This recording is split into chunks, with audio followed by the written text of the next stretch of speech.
Welcome back, my family.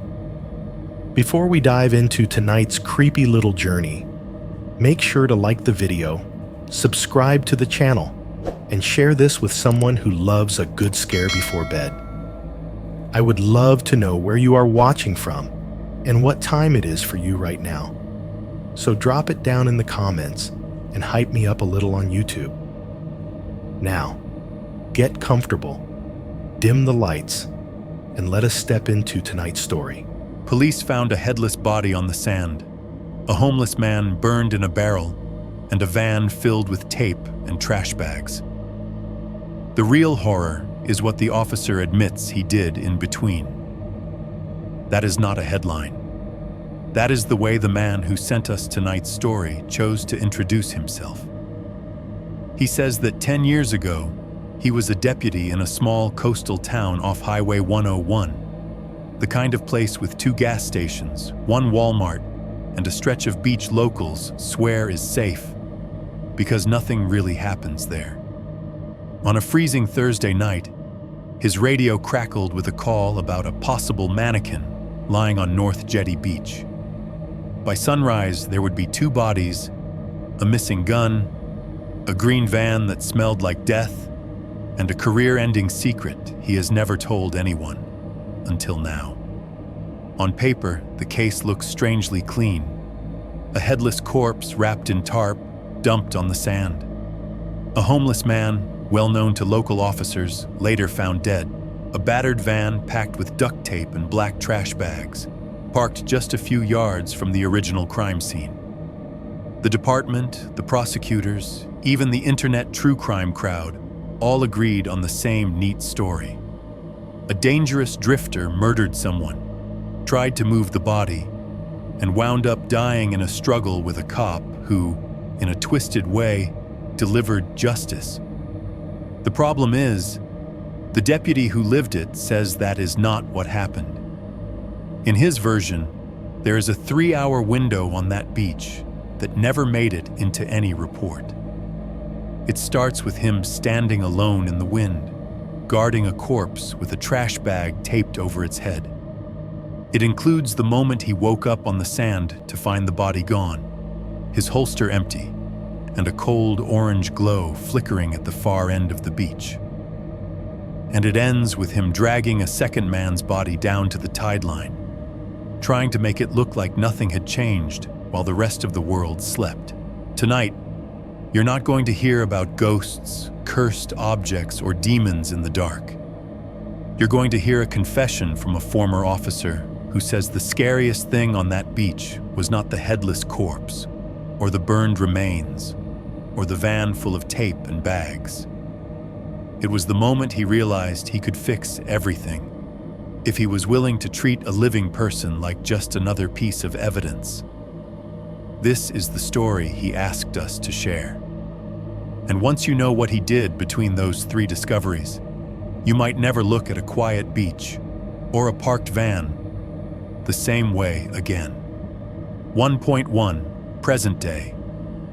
The parking lot below my window.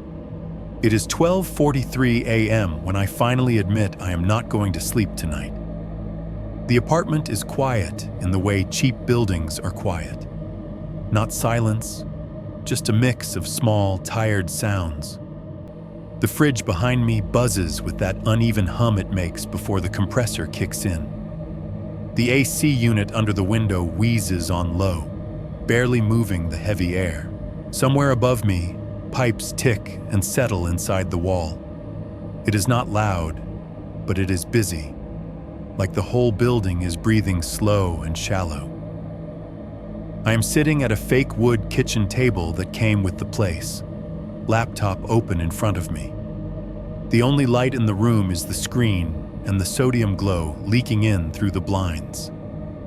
The screen is on a submission form for a horror YouTube channel. The cursor blinks in an empty text box, waiting for a title. Under that, a bigger box waits for the story. I have had that page open for 34 minutes. I know because I keep checking the little clock in the corner of the screen instead of typing. Outside the window, the parking lot lies under a thin orange haze from the streetlights. This complex sits a few miles inland, off one of those 6-lane roads lined with drive-thrus and chain stores. You would never know, looking at it, that the ocean is out there behind the haze and the freeway. You would never connect this cracked blacktop with a beach. That's the trick, though. You never think the bad story starts where you are. It's always somewhere else, on the news, in another town, with people you can turn into characters. The blinds are tilted just enough for me to see the lot. A handful of cars are parked in crooked lines, a white Corolla with a missing hubcap, a dented pickup, a couple of SUVs that all look the same after midnight, and one van. Dark, older, paint gone dull, the kind of green that used to be shiny 20 years ago and now just looks tired. The van has been there 3 nights in a row. Same spot near the far light pole. No reserved sticker, no apartment number tag hanging from the mirror. Earlier this evening when I came back from work, I walked past it and heard the soft ticking of the engine cooling down. Now it is just a rectangular shadow with a pair of dead headlights. Some part of me thinks I should care about that, about who is inside it, if anyone, about why it showed up all of a sudden and decided to stay. I do not. Or I tell myself I do not. I am very good at that. I lean back and listen. There is the fridge buzz, the AC drag. From somewhere down the hall, a door closes, the latch catching with a dull, hollow clack. Footsteps go past my door, carpet muffling them. A TV murmurs through a wall, something with canned laughter turned low. Outside, a car on the main road shifts up a gear and fades away. And under all that, there is the faintest other thing. The distant, almost imaginary horn of a freight train rolling through town. I cannot hear it every night, but tonight I can. It's just a long, low moan that seems to come from nowhere specific, like the sound is dredged up from the ground itself. If you are wondering why I am describing the sounds this much, it is because this is how it always starts for me. When I think about that night. When I try not to think about it. It never starts with an image. Not the sand, not the tarp, not the faces. It starts with sounds. The flap of plastic in a cold wind. The hiss of a radio buried in static. The crackle of a barrel fire down a dark stretch of beach. Sometimes those sounds are outside my window. Sometimes they're only in my head. Either way, they pull me back. The laptop screen times out for a second, then brightens again. The submission page is still there. At the top, it says something cheerful like, "Share your true horror story with us." There is a note about anonymity if requested. There is a sentence saying, "We may edit for clarity and length, but we will never change the core truth." That line makes me want to laugh. And I do. Once. Quietly. Just one breath of a laugh that doesn't feel like mine. I do not know what the core truth of my story is anymore. The courts thought they knew. The news anchors thought they knew. The people who posted about the case under the videos definitely thought they knew. But none of them were on that beach between 2:17 a.m. and 3:46 a.m. 10 years ago. The chair creaks when I shift my weight. I rub my eyes with the heels of my hands and try to decide how to start. Dear whoever reads this, no, too formal. I am a former deputy, too stiff.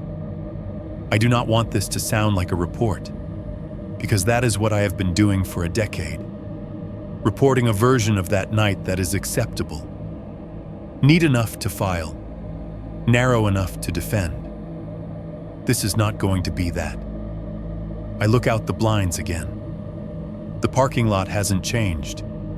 The van is still there, dark and ordinary. One of the upstairs apartments has their balcony light on, throwing a square of yellow across the railing. Someone's wind chime moves just enough to tap a soft, uneven rhythm against the metal rail.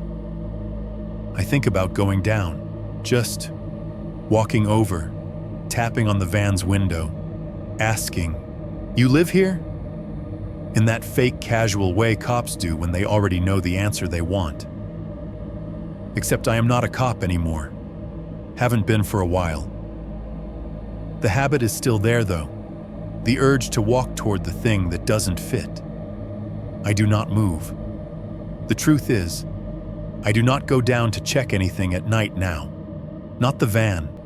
Not the raised voices in the hallway. Not the weird shadows on the far side of the lot when the lights flicker. I hear things.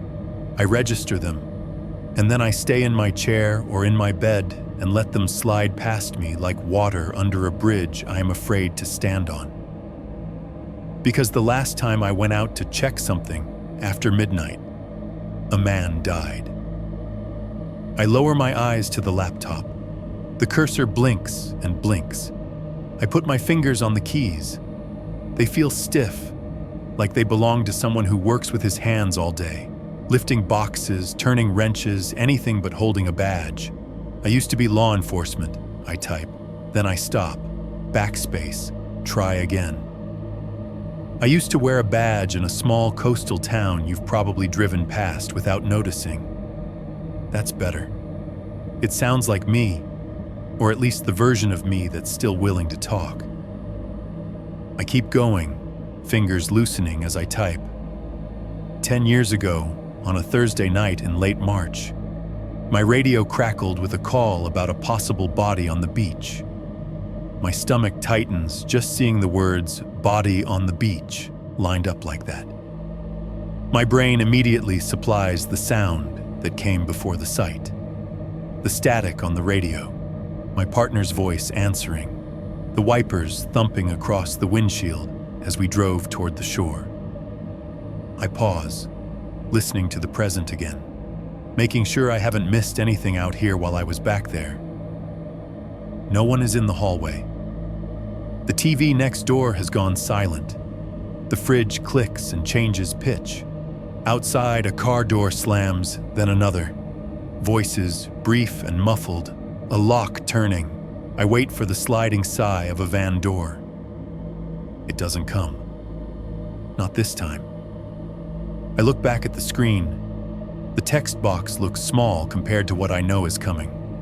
The story doesn't fit inside a simple, true, scary story label. I'm not sure what it is exactly.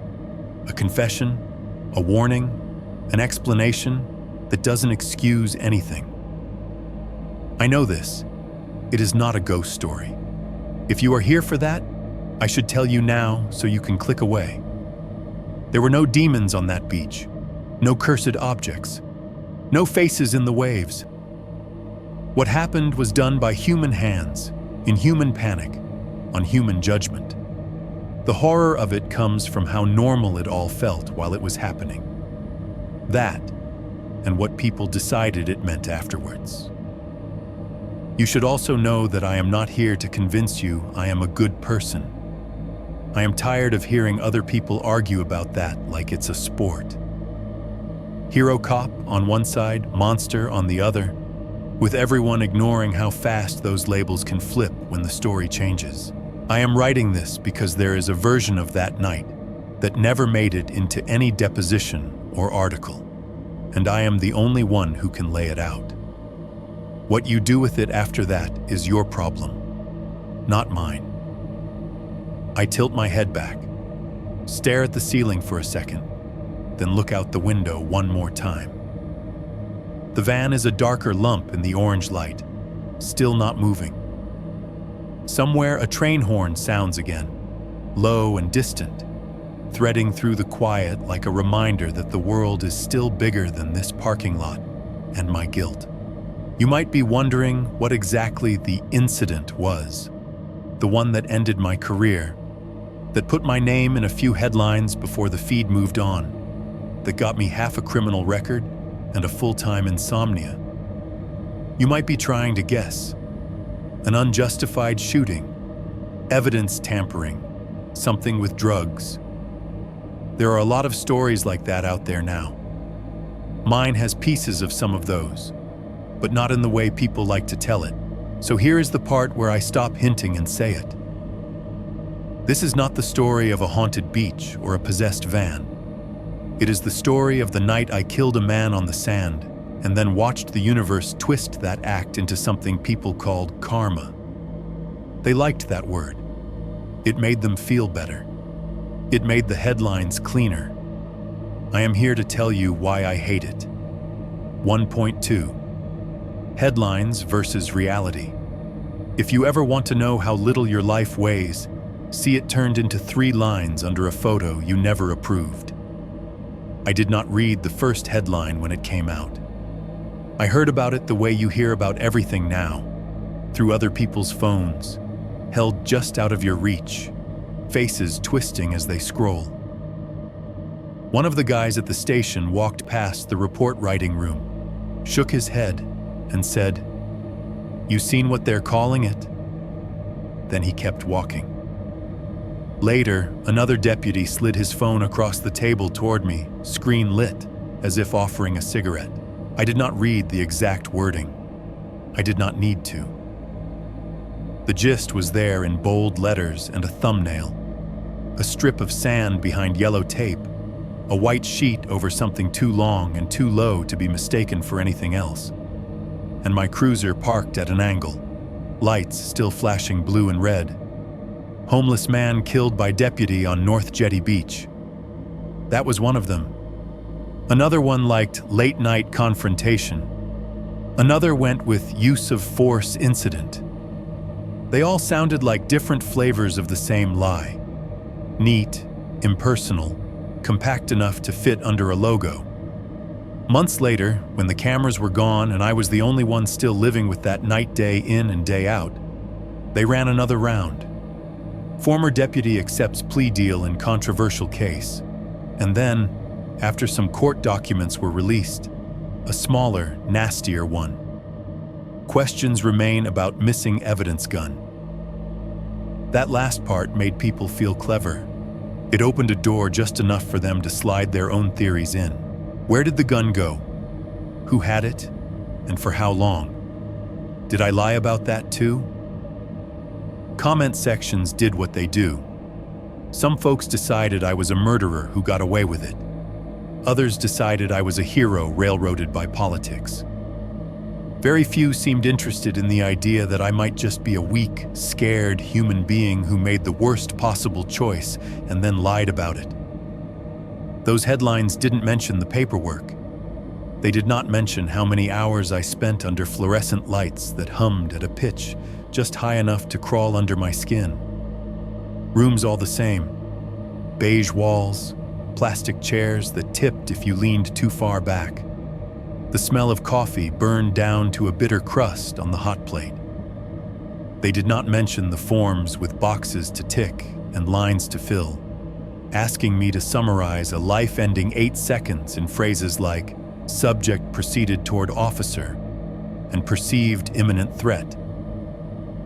There isn't a box that says, "I was terrified of losing my job, and for 1 second, that mattered more than anything else." So you don't check it. You don't write it. You learn to speak the official language fluently enough to survive. They did not mention the waiting rooms outside the courtroom, where the air always felt colder than it should, and the carpet smelled faintly of dust and antiseptic. My lawyer would sit next to me, flipping through a file while I watched the door we would eventually walk through. Across from us, the family of the man in the van would sit in a row, shoulders touching, eyes not touching mine. The headlines were silhouettes. The reality was fluorescent light reflected in styrofoam coffee cups at 9 in the morning and again at 3 in the afternoon. Now, I'm not anyone's idea of news. I clock into a warehouse on the edge of an industrial park 5 nights a week. Big gray building, no windows, rows of loading docks like missing teeth. I swipe my badge at 5:54 p.m., 6 minutes before shift, because that's when the time clock starts paying. and I can't afford to donate minutes anymore.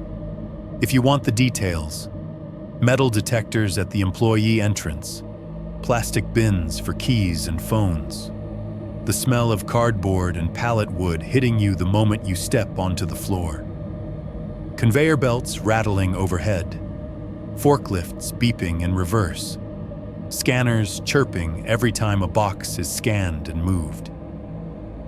At 3 a.m, the air tastes like dust and stale energy drinks. Everyone's eyes are red-rimmed, movements automatic.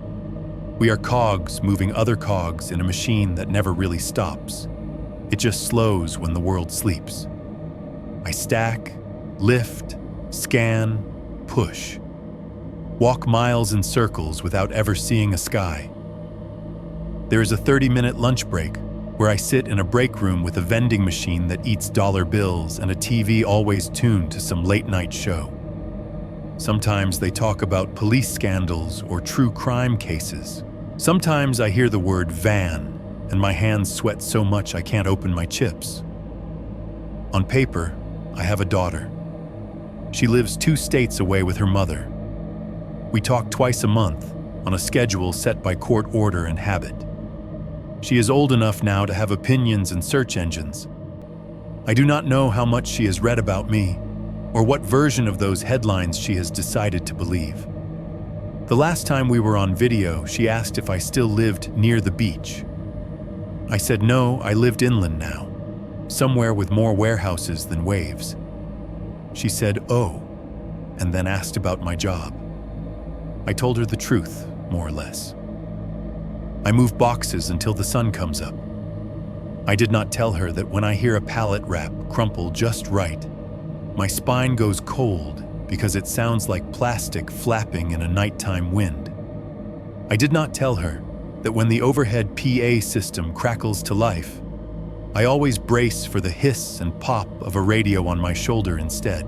The last time I took an oath and put my hand on a Bible, I told a story that fit inside those headlines. The official story, the one my lawyer and I sanded down until it had no sharp edges left, at least not for me. It went like this. I was alone on the beach, guarding a body that had clearly been the victim of a violent crime. A man I knew to be unstable and possibly dangerous approached me near the crime scene. There was a confrontation. He made a sudden movement, and I believed he might be armed, maybe with my missing weapon, maybe with something else. Fearing for my life and the integrity of the crime scene, I used deadly force in self-defense. That version has everything a courtroom likes: a protector, a threat, a split-second decision, a tragic but necessary outcome. Every sentence in it contains some grain of truth. I was alone. There was a body. A man did approach me. There was a struggle. I did believe at some point that my life as I knew it was in danger. What I did not say under oath, the things that would not fit inside the shape we'd drawn, were the hours before and after that confrontation. The sleep I wasn't supposed to fall into, the empty sand where a corpse should have been, the empty holster at my side.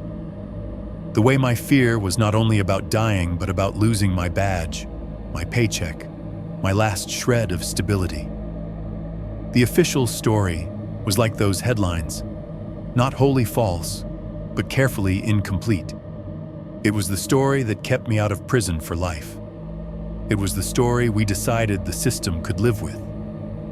My nervous system did not get the memo. Out here, in the life after, my body still answers to the story I do not tell. Certain sounds pull me back before my mind even knows what's happening. Late at night, when the custodial crew wheels the big dumpster across the asphalt and lets the lid slam, the bang ricochets up into my apartment, and I'm not hearing a dumpster anymore. I'm hearing the heavy metal slide of a van door on a dark beach, that sudden hollow thud when it hits the end of its track. When a gust of wind catches the trash bags lined up by the curb and makes them rise and fall, it isn't garbage I see. It's a black bag taped over a man's head, ballooning for a second, as if he just took one last breath. At the warehouse, when the overhead radio hisses before a supervisor's voice comes through, my heart jumps into my throat. For a split second, I expect to hear dispatch instead, calling my unit number, sending me back to that stretch of sand with a code I'll never forget. Sometimes, on my night off, I'll hear the echo of my own footsteps in the stairwell at the complex and swear there's a second set trailing behind, just half a beat out of sync. It never is. It's just the acoustics, the way concrete and metal turn a single step into something more. That's the funny thing about triggers, if you want the clinical word. They don't announce themselves politely. They don't come with labels. They just show up in the hinge of a door, the crumple of plastic, the hum of fluorescent light. And suddenly, you're not standing in a warehouse or an apartment anymore. You're back on wet sand with the wind in your face and the worst part of yourself making decisions for you. The headlines moved on. The world did what it always does. It forgot most of the details and kept only the outline that made a good story. In some circles, my case became a kind of urban legend. People like to say that justice found a way, that even when humans screwed it up, the universe stepped in. They liked the symmetry. They liked the phrase, poetic justice. It fits neatly on a podcast thumbnail. It fits neatly in a YouTube comment. It does not fit neatly in a human mind that has to live with what actually happened. Here is something else you will not find in any of those articles. Where they put the bodies after all the evidence was photographed and the autopsies were done and the lawyers finished saying their parts. Both men from that night, the one in the van and the one I put in the sand, are buried in the same section of the same cemetery on the edge of town. Same rows of flat markers, same sprinklers clicking on at dawn, same groundskeeper pushing the same mower over all of them. They are only a few yards apart. I know this because it came up once in a report, a little line with a plot number that I never should have remembered and did. I have never stood over either grave. 1.3. Why tell this now? There is a difference between something that haunts you in your head and something that knocks on the wall of your life from the outside. For most of the last 10 years, my ghosts have been internal. Flashbacks in the middle of a shift, dreams where I am walking down to the water and the sky keeps changing color, but the sand never gets any closer. Waking up with my heart racing and no clear memory of what chased me. Last week, for the first time in a long time, it felt like whatever I left on that beach decided to come looking for me. It was a Tuesday night, or technically Wednesday morning, I guess. My nights and days bleed together, but I remember the clock. I had just gotten off a shift at the warehouse, dragged myself home, showered, and crawled into bed a little after 2. I did the usual routine, check the front door lock twice, plug in my phone, lie down facing the window because for some reason, I sleep better if I can see the faint orange glow behind the blinds. I must have drifted off at some point because the next thing I remember clearly is the green digits of the clock on my nightstand. 3:19 a.m. They were the only thing I could see at first. 3:19, soft and sickly in the dark. I was awake in that abrupt, wired way that doesn't feel like climbing up from sleep. It feels like being snapped on. I held my breath, listening, and that's when I realized what had pulled me up. Out in the parking lot, just beyond my wall, a van door slid open. If you have ever heard that sound in the middle of the night, you know exactly what I am talking about. It is not like a regular car door. It doesn't click and swing. It sighs. Metal on metal rolling along a track, that long, slightly gritty thunk when it reaches the end. It carries in a way that goes straight through plaster and insulation. I lay there, eyes open, staring at the numbers on the clock while the sound of that door seemed to scrape down my spine. There was a pause, maybe 2 seconds long, where nothing else happened. Just the hum of the AC, the faint whir from the fridge in the other room, and me counting my own heartbeats. Then I heard someone cough. It was a single sound, low and rough, like a throat that had spent too much time in cold air. It came from outside, not the hallway, not the apartment above.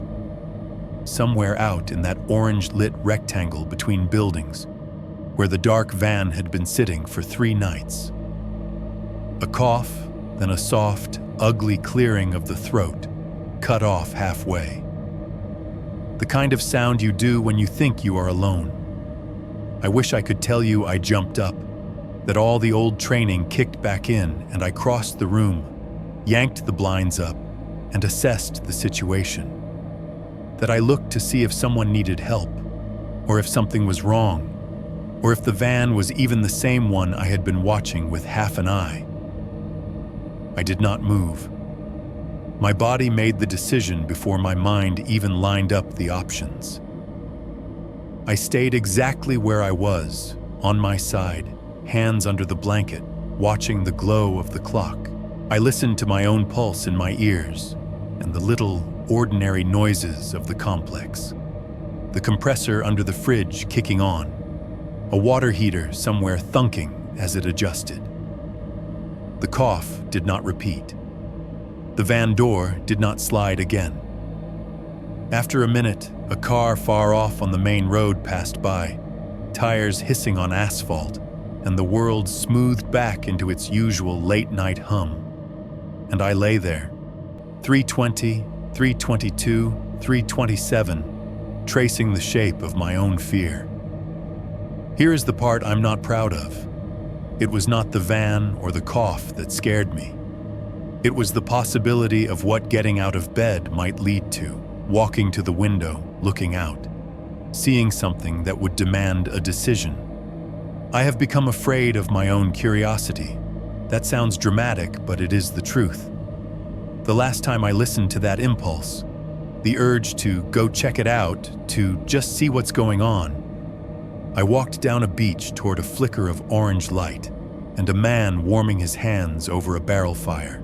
I went because something in me needed to know who was out there. I came back dragging a body across wet sand, and I have been living in the crater that left ever since. When I tell you I stayed in bed last week, staring at the clock, what I am really telling you is this. Somewhere along the line, my instinct to engage with the world around me died. It fell on that beach along with Nate. You can call that self-preservation if you want. I call it cowardice. That is part of why I am writing this now.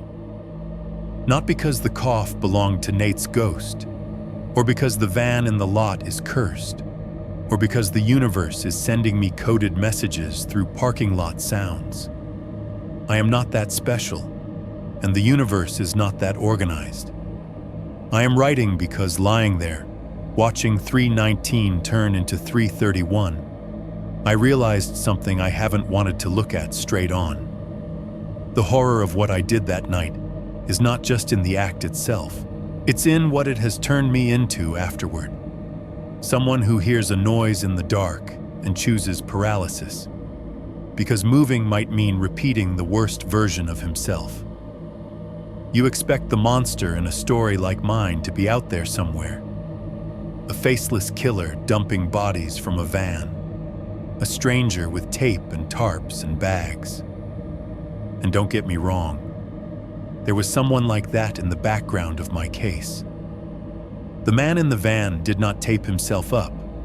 The first body did not bind its own wrists. But the part I live with every day is closer than that.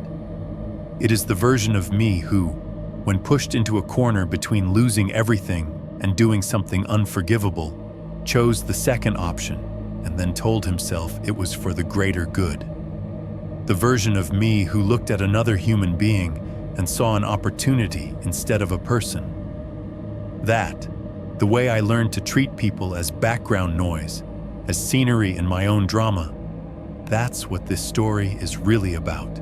If you decide to keep listening, I owe you a few promises. First, I am going to tell this in order. No dramatic jumps to the end and back. No clever editing to hide the parts that make me look worst. I've seen enough interrogations to know how easy it is to rearrange facts until they stop resembling what actually happened. I have done it myself. I won't do that here. Second, I am not going to spare myself.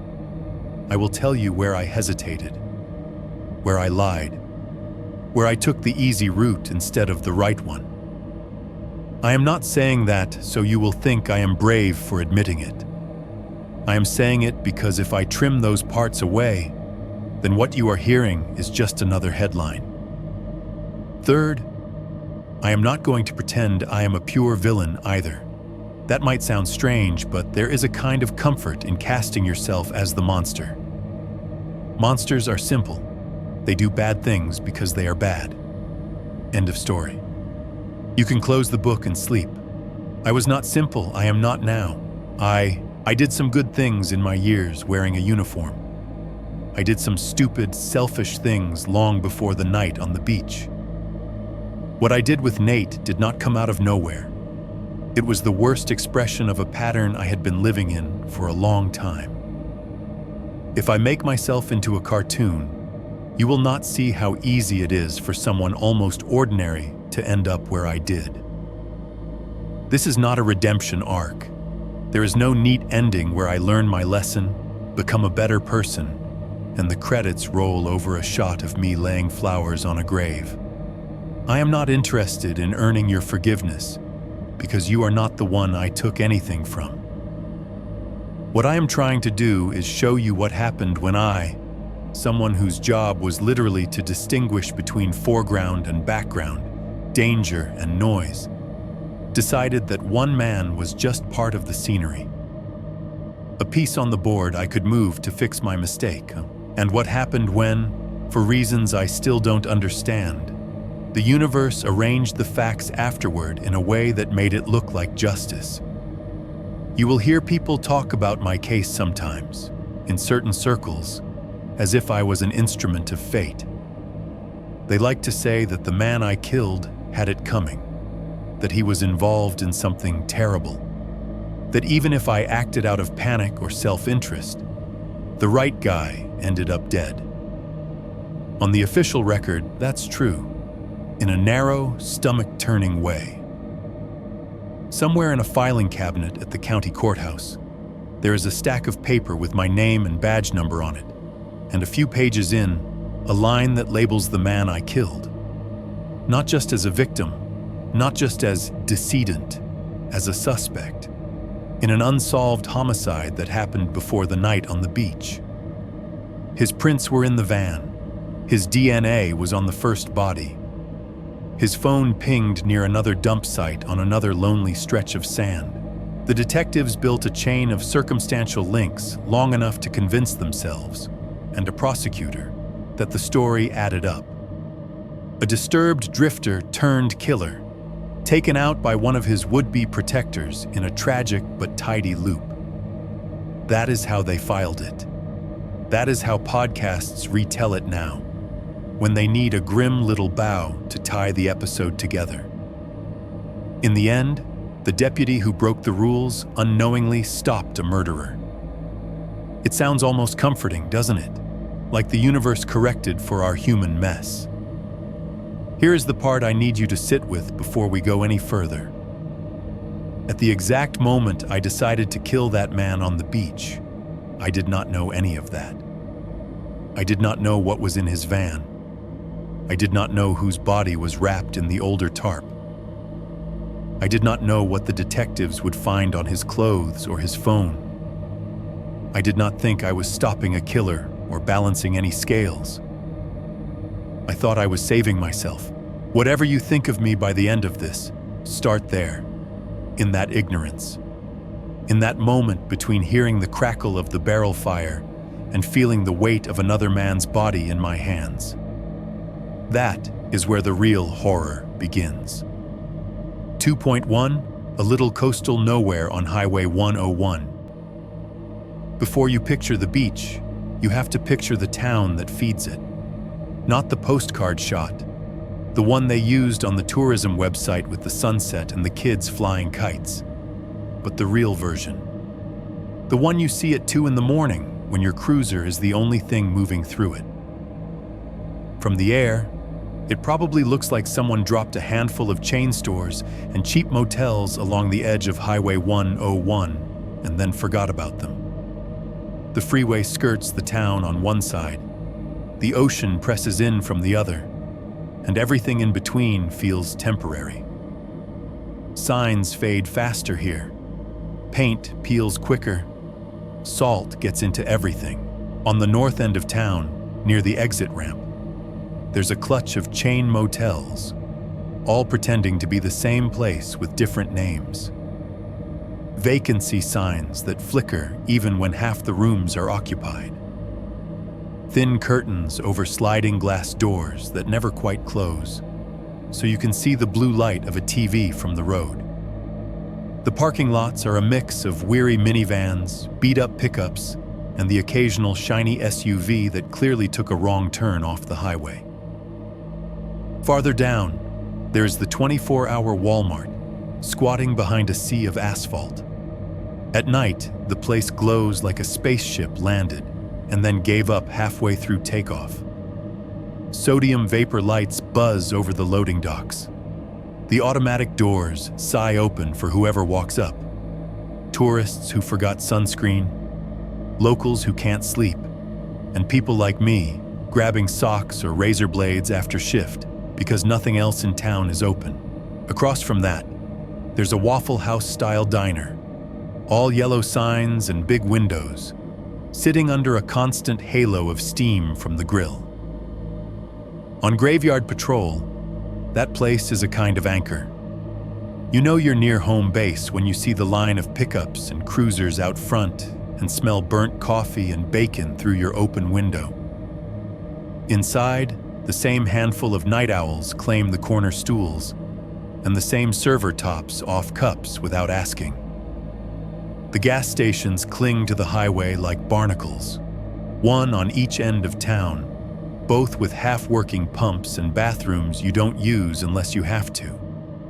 One of them used to have a car wash that broke down so often they just left the out-of-order sign zip-tied to the entrance. That's where I met Nate for the first time, but I'm getting ahead of myself.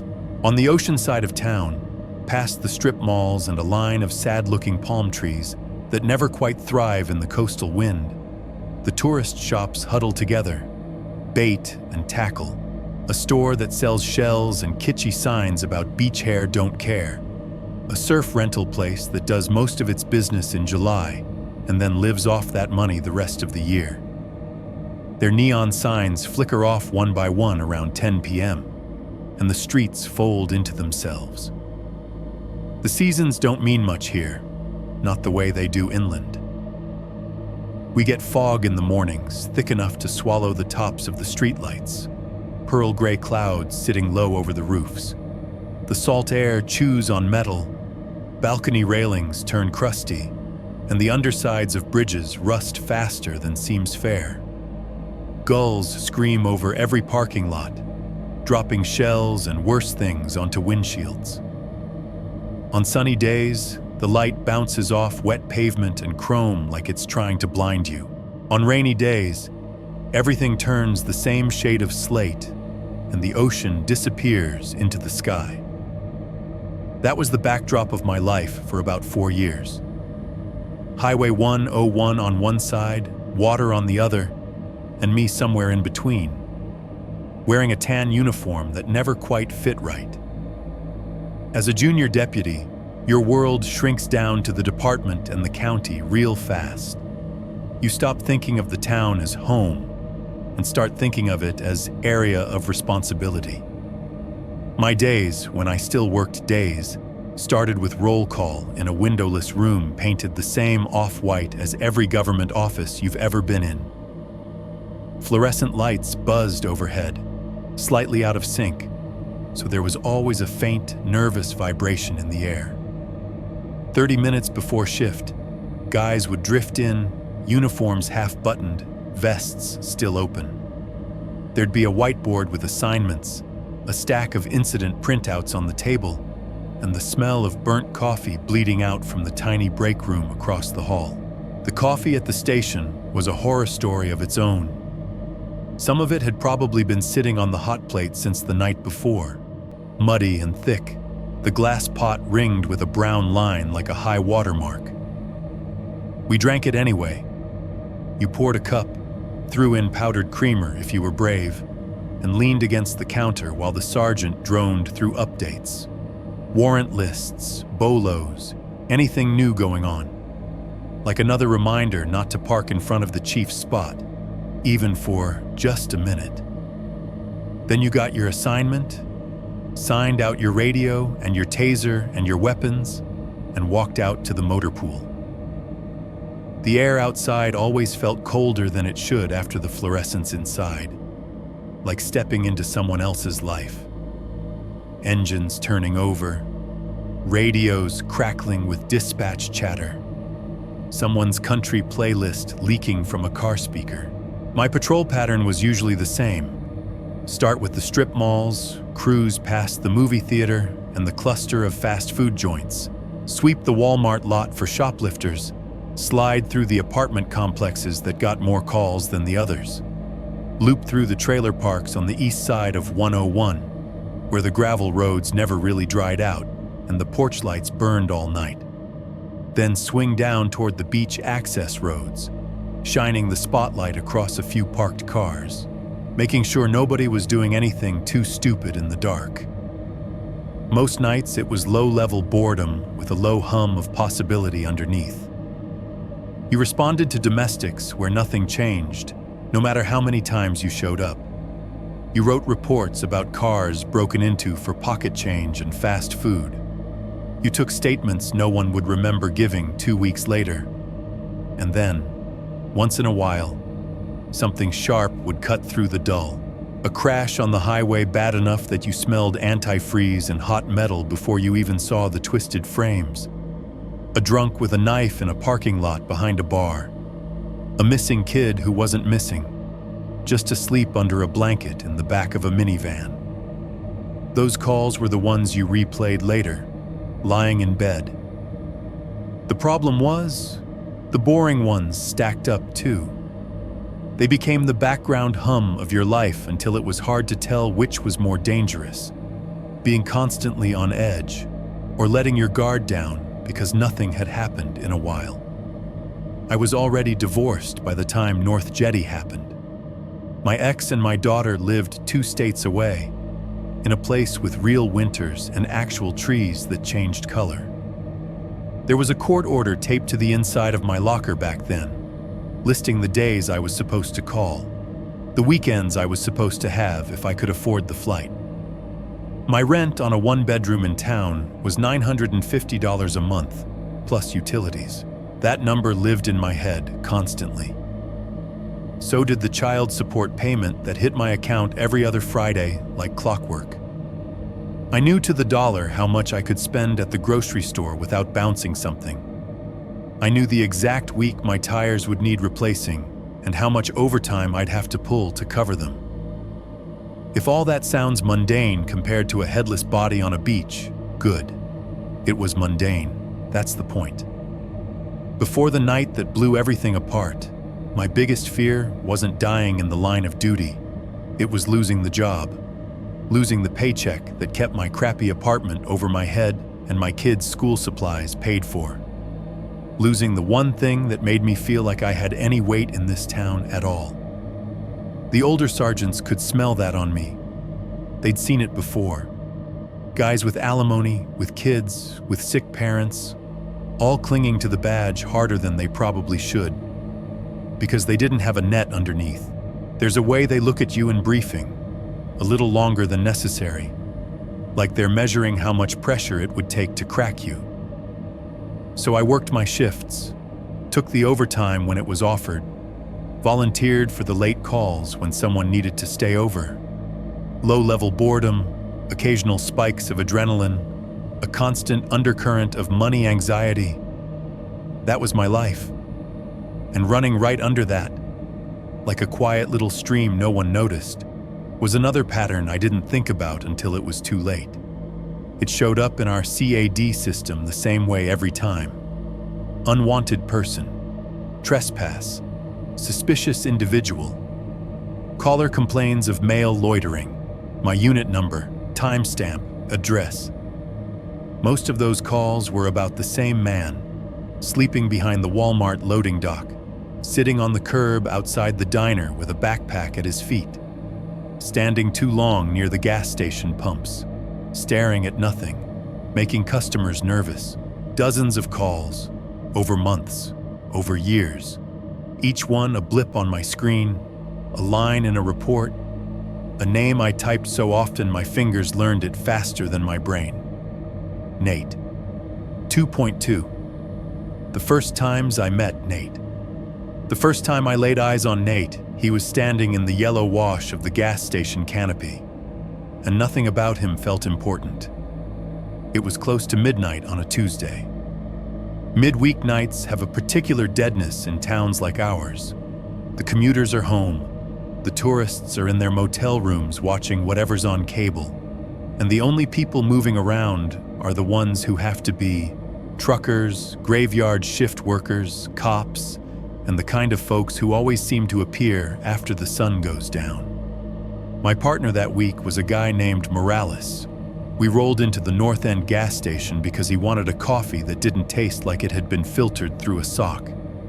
The place sat right off the 101, a rectangle of fluorescent light in the dark. The pumps beeped in a slow, bored rhythm as unattended cars filled themselves. The air smelled like gasoline and the sugary tang of the energy drinks inside. As we pulled up, I saw him. He was standing between pump 3 and 4, not actually using either. Just there, thin. Sunburned in that way you only get from being outside all the time. Nose and cheekbones and the back of his neck turned the same raw pink. He wore a faded black hoodie with the sleeves pushed up, jeans that had given up somewhere around the knees, and a baseball cap so worn the logo was just a ghost outline. He wasn't panhandling. He wasn't talking to anyone. He was just staring at the store's glass doors like they were a TV, and he had lost the plot. Morales sighed when he saw him. Unwanted at pump 3. He muttered, almost automatically, like he was reading from a script. We parked off to the side, angled toward the pumps. The cruiser's engine ticked as it cooled. Inside the store, through the glass, I could see the clerk restocking a shelf, cooler doors thunking shut behind him. A country song played tinny and low from somewhere near the lottery machine. Out at the pumps, the attendant pretended to check a receipt while keeping one eye on the skinny guy in the hoodie. "Let's go make the locals feel safe," Morales said, popping his door. We stepped out into the harsh white light. My boots made that sticky sound on the stained concrete. As we approached, the pump beeped in quick bursts, then fell silent. Nate glanced over his shoulder and saw us coming. Here is what I remember. He moved out of the way before we even said a word. "Evening, officer," he said, already stepping back from the pump island, hands where we could see them. His voice was rough, like he had swallowed sand. "I'm not bothering nobody, just standing." He called me officer and not man or dude or anything else. He didn't roll his eyes. He didn't argue. He just automatically made himself small, like someone who has had this exact conversation too many times. "We got a call," Morales said, doing the usual dance. Store says customers are uncomfortable. You buying something tonight, or you just hanging out? Nate scratched the side of his neck, eyes flicking toward the glass doors and then back to us. Up close, I could see the creases around his mouth, like he used to smile a lot before whatever had carved the rest of his face hollow. Was gonna go in, he said. Got enough for a coffee. Just deciding. He gave this weak half laugh that didn't reach his eyes. Guess I took too long deciding, huh? Morales looked at me in that way older partners do, letting the junior pick up the tone. I shrugged slightly. Look, I said, you're not in trouble, but they don't want folks lingering at the pumps. If you're gonna buy something, go in and buy it. If you're not, you gotta move along. You know how it is. Nate nodded immediately, too quickly. Yeah, I know. No worries, officer. I get it. Cooler doors thunked behind us as someone grabbed a six-pack. A pump beeped again. The country song inside the store hit its chorus, something about leaving, something about roads. For a second, we all just stood there. 3 men in a triangle under 2 bright lights, surrounded by the small mechanical sounds of a place designed for people to pass through as fast as possible. All right, Morales said finally. Grab your coffee or hit the road. Don't stand in the middle, okay? People freak out. Won't happen again, Nate said. He stepped wide around us, hands still visible, and disappeared into the store. As the door swung shut, I caught the burst of cold air from inside, the smell of plastic-wrapped sandwiches, the ding of the entry chime. We didn't wait to see if he actually bought the coffee. We got what we came for. Morales grumbling about the price of gas while he poured something dark into a styrofoam cup. When we pulled out, Nate was sitting on the curb at the far end of the lot. Hood up, cup cradled in both hands, his back to the pumps. I filed that call like any other. Unwanted person, no crime, advised, cleared. I did not think I would remember his face. I was wrong. A few weeks later, just after 2 a.m, we got another call. Same dispatcher voice, same bored cadence. Unit 24, check the back of Walmart. Caller reports male subject sleeping near the loading dock. It was one of those nights when the fog rolls in low and heavy, swallowing sound and distance. Our headlights were little cones in a gray wall as we turned off 101 and cut through the empty parking lot. The front of the store was dark except for the rows of shopping carts corralled under a buzzing light. Around back, the loading dock sat in its own pocket of damp air. Stacks of pallets leaned against the concrete wall. A dumpster loomed to one side, its lid propped open. We swung the cruiser in slow, angled to catch whoever was there in the beams. For a second, all I saw was cardboard and plastic wrap. Then the shape on the ground resolved. He was curled up against a pallet, hoodie pulled over his head, knees drawn toward his chest. A backpack lay at his feet, one strap tangled around his ankle like he'd fallen asleep mid-movement. The fog had collected on him. Little beads of moisture sparkled on the fabric of his sleeves. I dropped the gear into park, stepped out, and the cold hit me like wet cloth. The only sounds were the distant hiss of the freeway and a loose strip of pallet wrap flapping against wood, making a dry, irregular crackle. I clicked my flashlight on and walked over. The beam cut through the mist, landing on his legs, then his torso, then the shadow of his face under the hood. Nate, I said, before I realized I knew his name without seeing his eyes. He stirred, a small jerk of his shoulders like someone coming up from underwater. My light caught on his face as he blinked against it. Officer, he rasped, voice even rougher than I remembered. Sorry, I was just resting my eyes. That's a hell of a place to rest them, I said. You know you can't sleep back here. Store doesn't want people on the property after hours. They called it in. He pushed himself up slowly, joints protesting. The movement seemed to take more effort than it should have. The hoodie fell back a little, and I could see his hair for the first time. Dark, streaked with gray, clipped unevenly like someone had done it in a bathroom mirror with dull scissors. Yeah, I figured, he said. He coughed into his elbow, a dry sound that rattled in his chest. Thought I'd be gone before anybody noticed. Guess I misjudged. I kept the flashlight angled low, more on the ground than in his face. His backpack was half zipped. Inside, I saw a rolled-up blanket, a pair of socks, a toothbrush in a cracked plastic case, a spiral notebook with the cover torn off. You got anywhere else to go tonight? I asked, the question thin and pointless even as I heard myself saying it. He let out a breath through his nose that might have been a laugh. Not really, no. Van's in the shop, he added, like he was talking about something temporary. I've been between spots. He started stuffing things into the backpack with small, careful movements.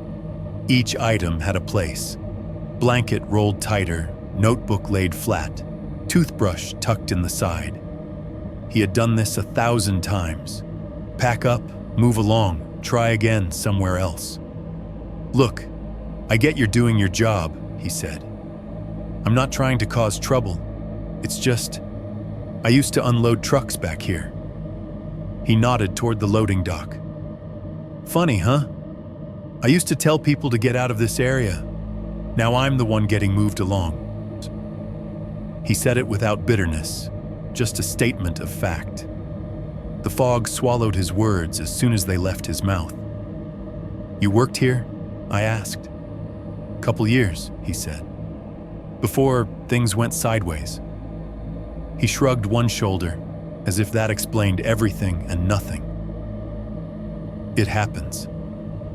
He slung the backpack over one shoulder and stood fully. Up close, he looked older than he had under the gas station lights. The lines around his eyes were deeper. A scar cut through his left eyebrow, white against the tan. Thanks for waking me gentle, he added, almost as an afterthought. Some guys like to go straight for the boot to the ribs. He gave me a sideways look that might have been a test. You're not an asshole about it. I appreciate that. It's wet back here, I said, because my brain didn't know what else to do with the compliment. You'll get sick. He chuckled, a sound that turned into another cough. Bit late for that, officer. I watched him walk away toward the side of the building, disappearing into the gray like the town was swallowing him. I logged the call as subject advised, voluntarily left. Another unwanted person relocated. Another problem smoothed over long enough for the store manager to feel safe opening in the morning. At first, that's all Nate was to me. One of many. A part of the landscape you factored into your night. The guy on the curb, the shape by the dumpster, the name you typed into your report so many times your fingers could fill it in while your mind was somewhere else. Over time, though, his face started to separate itself from the blur. I would see him cutting across the Walmart lot with his backpack, or sitting on the low wall outside the diner with a styrofoam cup, or riding shotgun in someone's truck for a day or two before reappearing on foot. He always called me officer. Even after I told him my last name, he always moved when I asked, always said, I get it, before I finished explaining whatever rule he was breaking by existing where someone could see him. I never asked for more than his name and date of birth for the report. I never asked what sideways meant, or where his family was, or how he ended up trading a time card for a backpack. You learn in this job not to open certain doors unless you're ready for what comes through them. It's easier most nights to keep people in their lanes, victim, suspect, Complainant, transient, background. If I dig back far enough, I can pinpoint the exact moment when Nate stopped being just a call number and became a thread in my own story. It wasn't behind Walmart or under the gas station lights. It was months earlier, in daylight, before his hoodie got that sunburned fade and before he started sleeping on concrete. I was off duty, driving my personal car past the same North End station, and I saw a dark green Ford van parked at the far pump. Fresh paint back then, not yet eaten by salt and time. Company magnet on the side door with a logo for some kind of maintenance service. A man in a clean uniform stood at the pump, filling the tank, one foot propped on the bumper. Nate was in the driver's seat, window down, laughing at something the other guy said. I only saw his face for a second as I rolled past, but it was him. Same eyes, same crooked scar through the eyebrow, just more flesh on his bones. I did not know, watching that ordinary scene, that I was looking at both his transportation and his future crime scene in the same glance. Back then, it was just another van in a town full of vehicles that came and went without anyone really noticing. 2.3, cracks in my own armor. I wish I could tell you that the night on the beach was the first time I stepped off the line, that it was a single, clean break between good cop and bad cop, one bad decision in an otherwise spotless record. It wasn't. It was the worst in a series of smaller choices that, at the time, felt harmless. You do a job long enough, any job, and you start to find the shortcuts. My first real shortcut came on a Friday, about a year before North Jetty. End of swing shift, rain starting to needle the windshield, everyone tired and half-packed to go home. I got a call about a possible DUI headed southbound on 101, silver Tacoma weaving over the line, caller worried. Routine stuff. I flipped around, caught up, lit him up near the South gas station. When he rolled onto the shoulder and stopped, I felt that familiar mix of irritation and purpose. Another drunk, another night. I walked up, window already dropping. The smell hit me first. Beer, chewing gum, the humid stink of a cab that's been closed too long. Then I saw his face. We'd gone to high school together, not good friends, but enough history that my brain slapped a name on him before he even said, "Hey man." He squinted up at me, recognition spreading slower than the alcohol in his system. We went through the motions, license, registration, field sobriety. He wasn't smashed, but he wasn't safe either. A true DUI would have been easy to justify. I could already hear the click of cuffs, the paperwork stacking up, the shift running over. He knew it too. "Come on, man," he said under his breath as I had him follow my finger with his eyes. "If I get popped for this, I'm done at the plant. I can't lose this job." It hit me then. He and I weren't that different. Same town, same rent, same fear of losing a paycheck. I could feel the textbook in the back of my head reciting policy: impaired driver, removed from roadway, arrest if probable cause. But my stomach had its own opinion. In the end, I wrote him for a lesser moving violation and told him to call someone to pick him up and leave the truck. He hugged me before I could step back, breath hot with gratitude and cheap beer. "You're a good man," he said, which was not true.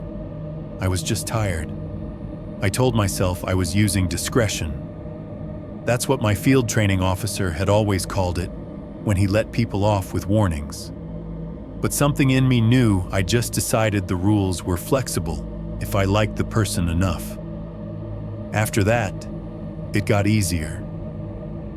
A month later, I wrote a report from memory instead of from notes. It was a stupid little thing, a shoplifting call where the suspect had already bolted before we arrived. I should have scribbled down everything the clerk said, the times, the description of the hoodie and shoes, the exact location of the camera.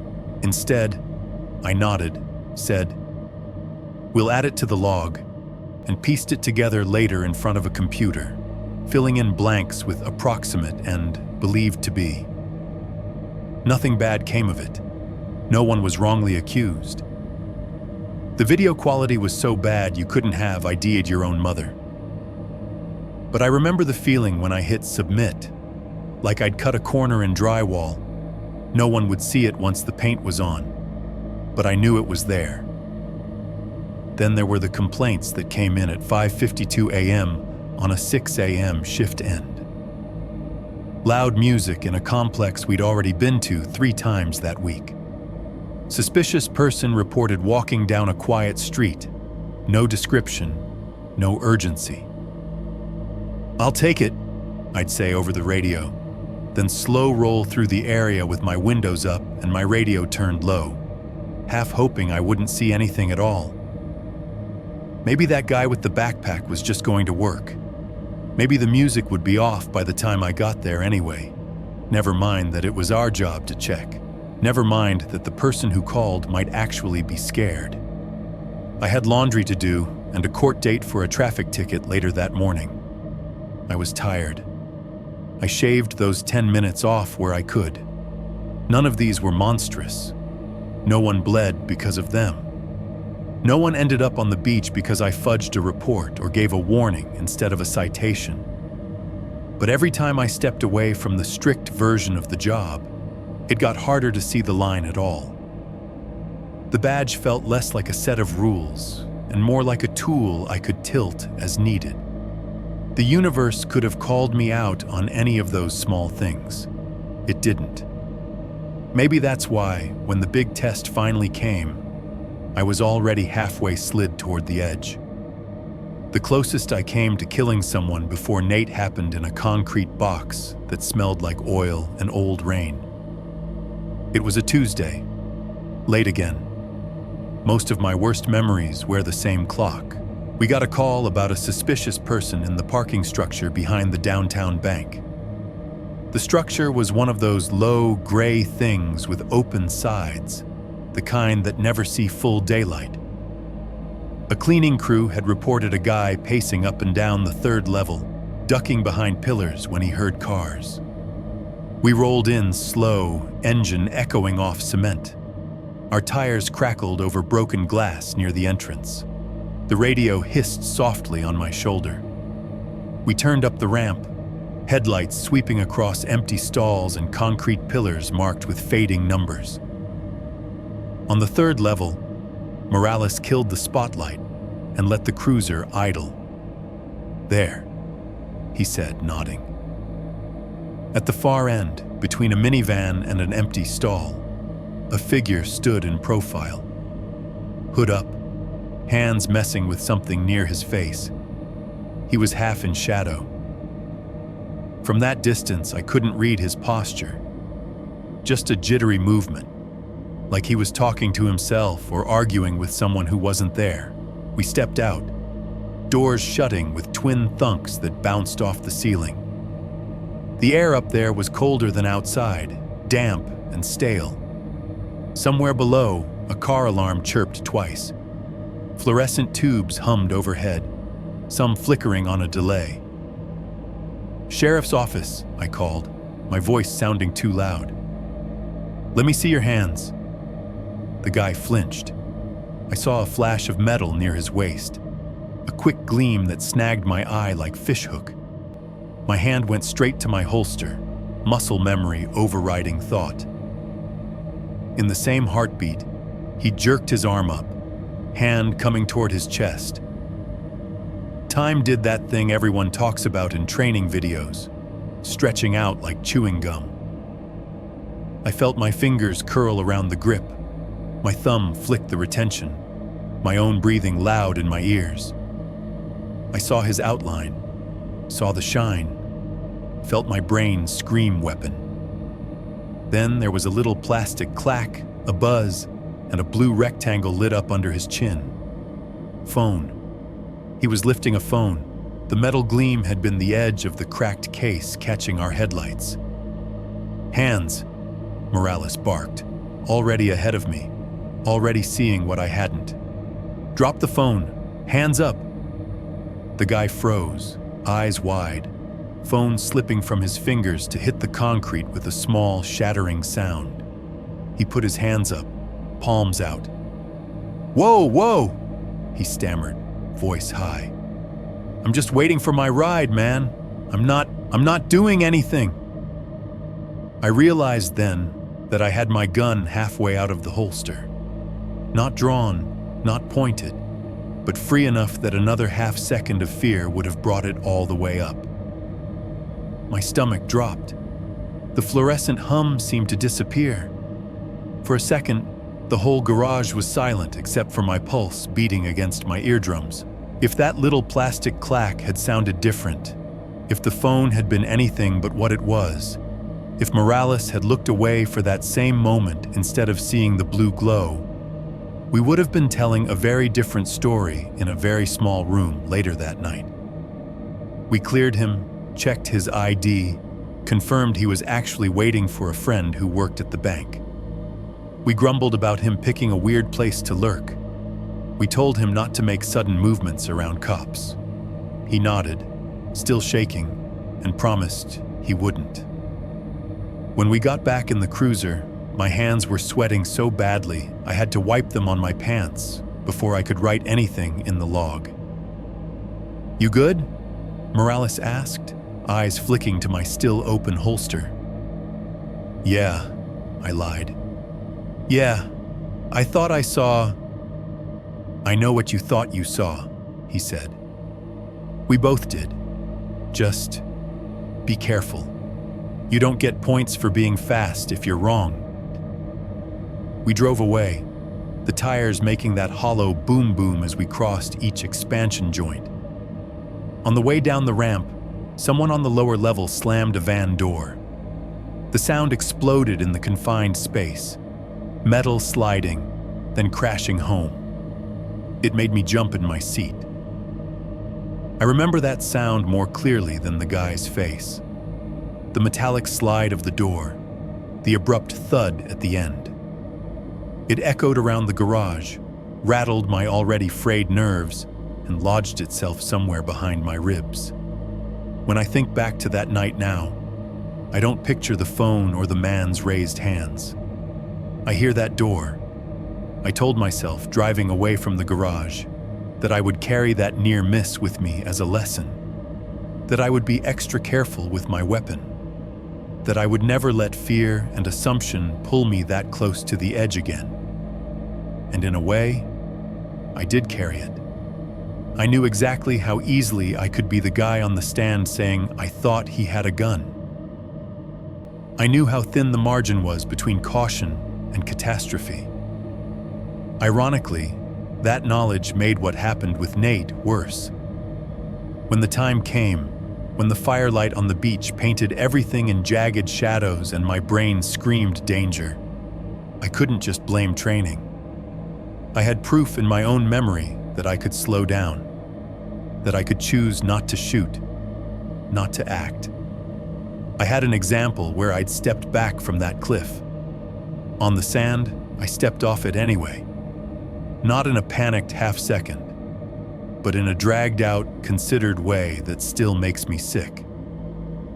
If I'm being honest, the van door sound should have meant something else to me, even before North Jetty. We'd been hearing things about vans for months, not in briefing, never in front of the whiteboard. It was more like a rumor that floated around the edges of the department. A detective at the coffee machine talking low to another one. A patrol guy saying, "You hear they found another one off mile marker 72? A passing comment in the report room. "That's 3 dump sites now, all near access roads, all with tire tracks from some kind of panel van." "Serial offender," someone would murmur, half joking, half testing the words. Somebody's using those things like mobile dumpsters. There were stories of bodies found on pull-offs along 101. Different counties, similar details. Bound hands, plastic, isolation. A van seen leaving one scene by a trucker, too far to get the plate. Another stopped and searched weeks later. Nothing inside but tools and a nervous driver. The detectives tinkered with theories like kids with broken toys. Maybe the same guy, maybe a copycat, maybe unrelated. No one wanted to say out loud that our sleepy stretch of coastline might have its own brand of monster. I heard the talk. I logged the comments. I filed it mentally under detective gossip, somewhere below fantasy football and above conspiracy theories about the DA. Those cases weren't mine. They were dots on someone else's map. So when a van door slammed in a concrete garage and made my heart stutter, I thought of my near miss and my almost drawn gun. I did not think of black plastic and tarps flapping on the sand. Not yet. 3.1, a Thursday night on patrol. The night that changed everything started like 100 others I barely remember. Late March, 2014. A Thursday, which in our town meant the weekend was close enough for people to start doing stupid things, but not close enough for the bars to be full yet. The kind of night you go into expecting noise and get something else. I clocked in at 5:46 p.m., same as always. The station smelled like disinfectant and sweat and the lingering ghosts of 10,000 microwaved dinners. I walked through the narrow hallway to the locker room, that cramped, echoing space where the walls were lined with dented metal doors and the benches were just a little too close together. Opening my locker always felt like opening a version of myself I didn't particularly like. Uniform hanging there, stiff with starch and a faint trace of old salt. Vest folded on the shelf, radio charger blinking a tiny red eye. Duty belt coiled like a snake, heavy with all the things that were supposed to keep bad nights from getting worse. I strapped everything on piece by piece. Vest first, weight settling on my shoulders like someone's hand. Shirt tucked, badge pinned, belt buckled, gun checked, holster straps snapped, taser, cuffs, flashlight, extra mags, the whole Christmas tree. The leather creaked when I twisted, plastic and metal clicking softly as I moved. For a second, I just stood there in front of the little mirror inside the locker, looking at the uniformed man staring back. Same dark circles under his eyes, same tight jaw. Somewhere along the line, the badge had started to look heavier than it was. From the hallway, I heard Jeff's voice before I saw him. "You ready, Junior?" he called, his tone halfway between a joke and an order. Jeff was my partner that night. He was 10 years older than me, 10 years deeper into this town, this job, this routine. He had the kind of face that always looked like it had just heard the punchline to a dirty joke. Permanent crow's feet around the eyes, mouth settled into a half-skeptical, half-amused line. His hair was thinning, his belly just starting to edge over his belt. But he moved with the easy confidence of someone who'd seen enough and survived enough to believe he'd probably survive tonight too. When I stepped into the hallway, he gave me a quick once-over. "Vest?" he asked. "On," I said. "Gun loaded?" "Yes." "Conscience intact?" I shrugged. "Mostly." "Good enough," he said. "Roll call awaits." Briefing was the usual. Sergeant at the front of the room, whiteboard with notes, everybody pretending to listen while thinking about dinner or the argument they'd had that morning. Updates about warrants, reminders about seatbelt enforcement, a note about a shoplifting crew hitting convenience stores up and down 101. No one mentioned North Jetty, no one mentioned vans. It was just another bullet point list before another routine shift. By the time we walked out to the motor pool, the sky had gone from bright to bruised. That blue-gray hour when the sun isn't quite gone, but the streetlights decide to come on anyway. Our cruiser was waiting in its usual spot, paint dulled by salt, light bar still clean enough to shine when it needed to. Jeff slid behind the wheel. Seniority had privileges, and I took the passenger seat, the computer mount crowding my knees. He started the engine, and the radio crackled to life. Dispatch chatter mixing with the low rumble of the air vents. The smell inside the car was familiar. Old coffee, French fries, the faint tang of gun oil, and the ghost of some cheap pine-scented air freshener someone had hung and then forgotten. "Place your bets," Jeff said as we pulled out of the lot. "What'll we get first tonight? Domestic, drunk, or kid who won't go to school tomorrow?" "Noise complaint," I said. "Neighbors fighting over parking." "Bold choice," he said. "I'm going with drunk. It's a Thursday. Paychecks hit. People get brave." We cruised through town in lazy loops, the way we always did at the start of shift. Past the strip malls where neon signs were just flickering on. Pawn shop, payday loans, taco place with a plastic cactus in the window. Past the diner, its windows glowing warm, a couple of rigs parked out front while their drivers inhaled grease and caffeine. From inside the car, the town at night looked almost peaceful. An empty parking lot under buzzing lights, a dark storefront with a closed sign flipped but still lit. A dog on a chain barking at nothing as we rolled by. The sound of highway traffic was a constant backdrop, a far-off roar like an ocean you couldn't see yet. Calls started coming in. Small stuff, just enough to keep us moving. First was a group of teens down at the South Beach parking lot, blasting music out of a little Bluetooth speaker and climbing on the picnic tables. We rolled up slow, headlights washing over sand-streaked jeans and hoodies. They scattered a little when they saw us. That instinctive deer-in-the-headlights move kids have. But none of them ran. We told them to turn it down, reminded them the park technically closed at 10. They rolled their eyes, giggled, gathered their things. One kid asked if he could take a picture with the car lights on. Jeff told him no, but there was a half smile on his face. Then there was a loud argument at one of the older trailer parks on the east side. Two neighbors screaming about a fence line, the words "your dog" and "my yard" used like weapons. We stood between them, letting them burn themselves out, one eye on their hands, one ear tuned for anything that sounded like escalation.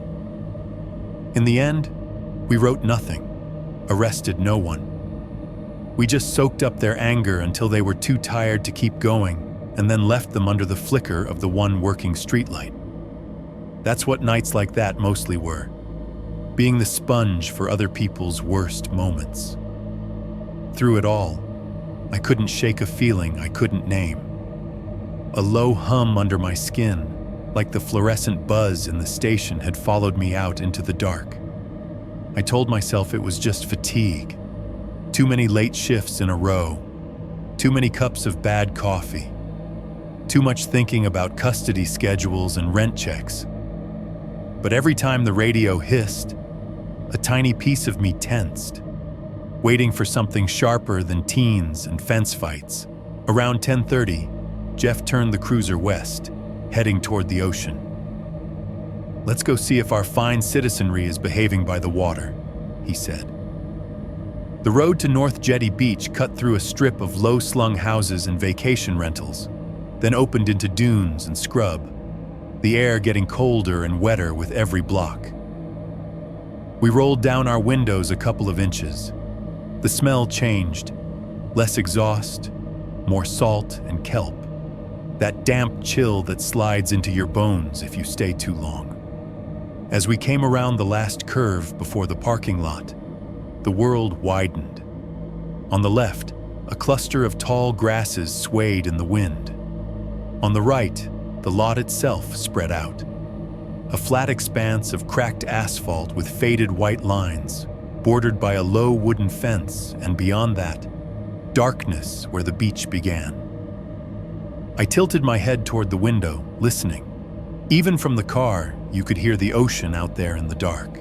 Not the gentle shushing you get in nature documentaries, but a heavier, more mechanical sound. Waves hitting rocks, water grinding against itself, a constant, restless movement. "We're dead tonight," Jeff said, slowing the car as we pulled into the lot. "Where is everybody? Don't they know crime is supposed to rise when I'm trying to cut carbs?" The lot was almost empty. The overhead lights painted it in sickly yellow cones, revealing more empty spaces than vehicles. The only car there was a small Subaru parked near the middle, pointed toward the dunes. Its windows were fogged from the inside, a vague shape moving in the driver's seat as we passed. Jeff made a low, knowing noise. "Date night," he said. "Let them have it. Kids could be doing worse things than fogging up windows." I watched the Subaru as we rolled past. Just a hatchback, silver or gray, with a couple of bumper stickers I didn't bother reading. Steam curled faintly from the gap where the window was cracked. For a moment, the headlights caught the license plate, numbers, and letters reflecting back dull and unremarkable. "Log it?" I asked, more out of habit than concern. "Nah," Jeff said. "As long as they're not drinking or fighting, I'm not going to be the mood police." We did a slow loop through the lot anyway, tires crunching over scattered gravel and sand. The beams from our headlights stretched out across the low fence and jumped into nothingness beyond. The dunes were just darker shapes against dark, the ocean invisible but loud. Nothing moved except the little car and the flicker of the grasses in the wind. No suspicious vans, no barrel fires, no crime scene tape. Just an ordinary Thursday night Subaru in an ordinary half-empty parking lot. I remember glancing at the dashboard clock as we turned back toward town. 10:47 p.m. I remember thinking, we're halfway through. Maybe it's going to stay quiet. We drove away, the lot shrinking in the rearview mirror until it was just a smear of light between the dunes. The Subaru's taillights glowed for a second as someone inside tapped the brakes, then disappeared. If I had known what that patch of asphalt would look like an hour later, the cruisers, the tape, the tarp in the sand below, I might have stared a little longer.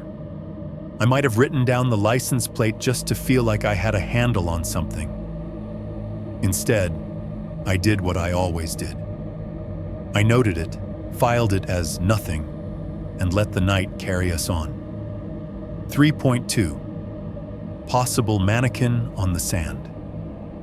It was maybe 20 minutes after we rolled past North Jetty the first time when the call came in. We were cutting back through town, heading toward the east side, when the radio crackled with that little burst of white noise that always made my shoulders tighten. "Unit 2-4, dispatch said, voice flattened by the speaker. "Check North Jetty Beach. Caller reports possible body or mannequin on the sand. Repeat, possible body or mannequin, south side of the access path, near the waterline." Jeff's hand paused on the steering wheel for half a second. He glanced at me, one eyebrow lifting. "Mannequin," he said, almost sighing the word. "Haven't had one of those in a while." "Could be a Halloween leftover," I said. "You know how people dump stuff." He nodded, eyes already scanning the dark ahead as he flipped the turn signal on and swung us back toward the coast road. "Could be," he said. "Or could be the worst night of paperwork you've had yet. Place your bets." We'd both been to mannequin calls before. People see something in their headlights, a pale shape on the shoulder, a bundle of clothes slumped in a ditch, and their brains fill in the blanks with the worst case. 9 times out of 10, it turns out to be a rolled-up carpet, a deer, a trash bag caught on a bush. Once, for me, it really had been a mannequin, limbs askew in a drainage culvert, plastic skin shining in the flashlight beam like something peeled. You learn to carry a certain skepticism about those calls, because if you treat every dark shape as a human body, you burn out fast. At the same time, the one time you decide to blow it off is the time it won't be foam and stuffing. That tension rides along with you like another passenger. Jeff acknowledged the call, his thumb pressing the mic. 2-4 en route to North Jetty, he said. Advise if caller is still on scene. She advises she is in the parking lot with her dog, dispatch replied. Says she'll flag you down. We turned off 101, the cruiser's headlights carving the same path we'd taken earlier. The houses we'd passed before were darker now, more windows blacked out. A porch TV flickered behind curtains in one living room. Somewhere, a wind chime knocked lazily against itself, the sound carrying weirdly in the cold air. As we neared the water, the smell of salt grew stronger, damp and insistent. Jeff rolled his window down another inch, and the wind pushed into the car, bringing with it the low, constant roar of the surf. Think the Subaru's still there? He asked. We'll find out, I said, eyes on the stretch of road where the lot would appear between the dunes. It emerged out of the dark like a stage under bad lighting. Sodium lamps cast their orange circles over cracked asphalt, the cones of light separated by patches of shadow. Sand hissed across the surface in thin streams, skittering around the bases of the lights and piling in the corners like snowdrifts.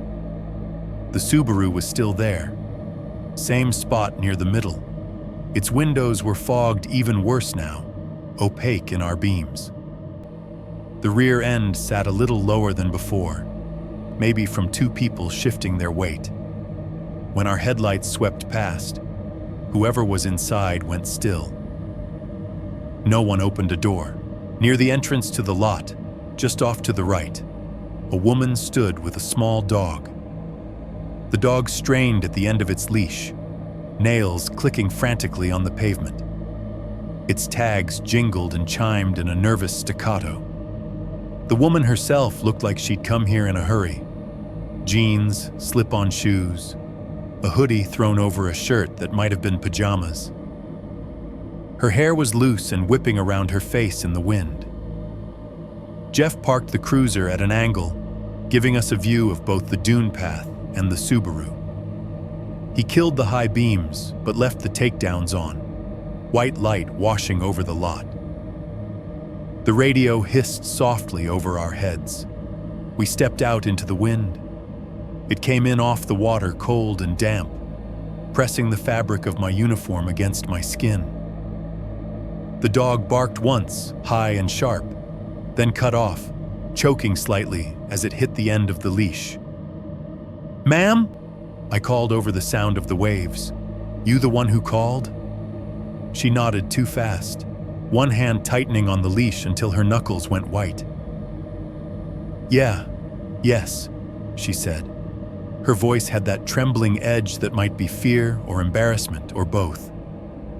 I was walking him down the boardwalk, and I saw something. She jerked her chin toward the path. Down by the water, it looked like, I don't know, a person, or something like a person. Jeff gave her the kind of practiced half smile we all used on nervous civilians. "Okay," he said. "You did the right thing calling. We'll go take a look."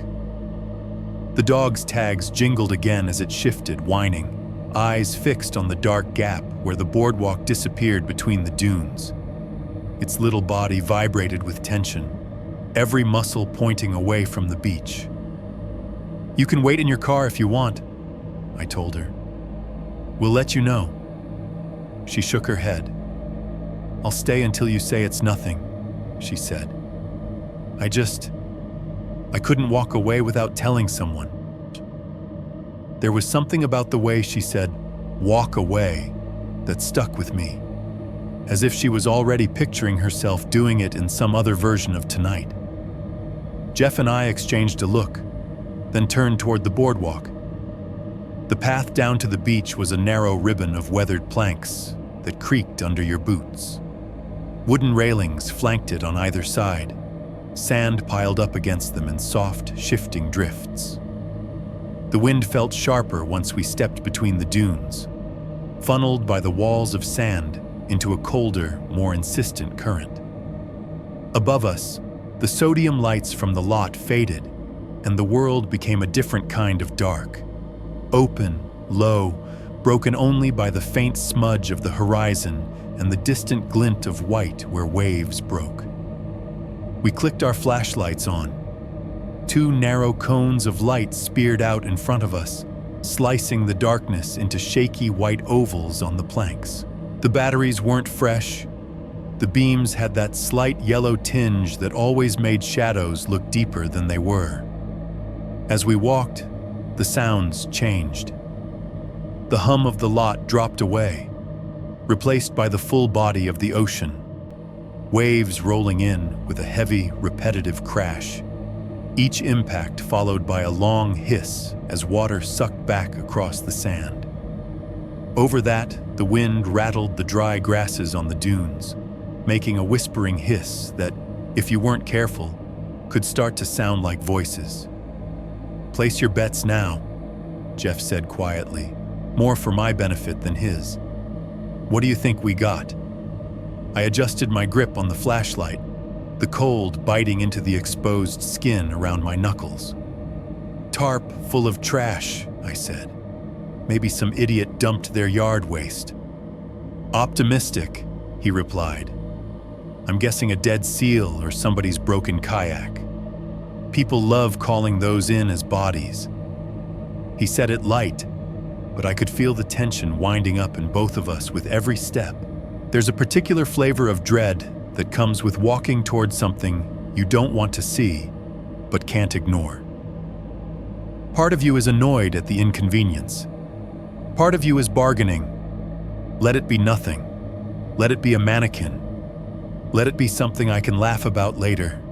And under all of that, there is a smaller, colder part that is already cataloging the possibilities, if it's not.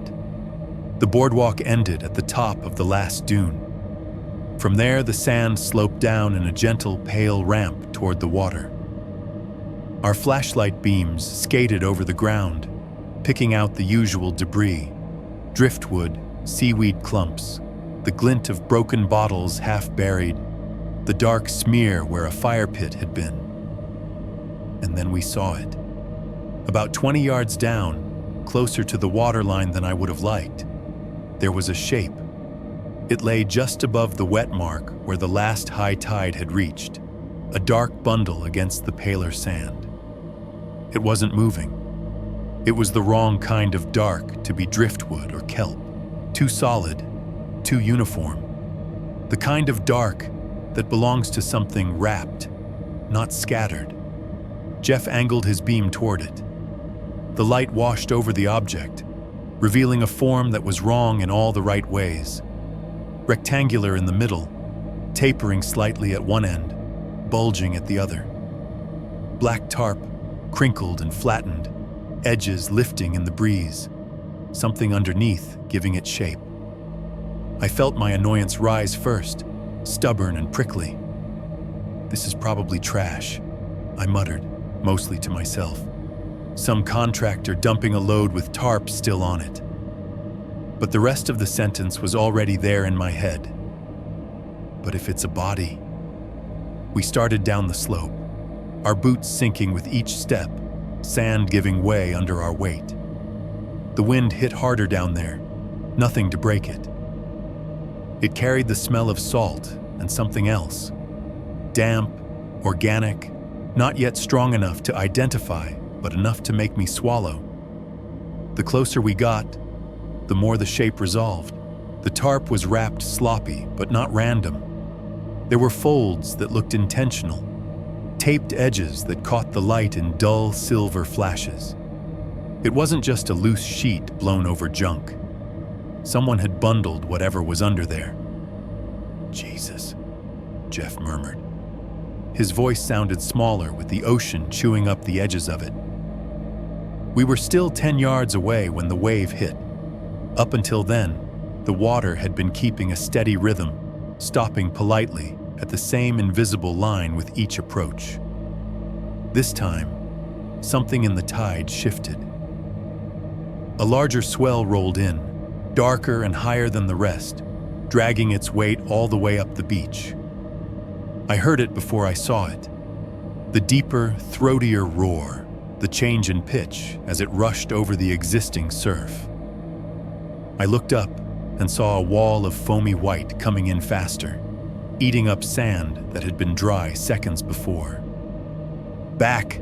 Jeff barked, and we both instinctively took a step up the slope. The wave slammed into the lower part of the beach and kept going, a sheet of cold water surging toward our feet. It hit the tarp full on, lifting the edge closest to the ocean with a violent flick.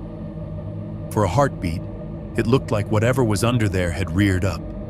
The black plastic ballooned, arc rising, edges straining. The middle bulged as the water forced its way under, giving it a hideous, momentary animation. In the beam of my flashlight, it looked like something underneath was trying to sit up, to shrug off the cover. My heart spiked so fast I felt a flash of heat behind my eyes. Every muscle in my body tensed. My hand twitched toward my gun, nonsense reflex. Then the wave broke and rolled back, dragging a sheet of water over the sand. The tarp flopped back down with a wet slap, collapsing into its previous shape. The bulge smoothed, edges settling. Whatever had looked like movement was gone. I stood there, boots soaked halfway up, chest heaving, listening to the retreating hiss of the water. "Just the tide," Jeff said, more to himself than to me. "Just the damn tide. Plastic floats." He was right. My brain knew he was right. But that image, the tarp swelling up, lifting as if something inside had taken a breath, stamped itself onto me. It was too close to the stories your mind wants to tell on a dark beach. I forced myself to keep moving. We stepped forward again, closing the last few yards, flashlight beams steadying. Up close now, the details sharpened. Black contractor's tarp, thick and heavy, wrapped around something long. Duct tape, wide gray bands circling at intervals. A rough, oblong bulge at one end, smaller, more rounded, where the tarp was gathered tighter. I swallowed, my throat suddenly dry despite the moisture in the air. "Trash?" Jeff asked quietly, the hope gone from his voice. "No," I said. I could hear the rasp in my own. "Not trash." We were standing over it now.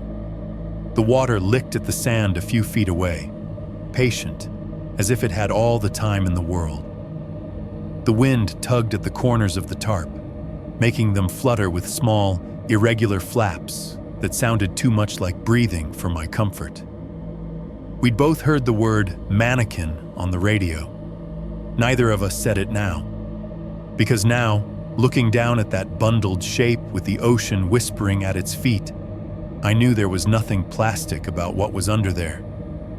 3.3. The head in the bag up close, the shape under the tarp stopped being abstract. The first thing I saw were the ankles. The tarp didn't quite reach all the way down. Our flashlight beams caught on two pale shapes sticking out. Bare feet, mottled with sand. Toes slightly curled as if they'd frozen mid-step. Around the ankles, just above the joint, was a band of dull gray. Duct tape. Wrapped tight enough that the skin puffed a little around the edges. "Shit," Jeff muttered. We tracked our beams upward. The tarp was pulled tight along the length of the body, the folds pressed into angles that matched the contours beneath. At the midpoint, a bump where the hips were. Higher, the subtle rise and fall of ribs no longer moving. Near the shoulders, the plastic dipped and then bulged again where the arms were forced back. There, just above the curve of the back, the tarp had torn along one edge. Through the gap, I could see more tape, layered thick around wrists pinned together. The fingers were hidden, but the shape was unmistakable. Hands bound behind, arms pulled tight. Whoever wrapped him hadn't been sloppy. Quick, maybe, but not sloppy. I moved the beam toward the top of the bundle. For a second, my brain refused to categorize what it saw. The proportions were wrong. The tarp didn't taper into the usual rounded shape of a head. It ended in a lumpy knot where the plastic had been gathered and twisted. Above that, where you'd expect hair or scalp or nothing at all, there was another shape, darker than the tarp, shiny in places where the light hit. It took me a moment to realize I was looking at a second layer. A black trash bag had been pulled over the head and neck, cinched tight around the base, and then wrapped with duct tape. Not neat loops, but frantic, overlapping bands, crisscrossing over the bag in a rough collar. The plastic was sucked in around the contours underneath. Brow, nose, jaw blurred into a single obscured mass. Everything about it was wrong. I could have handled just the tarp. That, you can tell yourself, is about concealment, transportation, logistics. But the separate bag over the head felt like something else. A choice, an extra step. As if the person who did it needed the face covered, needed to erase whatever was underneath long before we ever got there. My flashlight stuttered slightly in my hand. Wind tugged at the loose edges of the bag, making them flutter in small, irregular movements that, in the corner of my eye, mimicked breathing. The ocean crashed and hissed just a few yards away. "Okay," Jeff said softly, more to reality than to me. "Okay." He crouched down by the torso, boots sinking into the wet sand, and put 2 fingers against the inside of one exposed ankle, just above the tape. It was more ritual than necessity. No one who looked like that was just sleeping. Still, protocol is protocol. We always checked. His shoulders tensed under his jacket as he waited, counting silently. The wind whipped the edges of his uniform pants, making a faint snapping sound. My own breath puffed in visible clouds, each one torn away by the air. "Nothing," he said finally, standing. "He's gone." There was a part of me that wanted to reach for the bag, to peel the tape away, see the face, give the shape a name. Training shoved that impulse down hard. "Don't touch the head," Jeff said, reading my thoughts. "We're not CSI. We preserve. That's it." He was right. Every set of fingerprints, every bit of tape adhesive, every stray hair might matter later. Our job, for the moment, was to freeze this moment in place until the people with camera cases and evidence flags could get here. "Call it in," he said. "Advise we've got a confirmed body. Adult male, bound, wrapped. We'll need crime scene, detectives, the whole circus." I backed up a few steps, enough to get a better radio signal. The wind seemed to shove against the words as I spoke into the mic, but dispatch heard me. Her voice came back thin and tinny. "Copy, confirmed body. Stand by for contact from detectives." Behind me, the sea kept doing what it always does, uncaring. Wave after wave rolled in, nosed up against the limit, pulled back, tried again. We worked on autopilot for a while. Jeff marked out a rough perimeter with the little roll of yellow crime scene tape from the cruiser's trunk. It wasn't much, just a sagging loop between 2 driftwood stumps and a fence post at the edge of the dune stairs. But it was something physical to say, "This spot is different now." I trudged back up to the lot, breath burning in my chest, to move the car. We angled the cruiser at the top of the boardwalk, nose pointed toward the beach. Jeff flicked on the takedown lights and low beams, creating a pale cone of illumination that reached down the path and just barely brushed the edge of the tarp, making the black plastic gleam. From the parking lot, the scene looked almost small. One strip of tape, two beams of light, an empty SUV passing on the road, its driver glancing toward us for a second and then away, continuing on with his night. The woman with the dog had retreated to her car. I could see her silhouette behind the windshield, hands clamped on the steering wheel, little head-shaped shadow in her lap. The radio started to get fussy. It always did out here. The farther you got from the center of town, the more the ocean and the dunes played with the signal. Static chewed up the ends of words. Numbers fuzzed. You had to listen harder, like you were trying to hear someone through a storm.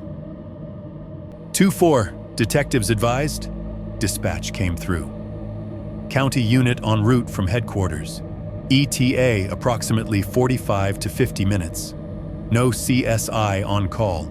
Evidence tech will respond from home. I let that sink in. Nearly an hour before anyone with a camera or gloves showed up. Out here with the tide creeping in and the wind blowing who knew what across the sand. Copy, Jeff said. Have them call my cell when they're around the bend. There wasn't much else to do after that, not immediately. We walked the perimeter, our flashlight beams cutting arcs across the sand, looking for obvious things. Footprints that didn't belong to us, tire tracks that didn't match ours, dropped items, drag marks. The beach was a mess of overlapping impressions. Old dog prints, bare feet from earlier in the day, the deep parallel grooves of someone dragging a cooler or chair. Near the body, though, just above the high water line, there was a faint trough in the sand. Not a drag mark, exactly. More like the dent left by something heavy that had been set down and then adjusted.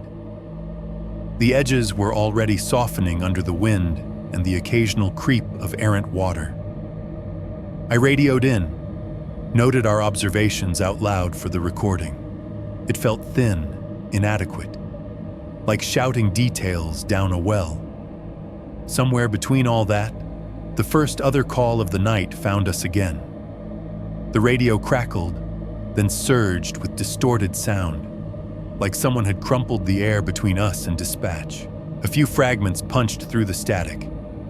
Unit, respond, juvenile, unresponsive, trailer park off east, EMS en route. Jeff grabbed the handset, leaning closer as if proximity would help. Say again for 2-4, he said. Dispatch repeated, slower, wrestling with the signal. 2-4, we've got a report of a juvenile overdose at Redwood Pines Trailer Park, Lot 16. Caller says the kid is not breathing steadily. EMS is tied up on a rollover on 101. Earliest ETA is 20. We need a unit on scene to assist. Redwood Pines was one of our frequent flyers. We'd both been there more times than we could count for everything from noise complaints to full-on fights. Lot 16, in particular, was a black hole of drama. A rotating cast of adults, too much liquor, and too little supervision. Jeff's jaw tightened. I could see the math happening behind his eyes. Body on the sand, kid in a trailer. The county's sad little pool of resources trying to stretch itself across too many crises at once. Who else you got? He asked. Unit 3-1 is transporting to county jail, dispatch replied. 3-3 is on scene with the rollover. 2-2 is off duty pending court in the morning. You're the only free unit, 2-4. Free. That was one word for it. Jeff looked at me. The wind lifted the edges of his collar, making them snap against his neck. They need a body at Redwood, he said quietly, and they need a body here. He didn't say which body mattered more. He didn't have to. We both knew the dead man on the beach wasn't going anywhere fast, but a kid with a bad mix in his veins could slide from barely breathing to not at all before an ambulance ever saw him. For a moment, I let myself imagine the alternative reality. The one where we had backup, where another unit was already rolling to Redwood Pines, and a third was on the way here to take over. Where we could tag out, go warm up in the cruiser, trade this scene for another. That wasn't our reality. "I'll go," Jeff said finally, into the quiet between waves. "You stay. Hold the scene. Detectives will be here in under an hour." The words hit colder than the wind. Out loud, it made sense. He had more experience with volatile scenes, more years reading panicked parents and half-conscious teens. He knew the trailer park residents by name. If anyone could keep a kid alive long enough for EMS, it was him. On paper, leaving the junior deputy to guard a crime scene was standard. Somebody had to keep looky-loos and idiots with cameras away. Somebody had to make sure no one decided to walk their dog right through the tape. Inside my chest, though, something shrank. You don't think, at the academy, about what it will feel like to be alone with a corpse. Not in a morgue, not in a hospital, not in a church, on a beach, in the dark, with the wind moving the only thing covering his face. "I can take Redwood," I heard myself say, reflex more than desire. "You've got more time on crime scenes. They know you." Jeff shook his head. "You're junior," he said, and there was no malice in it. Just the simple, ugly fact of the chain of command. "And I've dealt with Lot 16 circus before. I can get them to listen faster." He clapped a gloved hand on my shoulder, a gesture meant to be grounding. "You'll be fine. Keep the tape up, don't touch anything, keep your radio on. If anyone comes down here before the detectives, send them back to their car. If the tide starts getting real close, step back and mark where it reaches. That's it." The radio hissed again, impatient. 2-4, can you copy for Redwood Pines?" Dispatch repeated. Jeff squeezed my shoulder once, then keyed the mic. 2-4 to dispatch. Show 2-4 en route to Redwood Pines for OD. One deputy will remain on scene at North Jetty to secure crime scene. "Copy," dispatch said. 2-4 en route, one unit remaining at North Jetty. We hiked back up the boardwalk together, sand grinding in my boots, the cold settling deeper into my bones with each step. At the top, by the cruiser, Jeff paused, looking back down at the thin strip of yellow tape fluttering and the dull glint of the tarp in our headlights' wash. "You good?" he asked. No one had ever meant that question less or more. "Yeah," I said. "I'm good." He nodded once, as if we'd settled something serious. Then he slid into the driver's seat, the cruiser's engine rumbling to life under him. The light bar stayed off as he pulled out of the lot, tires crunching over sand and gravel, then finding purchase on the paved road. In the rear view, his face was just a pale oval for a moment, illuminated by the dash lights. Then the car turned, and he was gone. Red taillights shrinking and then disappearing around the bend. The sound of the engine faded, leaving me with the ocean, the wind, the buzz of the sodium lamps, and the soft, unsettling flap of black plastic below. Junior deputy, alone on the sand, guarding a taped-off corpse while the world spun on without us. 4.1, alone with the tarp. The sound of Jeff leaving was louder than it should have been. Gravel under the tires, a crunch that started under my feet and then slid away, getting thinner as the cruiser rolled up the slight incline. The engine rumbled low, then climbed as he hit the road, the noise bouncing off the dunes for a few seconds before the wind shredded it. Red taillights washed the dune grass in a brief, bloody glow and then vanished around the bend. And that was it. No more motor. No more partner-shaped silhouette at my side. Just the steady roar of the ocean and the hiss of the wind threading through the tall grass on the dunes, making everything whisper. I stood at the top of the boardwalk for a second, hand on the wooden rail, letting the quiet rearrange itself around me. The cruiser was still there, parked at an angle with its low beams and takedowns pointed down the path, cast-off lights spilling onto the sand below. The radio inside crackled occasionally, a ghost of voices that didn't quite make it through the static. Below, at the edge of that cone of light, the tarp gleamed. "You're fine," I told myself under my breath. "It's just a scene. It's just a body." That word felt wrong the moment I thought it. Too clean, too clinical. Like it belonged on a report form, not on this stretch of cold sand with the tide creeping in. Still, professionalism was the only thing I had, so I grabbed onto it with both hands. I walked back down the boardwalk, boots thudding on wood, then sinking into the give of the dune. The air was colder now, or maybe I'd only just started paying attention to it.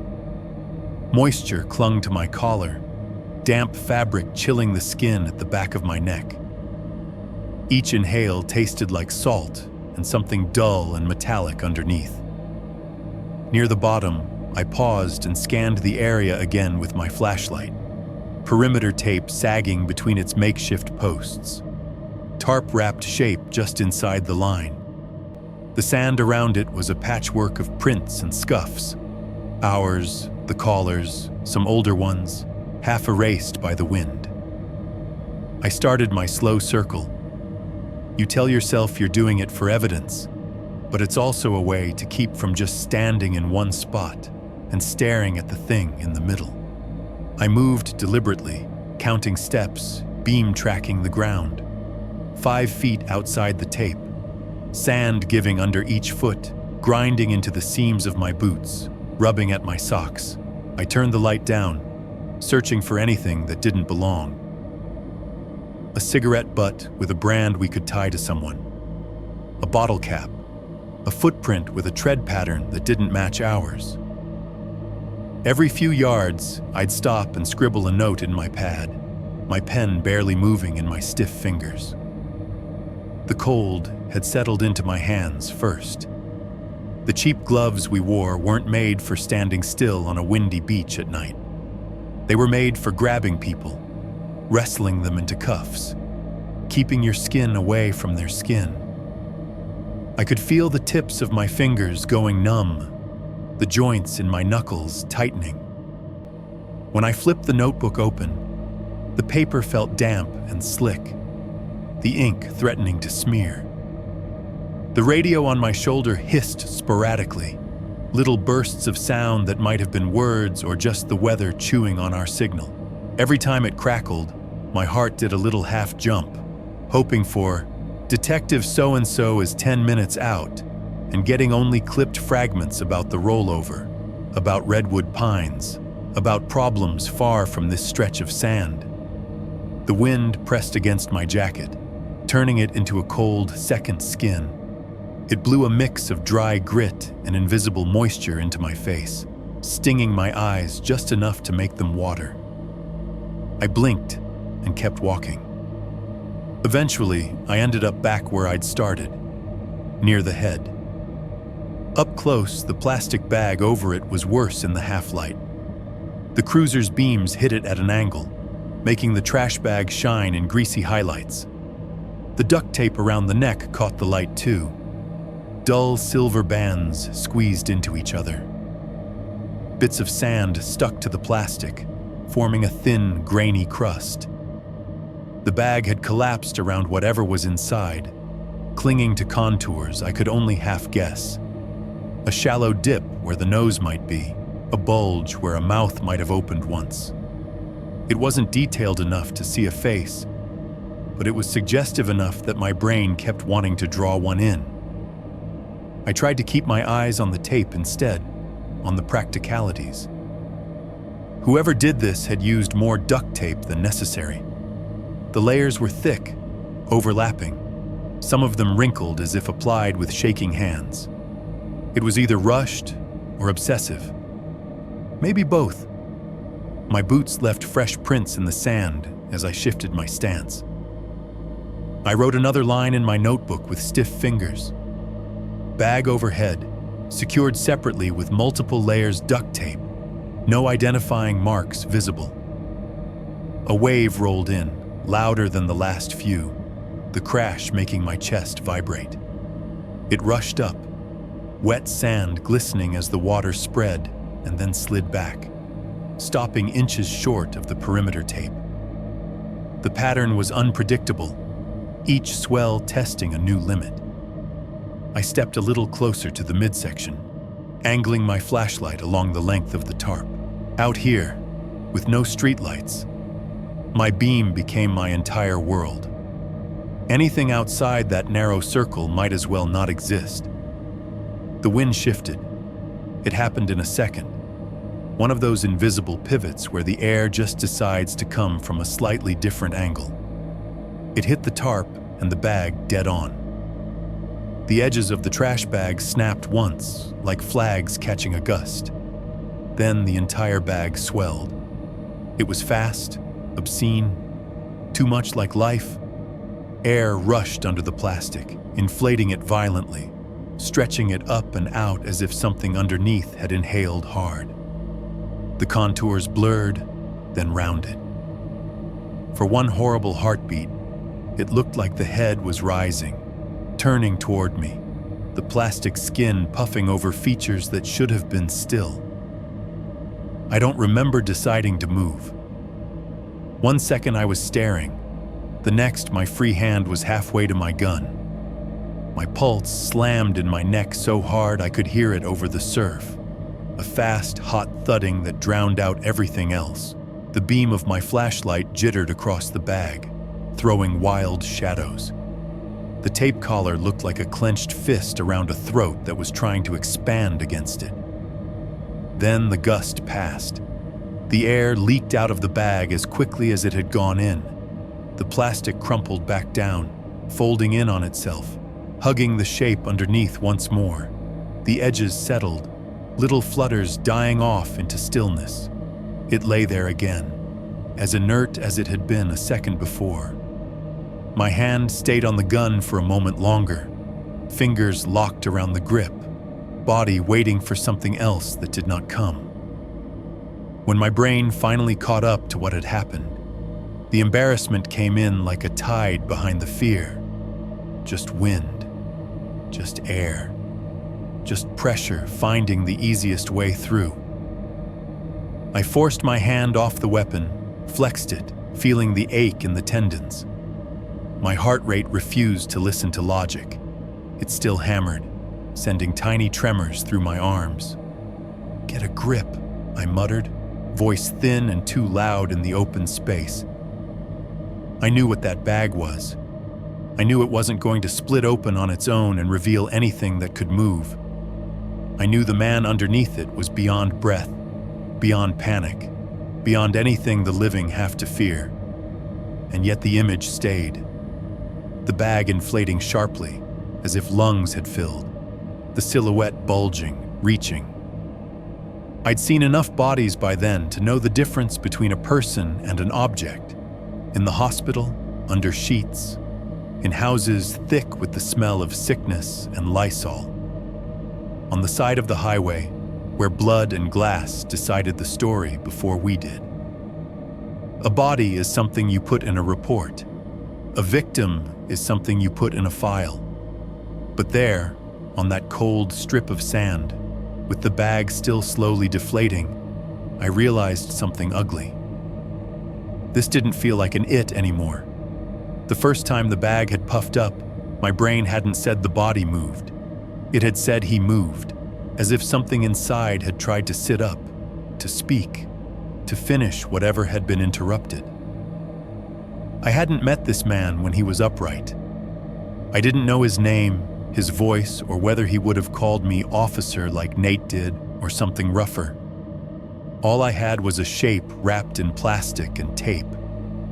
And yet, without asking my permission, some part of me had started thinking of him as a him. That should have been a good thing. That's what they tell you in those mandatory trainings about empathy and de-escalation. Remember, people are human. Remember, they have lives and stories that didn't start with their worst moment. On that beach, it made everything worse. Because once he was a him, not an it, nothing about this could stay contained on the sand. He had history and habits. He had people who might be looking for him or trying not to. He had favorite songs and bad jokes and moments in his life where he stood exactly where I was standing now, looking down at something and deciding what to do next. I didn't know yet who he was to the detectives. I didn't know the word suspect was already being attached to his name in rooms I hadn't entered. All I knew was that someone had wrapped his head in a bag, taped it tight, and left him at the edge of the ocean like a piece of trash too dangerous to throw away anywhere else. And I knew that I was the only living person within a quarter mile tasked with making sure he stayed right where he was. The wind shifted again, gentler this time. The bag rustled but didn't inflate. I took a step back, then another, putting a little distance between myself and that taped-off world, trying to breathe around the tightness in my chest. Up on the boardwalk, the cruiser's headlights hummed. The radio hissed and crackled. Down here, the surf roared, the grass whispered, and the plastic over his face made small, restless sounds that didn't care whether I called him it or him. But I had crossed that line now. I couldn't uncross it. I was alone with a dead man, and every choice I made in the next few hours would be made in the shadow of that fact. 4.2. The long slide toward sleep time does something strange when you are stuck in one place with nothing to do but listen to your own heartbeat and the ocean. I checked my watch not long after Jeff left. 1:05 a.m. The digits glowed a soft green in the dark when I pressed the button, briefly lighting up my wrist and the inside of my sleeve. 40 minutes, I told myself. Maybe less if the detectives drove like they meant it. I could do 40 minutes. I made another slow circuit of the perimeter, my flashlight beam crawling over the sand, pausing on the tape, skipping over the tarp-wrapped shape as quickly as I could without looking like I was avoiding it. The wind cut through the seams of my jacket, slipping down the back of my neck like cold fingers. Each step on the wet sand made a dull, muffled crunch, grains grinding into the tread. When I checked again, convinced that a good chunk of time had passed, my watch said 1:27 a.m. It felt like an hour had stretched between those numbers. My legs ached as if I'd been walking for miles, but the scene around me was almost exactly the same. Tape fluttering, headlights casting that weak cone of light, the bag over his head making tiny, irregular sounds in the wind. I tried to focus on the ocean instead, thinking that if I could sync my breathing to the waves, I might feel less like I was coming apart in little jittery pieces. The tide had started to turn, too. Earlier, the waves had been shouldering up the beach, each one testing how far it could reach. Now they were pulling back, retreating a few feet with each set, leaving the sand darker in a shrinking band at the edge. The rhythm shifted too. Less of the heavy, chest-thumping crash, more of a rolling, shushing roar, like the sea was dragging something heavy back into itself. Between sets, there was a weird quiet, just wind and the occasional rattle of dry grass on the dunes. At 1:41 a.m., according to my watch, I realized I couldn't feel the tips of my fingers anymore. I stuffed my notebook back into my pocket and flexed my hands inside my gloves, feeling pins and needles start in the joints. My boots were damp through to the socks where the earlier wave had caught me. A slow, clammy cold crawled up from my toes, seeping into my ankles and calves. The collar of my uniform shirt was wet, rubbing raw against the back of my neck every time I turned my head. Standing out in the open, with the wind hitting me full on, felt like volunteering to be sandblasted. I looked around and realized there was one bit of structure on the beach I hadn't used yet: the lifeguard stand. In daylight, it was just a simple wooden tower on stilts halfway up the slope, stairs leading up to a little platform where teenagers in red shorts sat with binoculars and whistles in the summer. At night, it was a dark shape against the lighter sand, its underside open, posts sunk deep into the ground. I moved toward it, boots dragging. From underneath, I could still see the body clearly, just a little lower, a little to the right.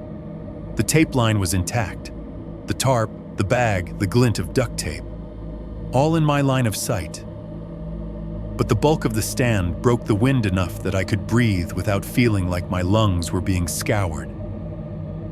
I leaned my back against one of the wooden posts, rough grain digging into my shoulders through the fabric. Above me, the structure creaked now and then in the gusts, wood complaining softly. It felt precarious and solid at the same time, like an old man still stubbornly standing on bad knees. From that angle, the crime scene tape sounded different. When the wind hit it straight on, the plastic ribbons snapped and cracked, a frantic, high-pitched slapping that made my nerves jump.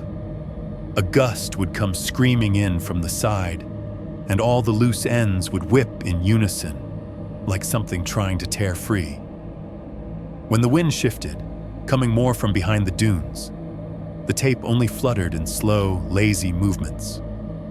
The sound dropped down a register, became a soft, tired flap, like a flag on a ship that had been at sea too long. Same material, same air, but it played my ears a different song depending on where I stood. I caught myself categorizing the sounds like that, as if putting names on them would keep them from turning into something else. Tape snap, grass whisper, surf roll, bag rustle, anything to avoid thinking about the man under the plastic. I tried to keep my mind busy with things far from the beach, my daughter mostly. I pictured her sitting at a wobbly, upright piano in her mother's apartment 2 states away, feet nowhere near the pedals, hair in a crooked ponytail. I'd seen it on FaceTime the previous week, her tongue peeking out in concentration as she picked out Twinkle, Twinkle with serious, careful fingers. The way she glanced up at the screen after she finished, waiting for my reaction, cheeks flushed with pride.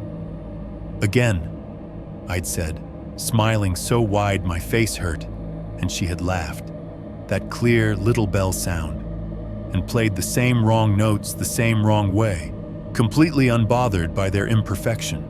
I thought about the way her laugh bounced off the walls when I managed to make a joke land over a lagging video call, the way she leaned in close to the camera sometimes, filling the entire frame with one eye and half her nose, asking if she could see where you work, Daddy, like it was some magical kingdom instead of a patrol car and an office with bad lighting. In my pocket, my phone was somewhere between 15 and 20% battery. Too low to risk a text, too late to call. Somewhere, she was asleep in a bed with real sheets and a stuffed bear, completely unaware that her father was standing on a cold beach near a taped-off corpse, trying to keep his eyes open by replaying her piano lesson. The contrast gnawed at me, her small hands pressing clean white keys, my numbing fingers gripping a flashlight and a pen and the edge of a reality I did not want her to ever touch. The tide sucked back with a long hiss, then slammed forward again, the cycle endless. I shifted my weight trying to find a position that didn't make some part of me hurt. The back of my neck itched under the damp collar. My knees stung from the cold. My lower back ached. Little pains stacking up. The radio on my shoulder spritzed static and a fragment of a sentence. En route. 10 minutes. Copy. It was impossible to tell if that was for me or some other unit far from here. I keyed up once, asked dispatch for an ETA on detectives. The answer was a vague, they're on their way, unclear exact, drenched in static. I sat down. It was half a decision and half a collapse.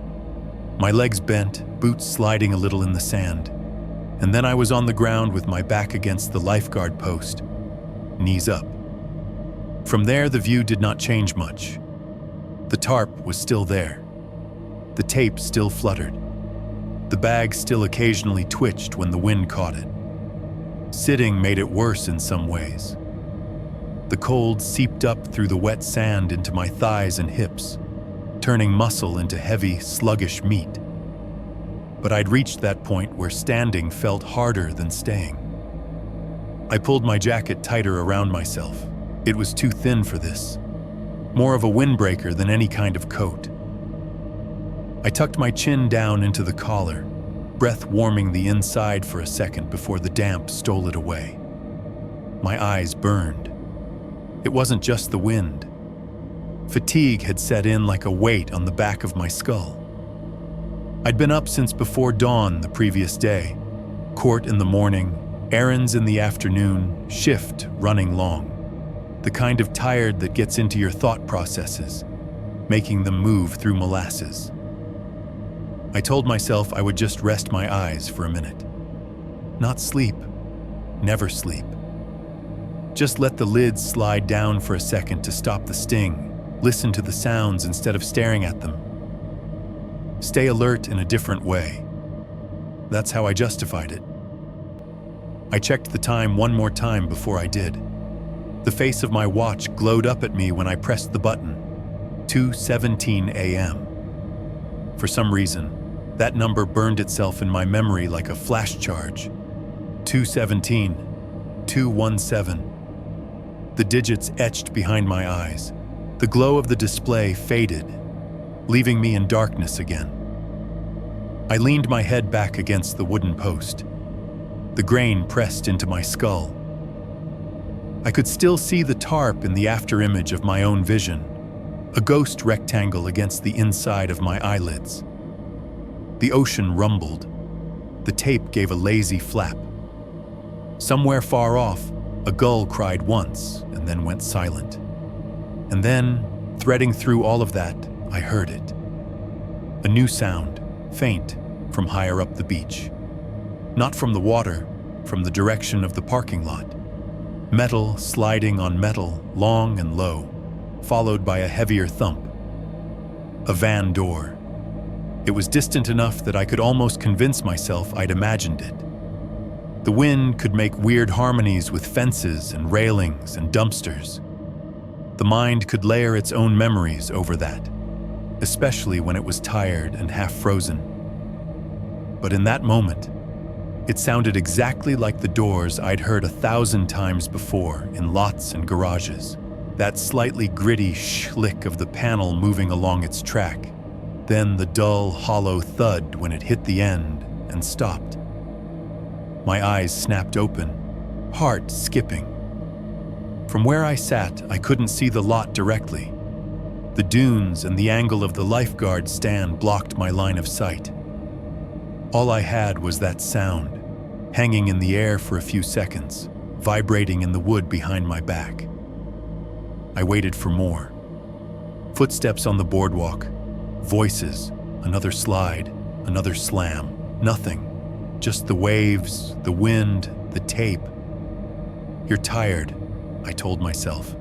You're hearing the road, a trunk closing, something else.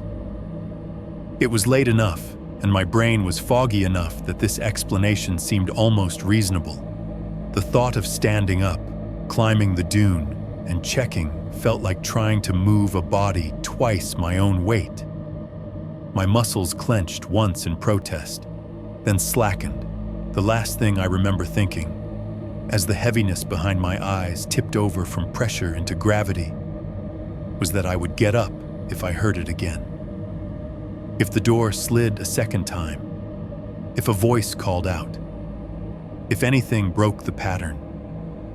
My head sagged forward.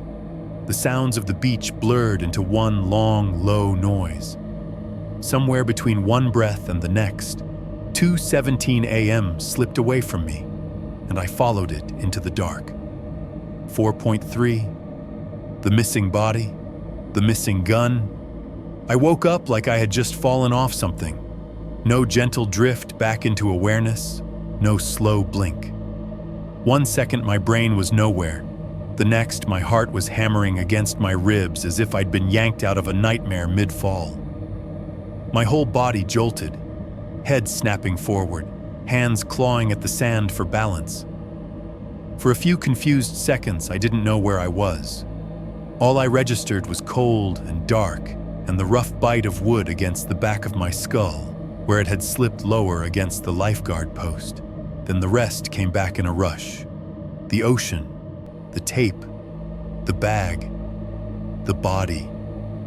I sucked in air so fast that it burned. My breath came out in short, white bursts that vanished immediately in the wind. My tongue felt thick, my mouth dry with that sour taste you get from sleeping in the wrong position, at the wrong time, in the wrong place. The world looked different. It took me a second to realize why. The cruiser's headlights, which had been bright enough earlier to carve a pale path down the boardwalk and splash across the sand, were dimmer now, the cones of light weaker and yellower.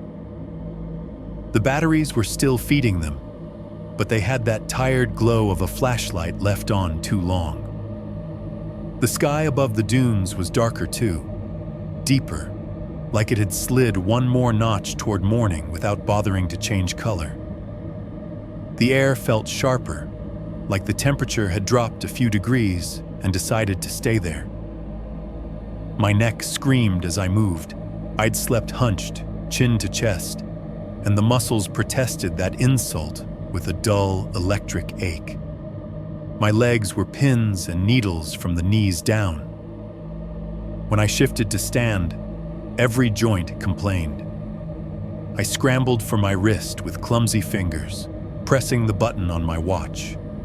3:46 a.m. The numbers glowed a sickly green in the dark, more accusation than information. I had been out for over an hour. The shame hit first. Before fear, before anything else, there was that hot, crawling feeling under my skin. I had done the one thing I was not supposed to do. The only thing everyone from the sergeant to the rookie class had drilled into us when it came to guarding a scene. You do not sleep. You do not zone out. You are the line between what happened and what might still happen. And I had stepped off that line and sat down.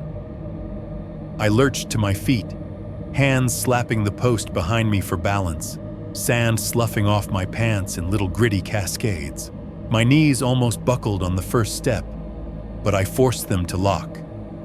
I didn't look at my radio. I didn't look at the boardwalk. I looked down the beach. For a second, my brain refused the information my eyes were giving it. There was the tape, still fluttering in the wind like a row of tired yellow tongues. There were the familiar shapes of driftwood, the dark smear of an old fire pit, the wet band of sand near the water. But the place where the tarp should have been was just empty. It was like a magic trick. The spot was obvious even without the plastic, an irregular oval where the sand was a little darker, pressed down, dampness holding its shape a little longer than the rest, like a shadow left behind. No tarp, no bag, no duct tape, no feet sticking out, just an absence. For a heartbeat, my mind tried to overlay the memory of what had been there. I could almost see it superimposed on the empty sand. The black rectangle, the shiny bag, the swollen, awful shape of the head when the wind had filled it. It flickered and then slid away, leaving only the flat space. I started moving before I felt my feet. Down off the slight rise under the lifeguard stand, across the slope, slipping once on a patch of loose sand. My flashlight beam bounced all over, catching my own shadow, jerking across the tape, finally landing on the exact spot where the body had been. Up close, the emptiness was worse. There was a darker oval in the sand where the weight had pressed down, the edges already softening. A few shallow scuffs nearby where something heavy had been lifted or adjusted. No deep, obvious drag marks leading away. No clear trail pointing to the dunes or the water. Just a patch of disturbed ground you could interpret 12 different ways if you were desperate enough. No, I heard myself say out loud. No, no, no. Chicos, I swung the light in a frantic arc around the area, heart in my throat. Maybe I'd misjudged the exact location in my foggy head. Maybe it was 3 feet to the left. Maybe 4. Maybe nothing. Just sand, some shells, a length of kelp like a dead snake, a plastic bottle half buried. The tape line stood, mocking, enclosing nothing. I felt the world tilt. My hand went to my side without permission, fingers seeking the familiar weight at my hip the way you do a dozen times a day without thinking. The holster strap was still snapped. The leather was still warm where it hugged my body. But when my fingers closed around the shape where the Glock should have been, they met only emptiness. For a moment, I didn't understand what I was feeling or not feeling. The weight that had been there every day for years was gone, and my brain couldn't reconcile the absence. I unsnapped the strap with a jerk and grabbed for the gun again like maybe it was stuck. Maybe I'd holstered it wrong. Maybe. My fingers curled around nothing. The holster was empty. The nausea arrived in a wave so strong I had to swallow twice to keep from doubling over. Cold sweat broke out under my vest, the fabric suddenly clammy and suffocating. At some point while I was asleep under the lifeguard stand, someone had come close enough to put their hand on my hip, work the retention, and lift my weapon out of the holster without waking me. My skin crawled at the thought. It was like hearing that a stranger had stood in your bedroom, inches from your face, while you slept. The violation was physical. I spun around, flashlight on full, throwing the beam across the dunes, the boardwalk, the shadows under the stand where I'd just been. The empty sand looked back, indifferent. Panic makes your brain grab at whatever is closest. The first explanation that popped up was the ocean, a big wave, bigger than the others, coming up while I was sleeping, sweeping the tarp and the body into itself like a tongue licking crumbs off a plate. But if that had happened, the waterline would be different. The sand would show it. The tide had been receding when I drifted off, not rising. And even if a freak wave had reached all the way up to the body, how would it lift a tarp-wrapped, taped-up adult male and carry him out without leaving a trench? And how would it unzip my holster on the way? Animals, then.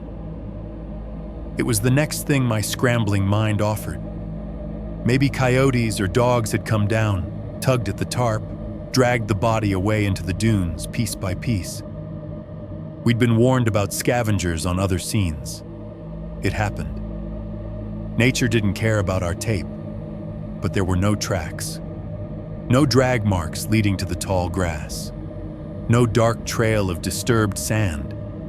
And again, an animal wasn't going to carefully pop the strap on my duty belt and lift the gun out. It would have had to move me or chew at me to get there. I would have woken up if something with teeth had tried. A prank, then. Some sick kid finding the scene while I slept, deciding to steal the gun as a trophy and roll the body into the water for kicks. That thought hit and dissolved just as fast. It explained the gun, but not the method. Kids didn't usually get past a sleeping cop's defenses without waking him, and there was nothing playful about the way the tarp had been removed. No scraps, no discarded tape, no half-torn plastic. Whatever had been done here had been done deliberately, with purpose. "Think," I whispered to myself, but my thoughts were already there, huddled in a corner, pointing at the same conclusion. What was left wasn't complicated. It was simple and awful. A human being had come down off the dunes or out of the lot, walked past the tape, and taken the body. They had done it quickly enough and quietly enough that my exhausted brain hadn't registered their presence. They had been close enough to feel my heat through my jacket as they reached for my hip. Close enough to see my face slack with sleep, my mouth probably slightly open, my head tilted at a stupid angle. They had unclipped the holster, lifted the gun, slipped it free, and walked away, carrying both the weapon and the wrapped man. The only person we knew who fit that profile, someone who cared enough to retrieve this particular package, who had a stake in how this scene did or did not exist in the morning, was the same one who had put him here. The killer had come back while I slept. I stood there, the wind cutting through my jacket, the sand biting at my ankles, flashlight beam jerking over nothing, and felt the whole structure of the night collapse inward. Everything Jeff and I had done to hold the scene was gone. The evidence we'd been so careful not to disturb had been hoisted up and hauled away right in front of me while my eyes were closed. The one piece of equipment that gave me any sense of power out here, my firearm, was now in someone else's hands. Someone who had already demonstrated they were willing to use force in ways that didn't care about rules or reports. The shame curdled into something sharper. Fear, yes, but also a tearing awareness of how bad this was going to look when the sun came up and there were more people on this beach than just me and the dead man who wasn't here anymore. You fell asleep. You lost the body. You lost your gun. Those sentences lined up in my head like charges. The radio on my shoulder hissed, oblivious. I could hear voices faintly now. Some unit somewhere clearing from a call, another acknowledging traffic. The normal rhythm of the night shift rolled on while my piece of it went off the rails. For a second, all I could do was stand there and breathe, the cold air burning my lungs, my mind a blank white noise. Then my flashlight caught something at the far edge of its reach, a color that didn't belong. I turned, lifting the beam, squinting against the sudden brightness in my own eyes. Down the curve of the beach, past the washed-up logs and the faint, irregular teeth of rocks jutting up out of the sand, there was a small cluster of boulders poking out into the water. Beyond them, almost swallowed by the night, sat a squat outline I recognized, a weather-beaten shack the lifeguards used as storage in the off-season. Just a dark lump most of the time. Tonight, it glowed. Not bright, not like headlights or a flashlight. More like a low, pulsing orange, flickering against the inside of its own shadow. It licked along the edges of the rocks nearest to it, painting them in rusty flashes. The color moved, alive, pushing back the black in small, uneven breaths. Fire. Someone had built a small fire down there, near the shack and the rocks. The flames were partially shielded from the wind. They burned steady, undisturbed by the gusts that had turned my tape and the bag into twitching things.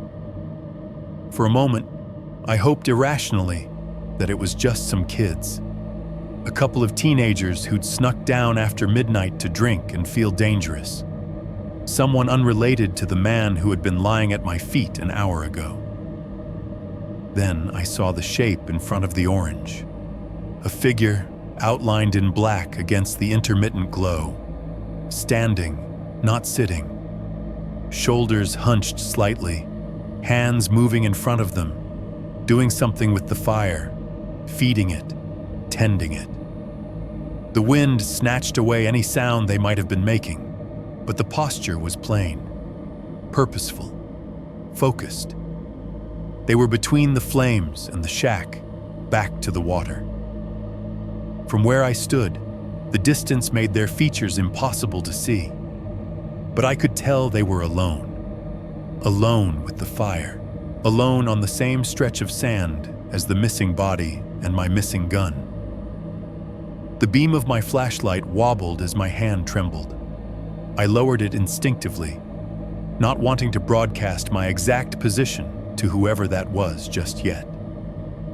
The afterimage of the flames burned in my eyes. Tiny orange ghosts. Up until that second, the worst part of waking up had been the emptiness, the absence where the tarp had been, the hollow where my Glock should be. The realization that something had happened while I slept and I'd missed it. Now, staring down the beach at that flicker of fire, I understood something more dangerous.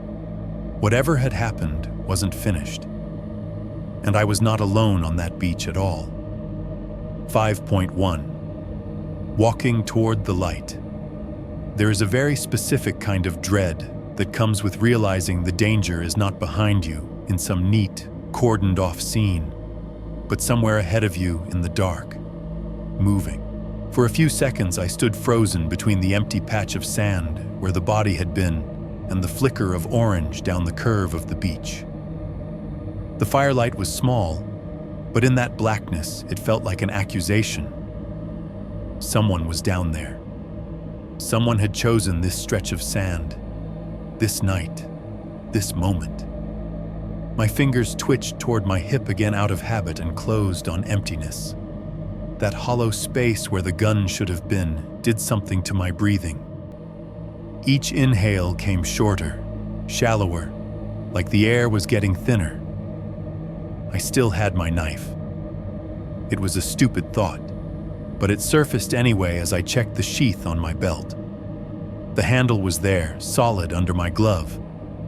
A short, department-issued blade meant for cutting seatbelts and tape, not for settling whatever this was.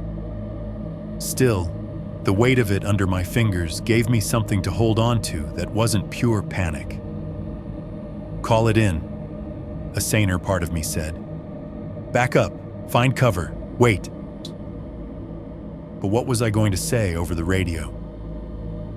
Be advised, I fell asleep, lost the body and my gun, and now there's a campfire down the beach?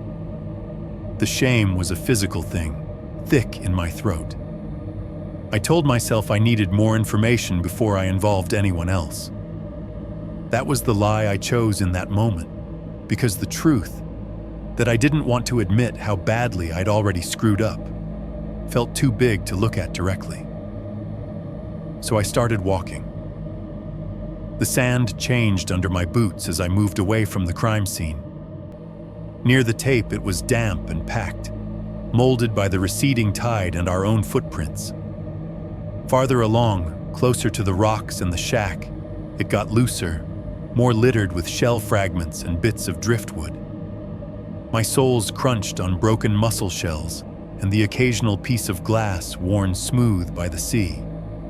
I kept my flashlight low, beam mostly on the ground, not wanting to broadcast a big white circle of attention at chest height.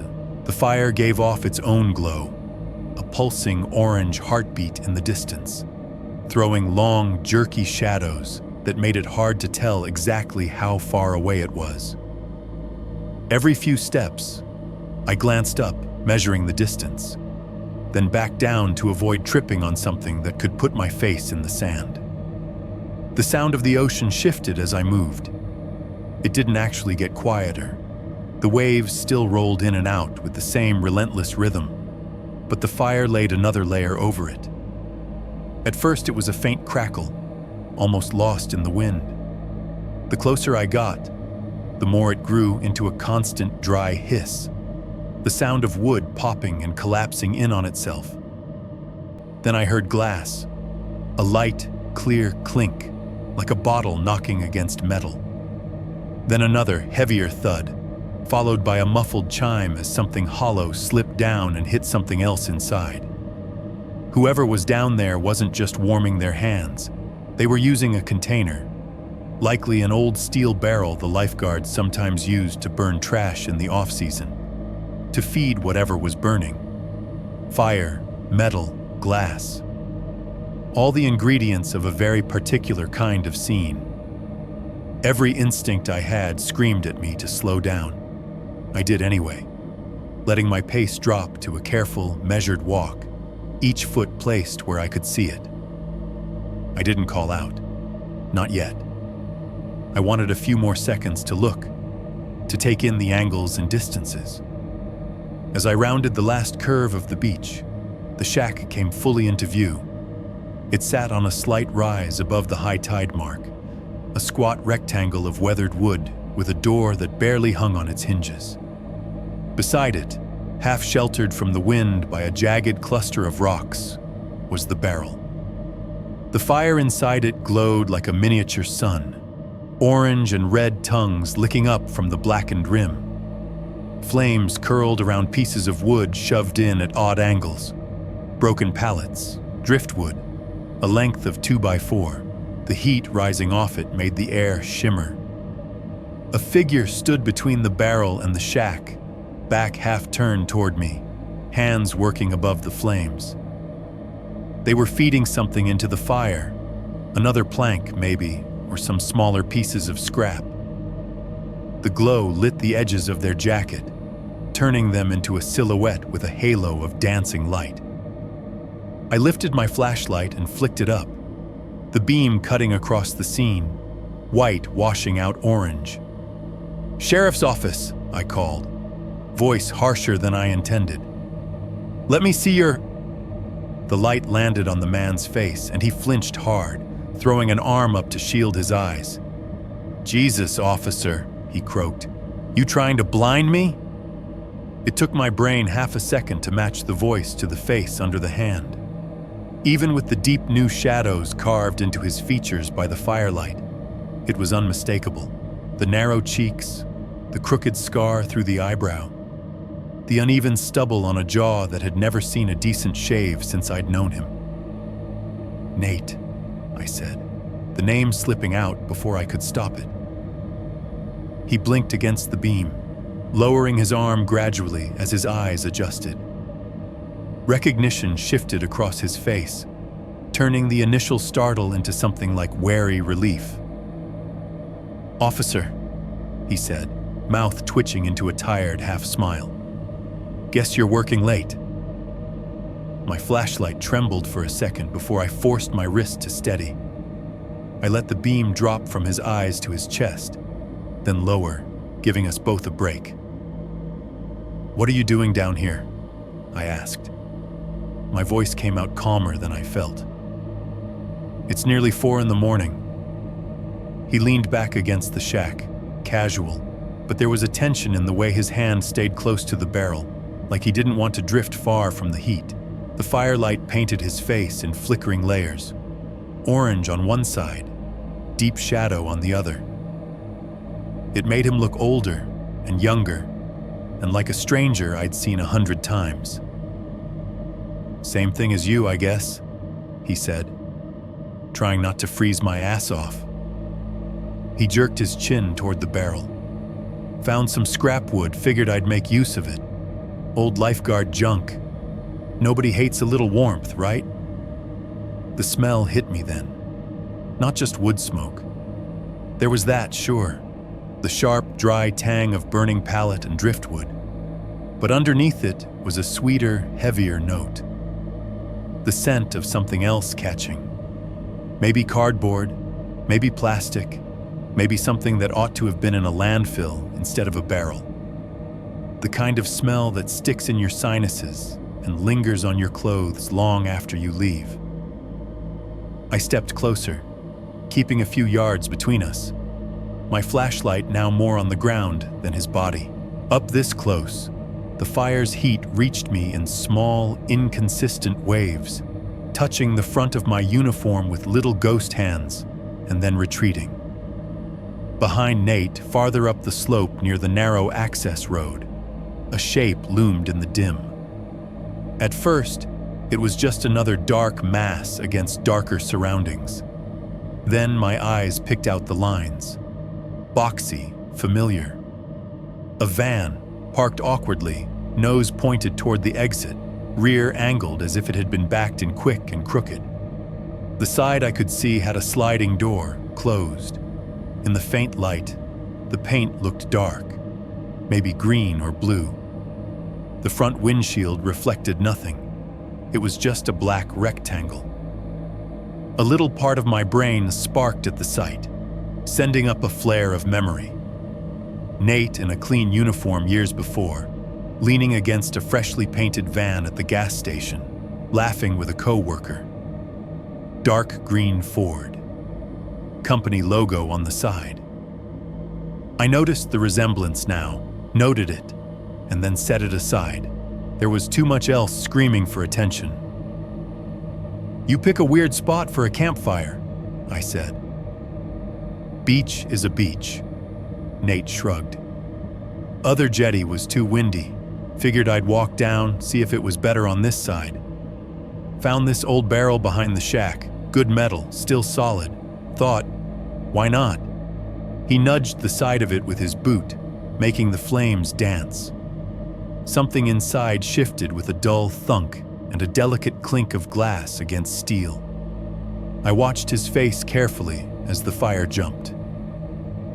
His eyes were rimmed red, skin chapped from the cold. There were new lines at the corners of his mouth. Yet when he looked at me, there was that same reflexive deference I'd seen a dozen times behind Walmart and at the pumps. "What's going on down there?" he asked, nodding toward the section of beach I'd just come from. "All that tape and light and such. Looks like a movie shoot." The question was casual, but there was something underneath it. Curiosity? Sure. Maybe concern?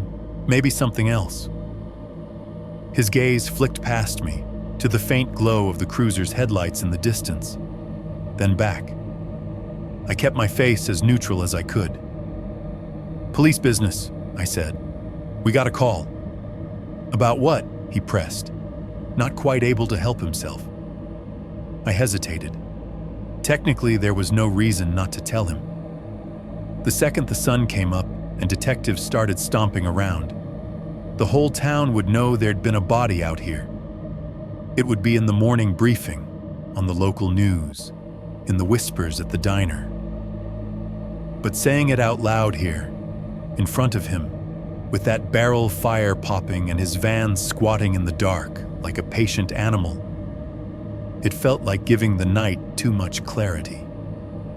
"We're investigating something," I said finally. "You don't need to worry about it. You're not supposed to be camping out on this side after hours anyway." He huffed a little laugh, breath puffing white in the firelight. "I'm not supposed to be in a lot of places, officer," he said. "Doesn't stop me from needing somewhere to stand." He tilted his head, studying me. Up close, I wondered what I looked like to him. Uniform streaked with sand, eyes bloodshot, jaw clenched tight enough to ache. "You look spooked," he said quietly. "More than usual. Something bad happen?" The question slid under my skin. He'd always called me officer, always moved where I pointed, but he wasn't blind. He'd been watching us, me, my colleagues, the way we carried ourselves, long enough to read the tension in our shoulders. I shrugged, a jerky, unconvincing motion. "Long night," I said. "Cold. Busy." Nate nodded slowly, as if that lined up with what he already suspected. He reached down and picked up a brown glass bottle from the sand, squinting at the label in the firelight. It was empty. He tossed it into the barrel. It landed with a hollow thunk, then rattled down into the embers with the faint chime of glass hitting metal. Little sparks jumped up where it landed. I flinched at the sound more than I should have. "You been here long?" I asked, forcing my voice back into something like professional curiosity. "On this side?" "Couple hours," he said. "Walked down after midnight, I think. Hard to tell. Time doesn't like me much after dark." He smiled, a dry, humorless twist. "Saw your lights down there earlier. Figured you boys had your hands full. Didn't want to get in the way." The way he said it, casual, tossed off, made my skin prickle. "Lights?" I asked. "What lights?" He shrugged again, the motion loose, too loose. "You know, headlights, flashlights, couple of you down by the water. Looked like you were, I don't know, looking for something. I stayed up here. Last thing anybody needs is me walking into the middle of that. People see me and they forget what they were actually mad at in the first place." He poked the fire with a length of wood, sparks spiraling up. "If I'm honest," he added, eyes on the flames, "I saw enough to know I should mind my own business. So I walked back up the sand. Started this instead." He tapped the barrel. "Figured if anyone needed me, they'd come find me." He lifted his gaze then, and for a heartbeat our eyes met over the wavering light. There was nothing overtly menacing in Nate's expression. No smirk, no glint of triumph. Just a tired man watching a tired cop, both of us pretending this was a normal conversation beside a normal fire on a normal beach. But buried in his offhand comment was a simple, quiet fact. He had been out here all along, close enough to see our lights, close enough to decide to stay away, close enough maybe to have watched more than he was admitting, and now I was standing in front of him, unarmed, heart pounding, trying not to show how much those few casual words had just shifted the ground under my feet. 5.2. A deal with the worst part of myself. Standing there in front of that barrel fire, I realized there were two scenes on this beach, not one. Downshore, under the sagging crime scene tape and the dying headlights, there was the official story. The taped-off rectangle where a headless man had been laid out for us like a question. That was the part people would see. The paperwork, the detectives, the news trucks if it got big enough. Up here by the shack and the rocks was the other story. The one no report was ever meant to capture. Me and Nate and the little orange circle of heat, floating in the dark like an eye. My brain picked that moment to show me the third story, the version of tomorrow where none of this stayed contained. It came in flashes, internal affairs, that stale conference room smell of carpet shampoo and old coffee, the blinds half closed, a recorder on the table. My sergeant across from me, jaw clenched, not looking at me directly. A man in a suit I'd never seen before asking the same questions 5 different ways. You fell asleep on a scene.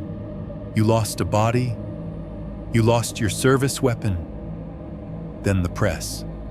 Not national, maybe, but local. A reporter standing at this very beach access in a nice coat, hair perfect, talking into a microphone about troubling lapses in protocol, while the words, "missing evidence gun," scroll along the bottom of the screen. My ex sitting on her couch, the TV light flickering over her face. My daughter next to her, swinging her legs off the edge of the cushion, hearing the anchor say my last name with that crisp, distanced tone. The word disgraced in a sentence with deputy and use of force and prior incident. Kids at her school repeating things their parents half heard at dinner and half understood. Isn't your dad that cop? The one who lost the gun? The one who... I felt my throat tighten. The fire popped and shifted, a small log collapsing inward. Sparks spiraled up and winked out. I stared at Nate's hands. He held them out to the flames, palms toward the heat, fingers crooked and raw-looking. His nails were short and broken, half-moon crescents of grime under them. The backs of his hands were a mess of old scrapes and new skin cracked white where the cold had split it. He wasn't watching me anymore. His gaze had gone unfocused, half on the fire, half somewhere else. When he spoke, his voice came out softer. The edge of his usual wary humor dulled. "Gets mean out here at night," he said. "Colder than it has any right to. People think coastal town and picture bonfires and kids with guitars. They don't think about wind that cuts through 3 layers and makes you feel like your bones are hollow." He laughed once, quietly. "I used to drive by places like this on my way home from work. Windows up, heater on.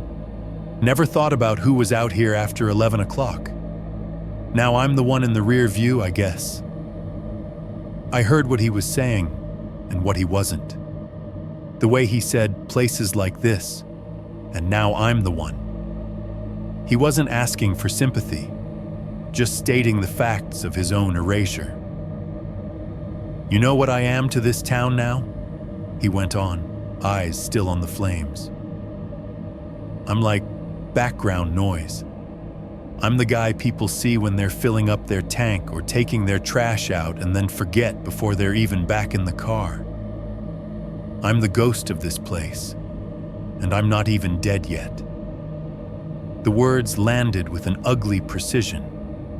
Ghost of this place. Always there, in the corners of things, in the footage from security cameras, in the periphery of reports. Same subject as prior contacts. Transient male, known to the area. The firelight threw his shadow up against the side of the shack, taller and thinner than he was, head bent slightly. He looked like 2 people at once, flesh and flicker. The part of me that had been grinding away at the problem of my career picked that exact phrase up and turned it over like a knife. If you're the ghost, the worst part of me thought, then you're already halfway gone. The thought didn't arrive as a sentence at first. It came as a feeling, a cold, precise line drawn between 2 points, my life and his. Point A was a future where detectives marched down the boardwalk at dawn, found nothing but disturbed sand and a junior deputy babbling about waves and van doors. Where every mistake I'd ever made got pulled like old files from a cabinet, stacked on a table, used to sketch a pattern of bad judgment. Where the plea deal from the earlier shooting got a new context, a darker one. Point B was the same morning, same detectives, same wind, but with a body lying neatly inside the tape line again. Different clothes, different face, but still, a body. A crime scene that had not gone missing under my watch. It was like a switch flipped in my head. A voice I hadn't heard before cleared its throat and stepped forward. "You lost one," it said. "What if you put another one there?" I remember the exact sensation of that idea landing. Not a shock, not horror. More like the slow, awful recognition of something that had been sitting in the corner of the room the whole time, waiting for me to notice it. "No one would know," the voice continued, maddeningly reasonable. "They'll see what they expect to see. A dead man where a dead man is supposed to be. One headless bound body replaced with another. You're not changing the headline. You're just keeping it from getting worse." My stomach lurched. I gripped my flashlight harder to keep my hand from shaking. This is insane, I thought. This is murder. "He's already dead as far as they're concerned," the voice countered. Look at him.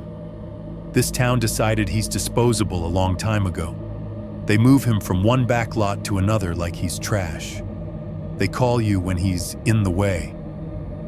What's the difference between letting him freeze out here some night and this? I watched Nate. He had no idea what was happening inside my head. He rubbed his hands together, held them closer to the barrel, then pulled back with a hiss when the heat bit. "My fingers don't like this time of year," he said, flexing them. "Joints hurt. Harder to hold on to things. Harder to sleep when you gotta keep moving to stay warm." The irony wasn't lost on me, that he was talking about how hard it was to hold on while my grip on my own morality was loosening. "You ever think about leaving?" I asked, to distract both of us. "Going inland, warmer, different town." He shrugged, a tired roll of his shoulders. "Tried," he said. "Bus ticket, couple times. Always end up back here. You get used to the way a place sounds at night. It kind of lays claim to you. Besides, no one's waiting for me somewhere else. At least here I know which dumpsters close early." He said it lightly, but there was a crack in his voice when he mentioned no one waiting. I saw his eyes glint in the firelight, not from tears exactly, but from something sharp and resigned. My daughter's face flashed behind my eyes again, the way she sometimes said, "Are you coming next weekend for sure, Daddy?" With that little catch on sure. The fear that one day I'd say yes and mean no, or say no and mean I don't get a choice. If I lose this job, that voice reasoned, I lose the schedule that lets me see her. I lose the money that gets me on a plane. I lose any leverage I have in court when her mother decides it's easier if I stay away. My gaze dropped to Nate's hands again.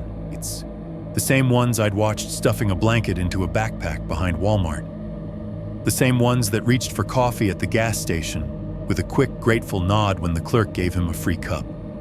He trusted me. Not in some big, deep, emotional way, but in the simple, dangerous way of someone who had seen me a dozen times and learned that I wasn't the cop who swung first. I was the one who said, "You can't sleep here, move along," with a sigh instead of a shout. The one who treated him like an inconvenience, not a threat.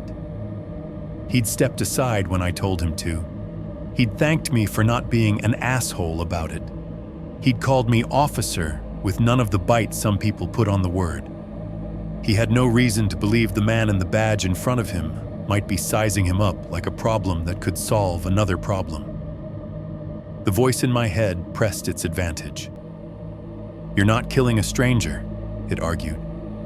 "You're making use of someone the town has already abandoned. A man who calls himself a ghost. A man who just told you no one is waiting for him.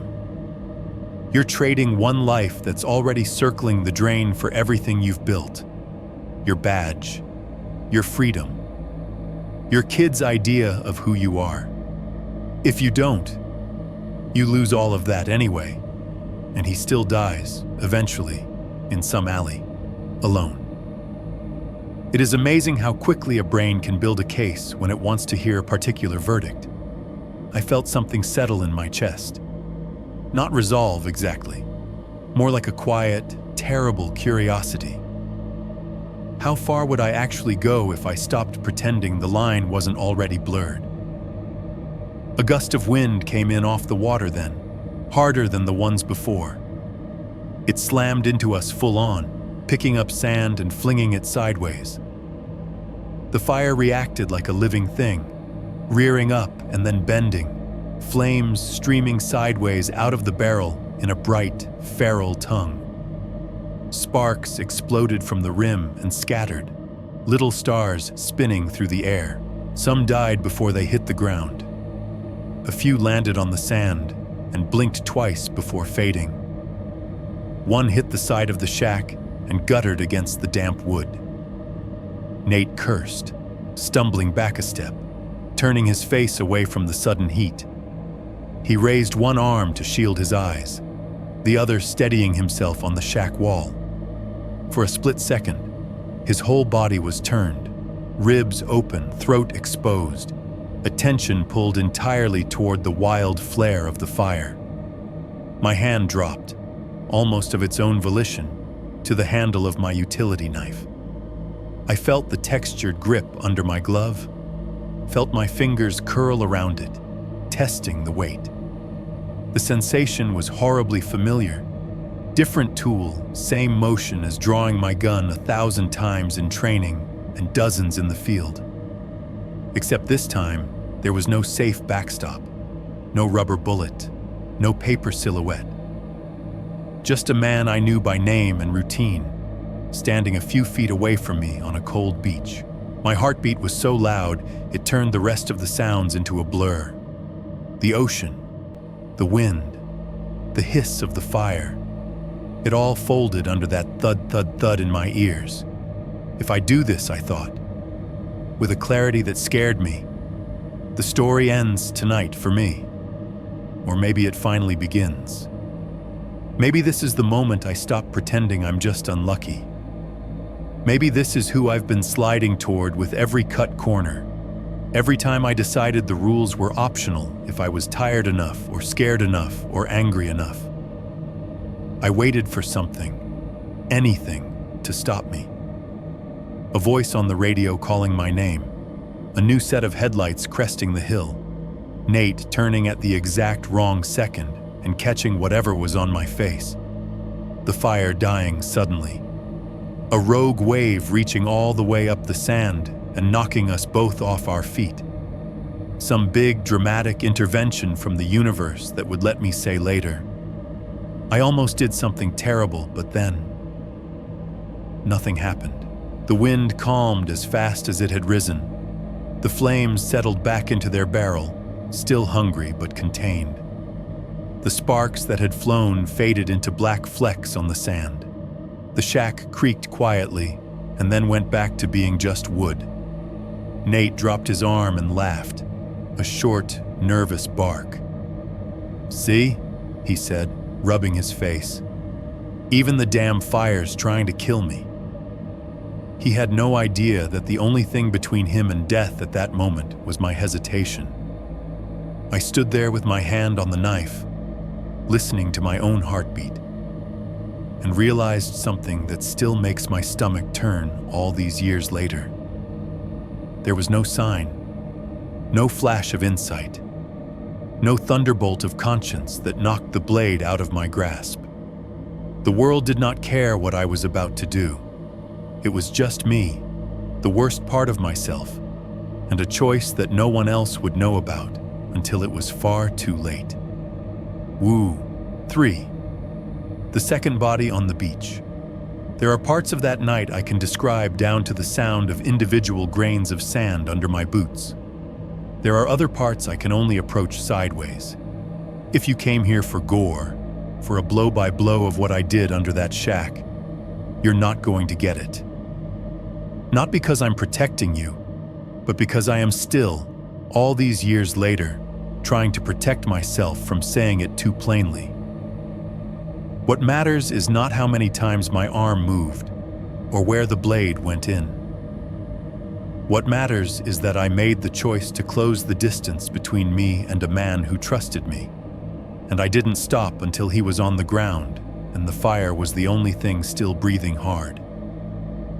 The sounds were small and ugly, a sucked-in breath that never quite made it out as a shout. The scrape of his shoe against rock as his knee buckled, a muffled "hey," cut off by movement and wind. The barrel clanged once when his shoulder hit it, sending a hollow ring down into the fire. A piece of burning wood rolled, sparks coughing up and then settling. The ocean did the rest. It roared through the gaps between those noises, filled in the spaces where a person might have heard something wrong happening and turned their head.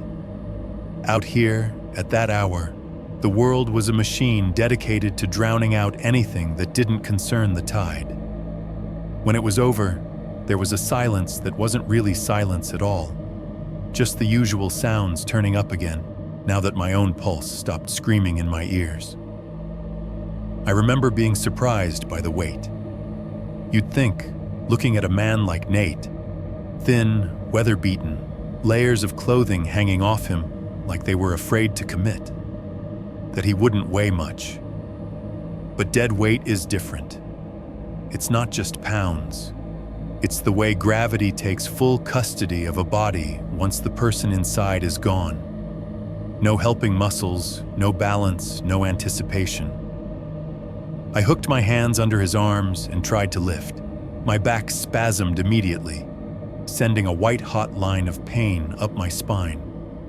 My boots slipped in the loose sand near the rocks, and for a second, we both almost went down. His head lolled, chin bumping his chest once, then falling back. His eyes. I stopped that thought there every time. They were just points in a dark shape. That is all I will say. I adjusted my grip, grunting, and managed to get him half up, half dragged. The barrel fire popped behind me, unseen for the first time since I'd walked toward it. The wind hit my sweat-soaked collar and made me shiver so hard my teeth clicked. Every step down the beach felt like it took a year off my life. The sand grabbed at my boots, sucking my heels down. Each pull forward was a fight. My breath tore in and out in ragged bursts that sounded too loud in my own ears. Nate's legs left twin shallow trails behind us, grooves in the sand that the wind immediately began to soften. Somewhere back near the boardwalk, the radio in the cruiser crackled, a distant hiss and murmur. It sounded obscene in that moment. This little plastic box chattering about units and codes while I hauled a man's body toward the spot where another man had been lying not long before.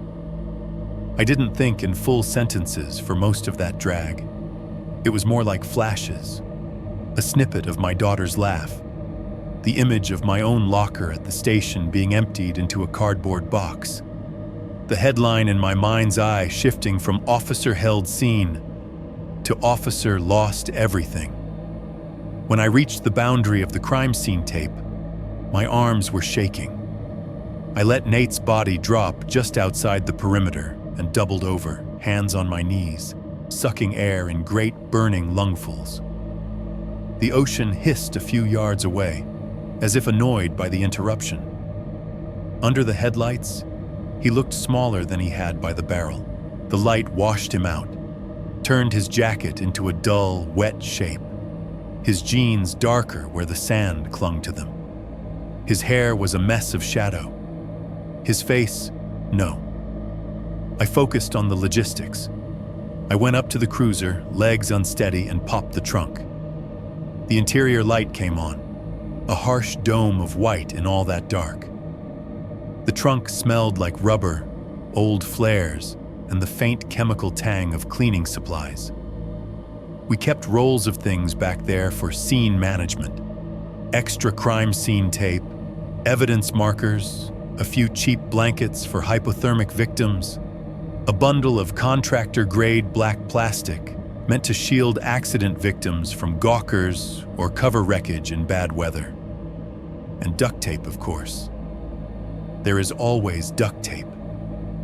My hands moved without my brain's permission. I grabbed the plastic roll, the duct tape, a couple of the cheap blankets, slammed the trunk closed harder than I needed to. The sound cracked across the lot and bounced off the dunes. Back down on the sand, I unrolled the plastic, the sheet snapping in the wind like a sail. It was thinner than the tarp that had been around the first body, but in the flashlight's beam, it looked close enough. Shiny, black, anonymous. I spread it out on the exact patch where the first man had lain. The oval in the sand was my guide, that darker patch where his weight had pressed down. I laid the plastic over it, then dragged Nate onto it, trying not to look at his face, his hands, anything that wasn't a problem to be solved. His body was loose in ways a living person's never is. His head lolled again, jaw slack. I turned it away from me, toward the ocean, as if that made a moral difference. The mechanics of what I did next are simple and horrible. I pulled his arms behind his back, crossing them at the wrists, and wrapped them with tape. The duct tape stuck to itself, to the plastic, to my gloves, making soft, ripping sounds as I tore it. I remembered, with a kind of sick precision, where I had seen tape earlier on the first body, how thick the bands had been, how many times they'd gone around. Ankles next. The gray bands bit into the fabric of his jeans, circling. I told myself I was just matching what had been there before, just continuing someone else's story. When they see this, the voice in my head said, cool and clinical, they'll assume the same hands did all of it.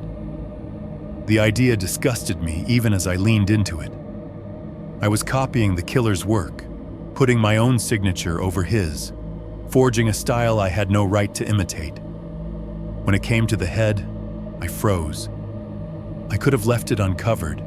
I could have told myself that detail didn't matter.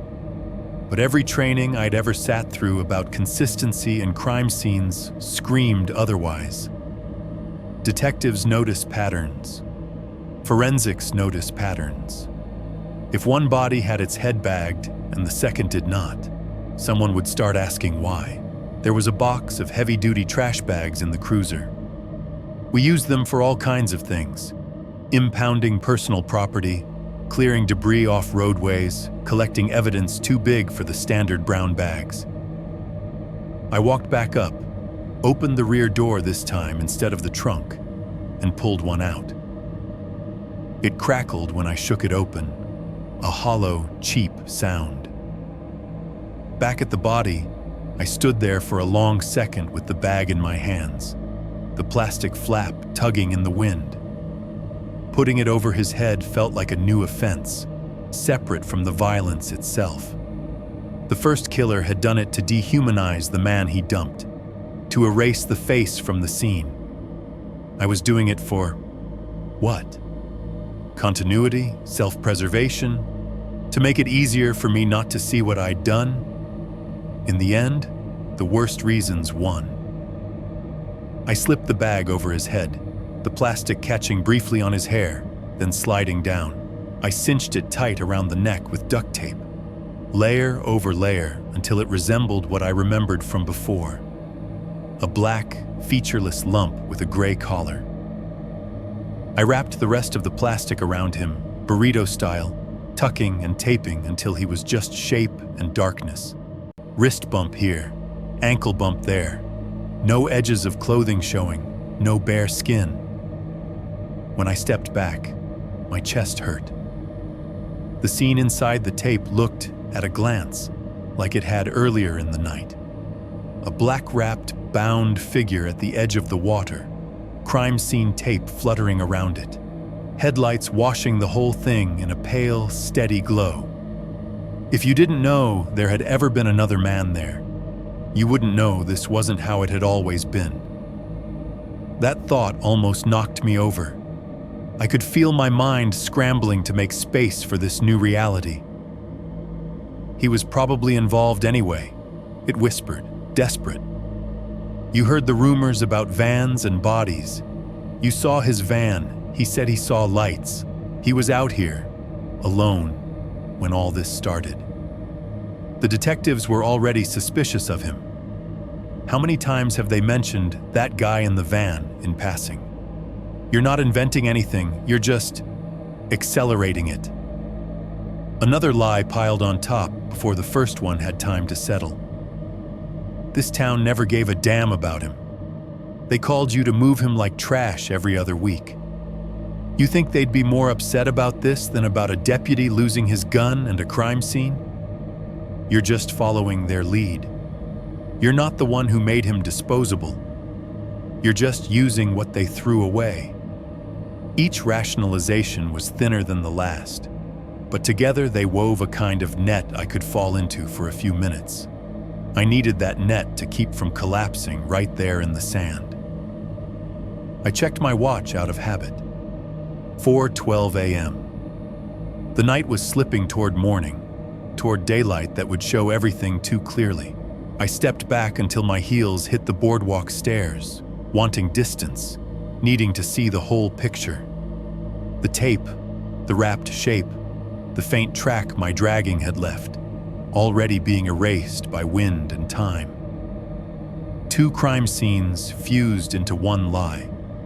The dead man whose body I'd lost had been erased from the sand, replaced by another who had trusted me enough to sit by a fire and call himself a ghost in front of me. Somewhere, the first killer had walked away with my gun and his victim. Here, I had made my own victim and pretended nothing had changed. The radio on my shoulder crackled suddenly, loud in the quiet, making me jump. 2-4, you copy? Jeff's voice came through, warped slightly by distance and weather, but unmistakable. My thumb found the transmit button with fingers that didn't feel quite attached to me. Go ahead, I managed, hoping my voice didn't sound as ruined to him as it did to me. We're on our way back to you, he said.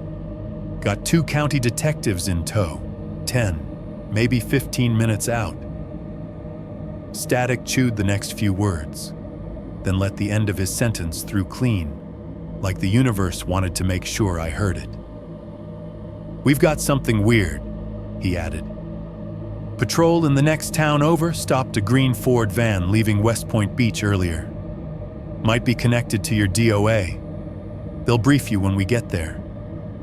I stared down at the neatly wrapped body inside my tape, at the shape of the head under the bag, at the dark shadowed space up the beach where Nate's actual van sat, angled toward the exit, waiting for a driver who was never going to climb back in.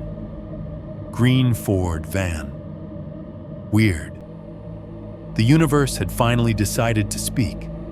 It just waited until I'd already done the worst thing I've ever done before it said anything at all. 6.1. When help arrives. You can hear help before you see it. The first thing that reached me from up by the access road was the low hum of engines. Not one, but several, layered over each other like bad chords. One higher pitched, one deeper, one sputtering a little on idle. Their sound rolled down the dunes in uneven waves, clashing with the rhythm of the surf. Then came the lights. Blue and red strobed up behind the dune grass, painting the taller stalks in brief flashes of color. A set of white headlights washed across the upper sand, cutting hard shadows into every little dip and footprint. For a second, the boardwalk glowed like a stage, every knot in the woodboard standing out. Doors started slamming. Car doors have a different tone depending on who's getting out. Patrol units slam quick and hard, a one-note thud, because the people inside are used to jumping. Unmarked sedans close with a heavier, more deliberate sound, like someone making sure everything is in place before they step into view. I watched all of this from halfway down the boardwalk, one hand on the rail, boots rooted in the sand. The wrapped body lay inside the tape in front of me, the crime scene lights reflecting off the black plastic, giving it that same wet, anonymous sheen. Voices drifted down next, low, professional mutters. Words like morning, what have we got, wins fun tonight. The squeak and clack of evidence cases being opened and set down on the asphalt. The metallic rattle of tripods. The dry rip of rubber gloves being snapped onto hands. The soundscape of solitude I'd been living in. The ocean, the wind, the flutter of tape, the occasional hiss of the radio was suddenly crowded. The beach was still half dark, but it no longer felt empty. The universe had sent people finally, and they were bringing with them procedures, forms, expectations, things I'd already violated. Jeff was the first shape to break away from the cluster of vehicles and head toward me. He came down the boardwalk with the heavy stride of someone who just spent the last few hours juggling other people's emergencies. In the weak wash of the cruiser's lights, his face looked drawn, lines deeper around his mouth, eyes slightly red. "You still standing?" he called, voice carrying over the surf. "Yeah," I said. It came out rough. "Still here." He reached the bottom of the stairs, boots landing on the sand, and stopped for a second to take in the scene. Tape, wrapped body, headlights cutting pale, shaky ovals across the ground. "Hell of a night," he said quietly. "You have no idea," I thought. Behind him, two detectives picked their way down the boardwalk. I knew them both by sight and reputation. County guys. One tall and thin, with a notepad already in hand, pen tucked behind his ear. The other, shorter, broader, carrying a camera bag over one shoulder and a battered thermos in his free hand. Their jackets flapped in the wind, ties loose, hair already starting to dampen from the mist blowing in off the water. They didn't look at me at first. Their eyes went straight to the tarp. "Bodies untouched since you found it?" the tall one asked, more to Jeff than me, gaze tracking the shape inside the tape. "As far as I know," Jeff said. Then he turned his head slightly, looking at me. "He's been on scene the whole time." I swallowed. "As far as he knows," I echoed in my head. The broad detective stepped up to the edge of the tape, careful not to cross it, and clicked open his camera bag. The sound of the zipper was weirdly loud. He pulled out a DSLR, powered it on, and started snapping. Each shutter click was sharp and precise, a tiny explosion of sound. Click. Overview of the body in relation to the water. Click. Close-up of the duct tape at the ankles. Click. The bag over the head, the way it cinched at the neck. Click. The strings of tape fluttering where the wind had tugged at loose ends. Every picture captured the fake pattern I'd laid down over the real one. "Same style as the others," the tall detective muttered, scribbling in his notepad. "Bag over the head, tape on the neck, wrists and ankles, ocean drop spot." My stomach turned. I knew exactly how wrong that sentence was, and the knowledge sat inside me like a stone. "Let's get a few more from this angle," the broad one said, "before the tide decides to help." They moved with a clinical rhythm. Measure, photograph, note, repeat. The forensic techs behind them set down metal cases in the sand, flipped latches, pulled out markers and swabs and folded paper tents. Someone further back unspooled more tape to widen the perimeter, the plastic snapping in fresh lines. I tried to arrange my face into an expression that would read as tired instead of guilty. Jaw relaxed, but not slack. Eyes narrowed from the wind, not from the weight of what I'd done. Shoulders sagging enough to suggest exhaustion, but not so much that they screamed collapse. It was pathetic, the amount of thought I put into that one posture. Jeff edged closer and touched my elbow lightly, steering me a few steps away from the immediate scene. We stopped near one of the boardwalk posts, just out of the camera's field of view, but still within sight of the tarp. "How'd your babysitting shift go?" he asked, keeping his voice low. "Long," I said. That part was true. "Cold." He snorted. "Yeah, well, welcome to coastal work. You see anybody come near the tape?" My heart rate ticked up. This was the moment the lie would start, or the truth would crash everything down. There was no in-between. "No," I said. "Nothing. Just the waves and the wind." It wasn't technically a full lie yet. I hadn't seen the killer come back. I hadn't seen anyone approach while I slept.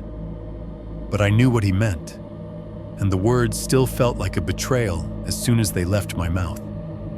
He nodded, satisfied in the simple way of someone who has no reason to doubt you. Jeff had been doing this longer than me. He'd seen guys fall apart for less. If there was something off in my eyes, he either didn't catch it or chalked it up to the same cold that had gnawed at him on other scenes. "You talked to anyone?" he asked. "Caller still up in the lot, or did she bail?" "She's gone," I said. "Dog lady left after you did. Said she'd give a statement later if you needed it. Ran into Nate by the shack. He had a fire going. Told him to stay clear of the tape. That's it." The names came out before I could stop them. Saying Nate out loud felt like stepping onto thin ice. Jeff's brow furrowed slightly. "Nate?" he repeated. "Homeless guy Nate?" "Yeah," I said, keeping my tone flat. "Ghost of this place." The phrase slipped in without my permission. "He was up by the rocks. Kept to himself." Jeff grunted. "He's always around. Probably saw more than he'll ever admit. Detectives might want a word later." The irony of that hit hard enough that I had to look away for a second. Behind us, the tall detective straightened up from where he'd been crouched by the tarp. "We'll need a walk-through in a minute," he called. "Who found the body first?" "That'd be me and him," Jeff answered, jerking his chin toward me. "Patrol got the initial call. We came out together." "Okay," the detective said. "We'll get your joint statement once we've finished prelim work." "Copy," Jeff replied, then leaned in closer to me. "You good to talk through it?" he asked quietly. "Just stick to the steps. We got the call, we came down, we found this. Doesn't have to be poetry." I nodded. I had already rehearsed the official sequence in my head too many times. Dispatcher, possible mannequin, Subaru in the lot, woman with the dog, the boardwalk, the tarp, the tape, Jeff leaving for Redwood Pines, me staying, me seeing nothing else until the cavalry arrived. It was a brittle little story, but if no one asked about 2:17 a.m., it might hold. While we waited for the detectives to finish their initial pass, the beach continued to populate. A forensic van, a real one, not just the toolkit from a cruiser trunk, had made its way down as far as the sand would allow, tires crunching in the looser gravel near the access point. The back doors hung open, revealing metal shelves lined with plastic bins, each labeled in neat block letters. The hum of a portable generator started up, adding a steady mechanical note to the soundscape. Floodlights were being set up on tripods, their pale beams ready to turn night into a reasonable facsimile of day in a 50-foot radius. The air smelled different now, too. The familiar salt and kelp tang was there, but layered over it was the scent of hot electronics, coffee from someone's thermos, the faint latex reek of gloves, the dry paper smell of evidence bags. In the middle of all that, I stood and tried not to come apart. "Hey, Sarge!" A voice crackled over the radio net, cutting through the murmured conversations. It was a deputy up near the parking lot, his tone pitched just high enough to carry a weird note of unease. "You might want to come take a look at something up here." The sergeant, who had arrived with the detectives and was currently overseeing the chaos from the edge of the scene, lifted his head, hand going to his shoulder mic. "What do you got?" he replied. "Make it quick. We're in the middle of processing." There was a brief burst of static. Then the reply came, a little shakier this time. "We've got another vehicle up here you might want to see," the deputy said. "Backed in near the access. Smells wrong." That word carried more weight out here than it did anywhere else. Wrong on a radio wasn't about aesthetics. It meant something was off enough to turn a veteran's stomach. The sergeant swore under his breath and looked toward the boardwalk. "Which one of you was closer to the lot when you came in?" he asked, scanning the faces. Jeff raised his hand slightly. "We saw one car earlier," he said. "Subaru. Kids fogging the windows. Nothing else. What have they got now?" "Don't know yet," the sergeant said. "But if it smells, I'm going to guess it's not a surprise party." A few of the forensic techs glanced up toward the parking lot, expressions tightening. The tall detective closed his notebook with a snap. "Body here, weird van there," he muttered. "Our guy really likes the beach." My heart hammered so hard, I thought I could hear it in my teeth.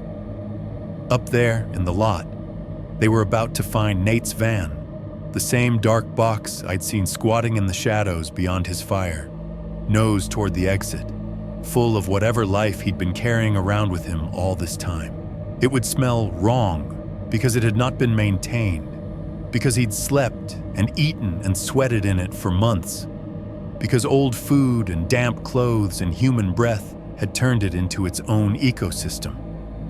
And in the narrative that was already forming in everyone's heads, it would line up too nicely with the rumors from other beaches, the possible connected vehicle from West Point, the pattern my duct tape had mimicked.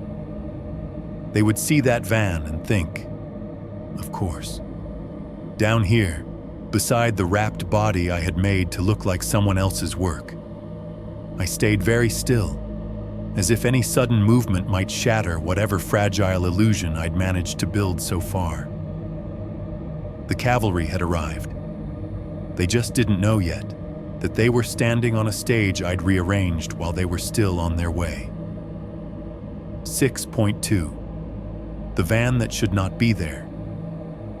If you do this job long enough, you start to recognize the walk people use when they think they are headed toward answers.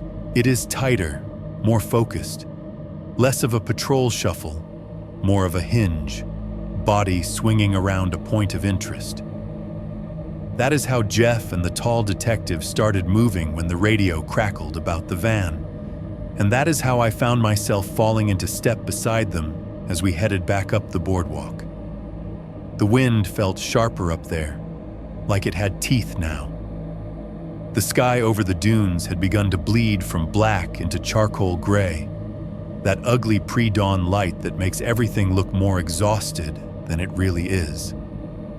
The stars were gone, but the sun hadn't claimed anything yet. It was the kind of light that does no one any favors. Our boots thudded on the planks. Behind us, the sounds of the crime scene grew smaller. Camera shutters, soft orders, the hum of the generator.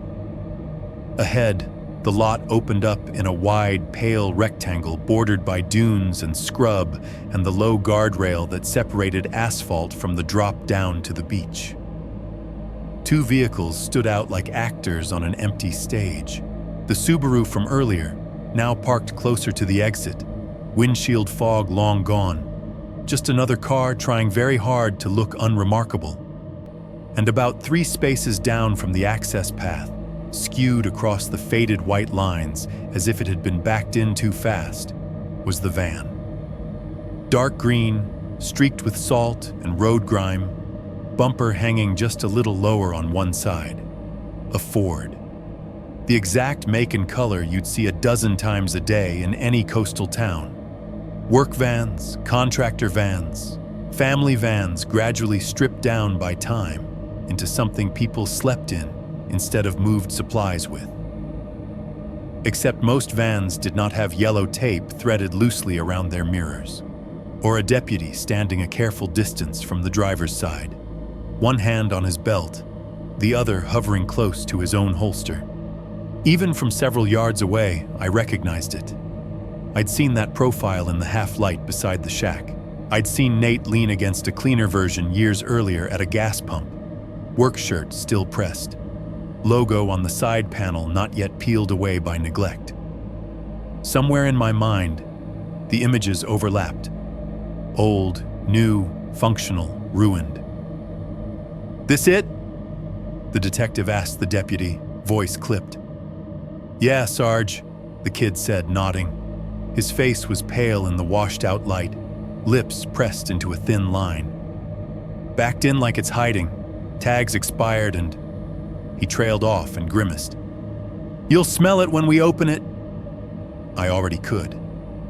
Even with the doors closed, there was a faint aura around the van, an invisible cloud you registered more as a feeling than a scent at first.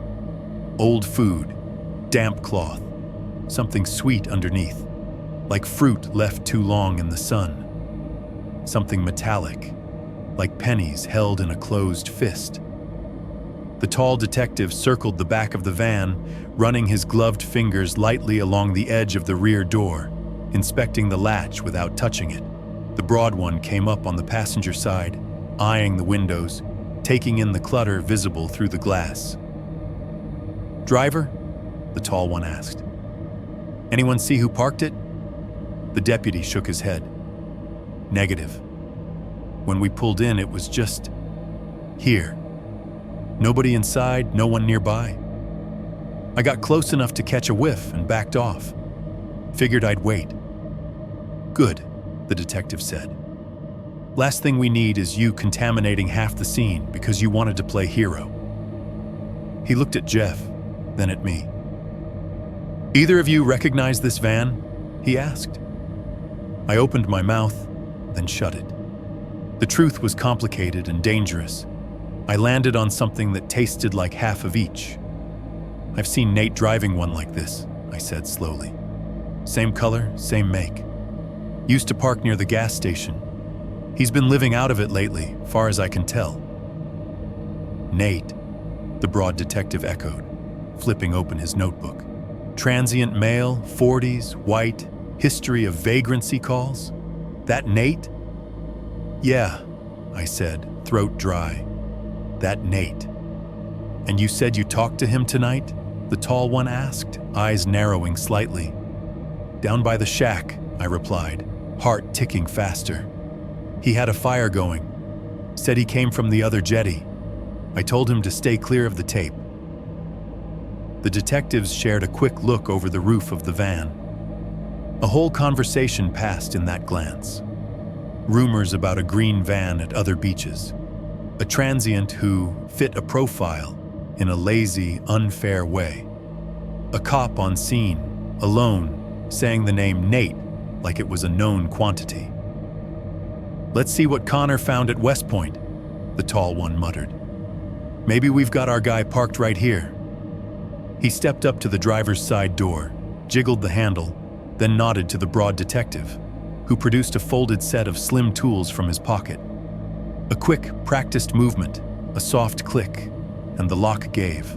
The driver's side door opened with a tired creak, the rubber seal along the frame peeling away with a faint, sticky sound. The smell hit like a wall. I had smelled decomp before. Car wrecks where the victim wasn't found for a day in summer heat. Apartments where a welfare check turned into a coroner call. It is not a smell you ever mistake for anything else once it imprints itself in your brain.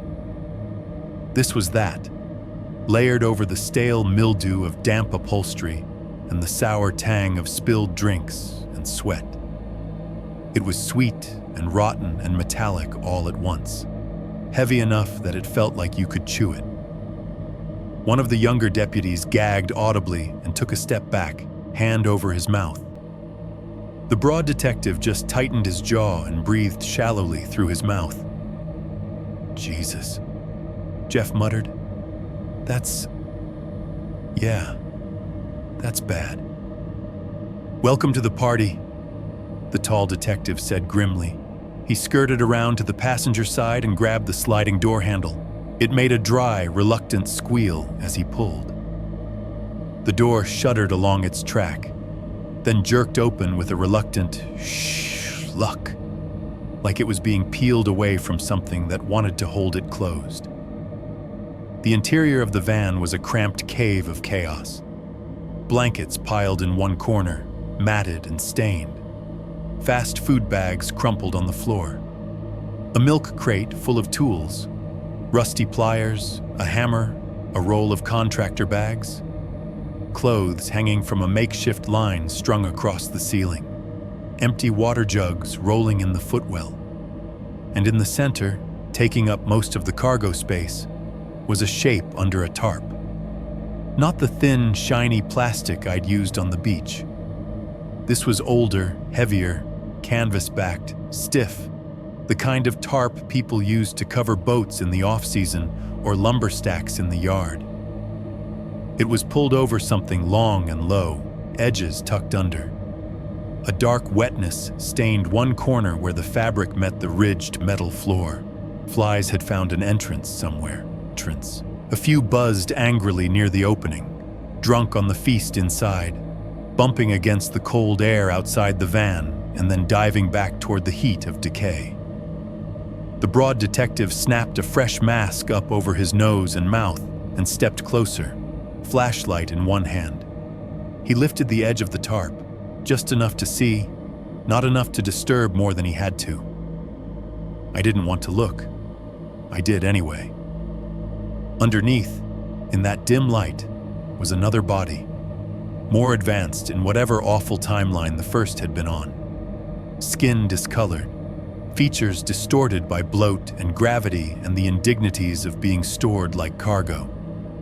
Tape around the ankles, tape around the wrists, pulled behind. A dark plastic bag over the head, cinched tight with bands of gray. The original, the real first victim. My vision tunneled.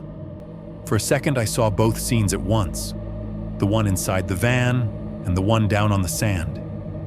Two bodies, same pattern. One the work of the killer we'd been called out here to find. One the work of a cop who had decided to copy that pattern out of fear. "How long you think he's been in here?" Jeff asked, voice a little hoarse. "Couple days at least," the broad detective said, letting the tarp fall back into place. "Maybe more. We'll let the ME answer that. But this matches what Connor described at West Point. Head bagged, tape, bindings, same style, same everything." He wiped his gloved hands on a rag, more out of habit than necessity. "Connor's guys pulled a partial from a trash can out there. Thought it might be from this van. Ran the plate they got. Dark green Ford, registered to one Nathaniel Harper. Our friend Nate." The tall detective turned his head toward me then, and for the first time since he stepped on the sand, his eyes truly studied my face. There was suspicion there, sure, but not the kind that said I was the one who'd done this. It was the look you give someone who has suddenly become very useful to your case without realizing it. "Harper's your regular?" he asked. "You said you know him." "Yeah," I managed. My voice sounded too small. "We get calls on him, moving him along. He's known to the area." As if in answer, my eyes landed on the passenger seat. Sitting there on the cracked vinyl was a Glock. It was positioned almost neatly, barrel pointed toward the floorboard, grip angled toward the door. The metal slide caught the growing gray light, a dull line of reflected sky. It was in a place a driver might put something they wanted to be able to grab quickly, not hidden, not proudly displayed. Just there. For a blissful half-second, my brain refused to identify it. It was just a gun. Generic, non-specific. Then training and habit roared past denial. I saw the familiar wear pattern on the grip, the little scuff near the base plate of the magazine, the way my department's armorer engraved the serial numbers. I knew that number by feel, not by sight. I'd filled it out on forms, recited it in inventories, checked it against logs. Seeing it there, on someone else's seat, made my stomach flip. "That yours?" the tall detective asked quietly. There was no accusation in the question yet, just the need to line up facts. "Yes," I said, because there was no point pretending otherwise. "That's my service weapon. It was in my holster when I came on shift." Jeff's head snapped toward me. "When did you lose it?" he demanded. There was genuine surprise in his tone, and something like hurt. My mind scrambled for the least incriminating version of the truth. "Somewhere down on the beach," I said. I reached for it when we rechecked the body and realized it was gone. I thought maybe it fell out when I was moving around the tape. I trailed off, the flimsy excuse drying up in my mouth under their stares. The tall detective studied me for a long second, then looked back at the gun. "So," he said slowly, "whoever put this guy in the van came down to your scene, took your gun off you without waking you up, removed the first body, then put the original back in their vehicle and left the weapon right here on the seat." When he said it like that, it sounded insane, contrived, like a story a guilty man would invent. But it was exactly what had happened. "Or," he continued, eyes narrowing, "our friend Mr. Harper here was out shopping for ready-made crime scenes and decided to upgrade his toolkit on the way out." He gestured at the van's interior with the tip of his pen. "He's got tape, bags, a tarp, now a deputy's Glock. West Point, North Jetty, 2 beaches in one night. Busy guy." The narrative was forming right in front of me, like breath on glass. Green van at one beach, green van at another. A transient with a history, a pattern of bindings and bags, a body in the back, another on our sand. A stolen gun turning up where it was easiest to pin, and in the middle of it all, Nate. The realization hit me not as a linear thought, but as a jolt. He was involved, not in the way I'd told myself when I wrapped him up and laid him down there. Not as an abstract, probably guilty stand-in, in an actual concrete way. His van, his tools, his proximity to West Point, his comment about seeing our lights down the beach and staying out of the way. It all lined up retroactively, like a story someone else had been writing while I was busy committing my own sin. He had been moving the original body. Maybe he'd been helping someone. Maybe he'd been hired. Maybe he'd been doing something darker on his own. It almost didn't matter. The point was, he was part of the chain that brought that decomposition into this van. And I hadn't known. When I'd stood by the barrel fire listening to him call himself the ghost of this town, when I'd weighed my career against his life, I'd had no idea he was already tied to the killer in a way that would make sense to everyone else. To them, this was starting to look like some twisted balance. Homeless man with a van moves bodies along the highway. Deputy encounters him at the scene of one of those drops. Later, deputy kills him here, in some half-panicked, half-vigilante act. Karma. People love to say when they don't want to think too hard about motive. Bad man meets bad end. Universe evens the score. I could see that story forming behind the detective's eyes as he looked between the van, the Glock, and me. He didn't show it in his expression yet, but I recognized the glint. Puzzle pieces clicking into slots that felt satisfying, even if the picture was crooked. For them, this was the beginning of a clean, if bizarre, narrative arc. For me, it was just another layer of horror, because the ugliest thing I am going to admit to you is this. The fact that Nate turned out to be entangled in the original crime did not make what I did to him any less of a murder.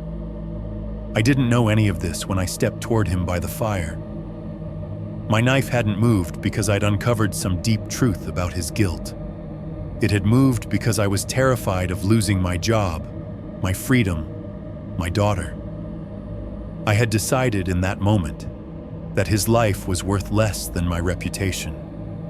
Everything that came after, the van, the decomposed body, the matching tape, the gun on the seat, just made it easier for everyone else to wrap what I did in a story they could stomach. Karma, they'd call it later. Like the universe had planned any of it. 6.3. Interrogation, headlines, and the karma myth. If you have never sat through a department interview after a lethal incident, let me give you the scenery. The room is always colder than it needs to be. The walls are some shade of gray that looks like an old bruise. There is a table that has seen too many elbows and not enough polish, with metal legs that squeak when you shift your weight. The chairs are plastic with a thin vinyl pad, the kind that lets you know they expect you to be there a long time, but not long enough to care about your comfort. And there is always, a little red LED somewhere on the table glowing steadily, recording, watching, making sure whatever you say now can haunt you later, word for word. The first round was detectives. They sat across from me, notebooks open, pens poised. A paper cup of coffee sat by my right hand, going cold untouched. My union rep occupied the chair at my left shoulder, close enough that I could smell his aftershave every time he shifted. His presence was both a shield and a reminder. You are not here as a hero. You are here as a liability they are trying to measure. "Walk us through the night again," the tall detective said. "From the time you came on shift."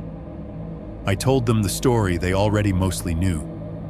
Locker room, duty belt, roll call, the possible mannequin call from dispatch, the Subaru in the lot, the woman with the small dog, its tags jingling as it strained away from the tape, the walk down the boardwalk, our flashlights painting the tarp on the sand, the body, the tape, Jeff's call to Redwood Pines, me staying, me walking the perimeter, me at the lifeguard stand, watching and listening, me hearing nothing but waves and wind until the cavalry arrived.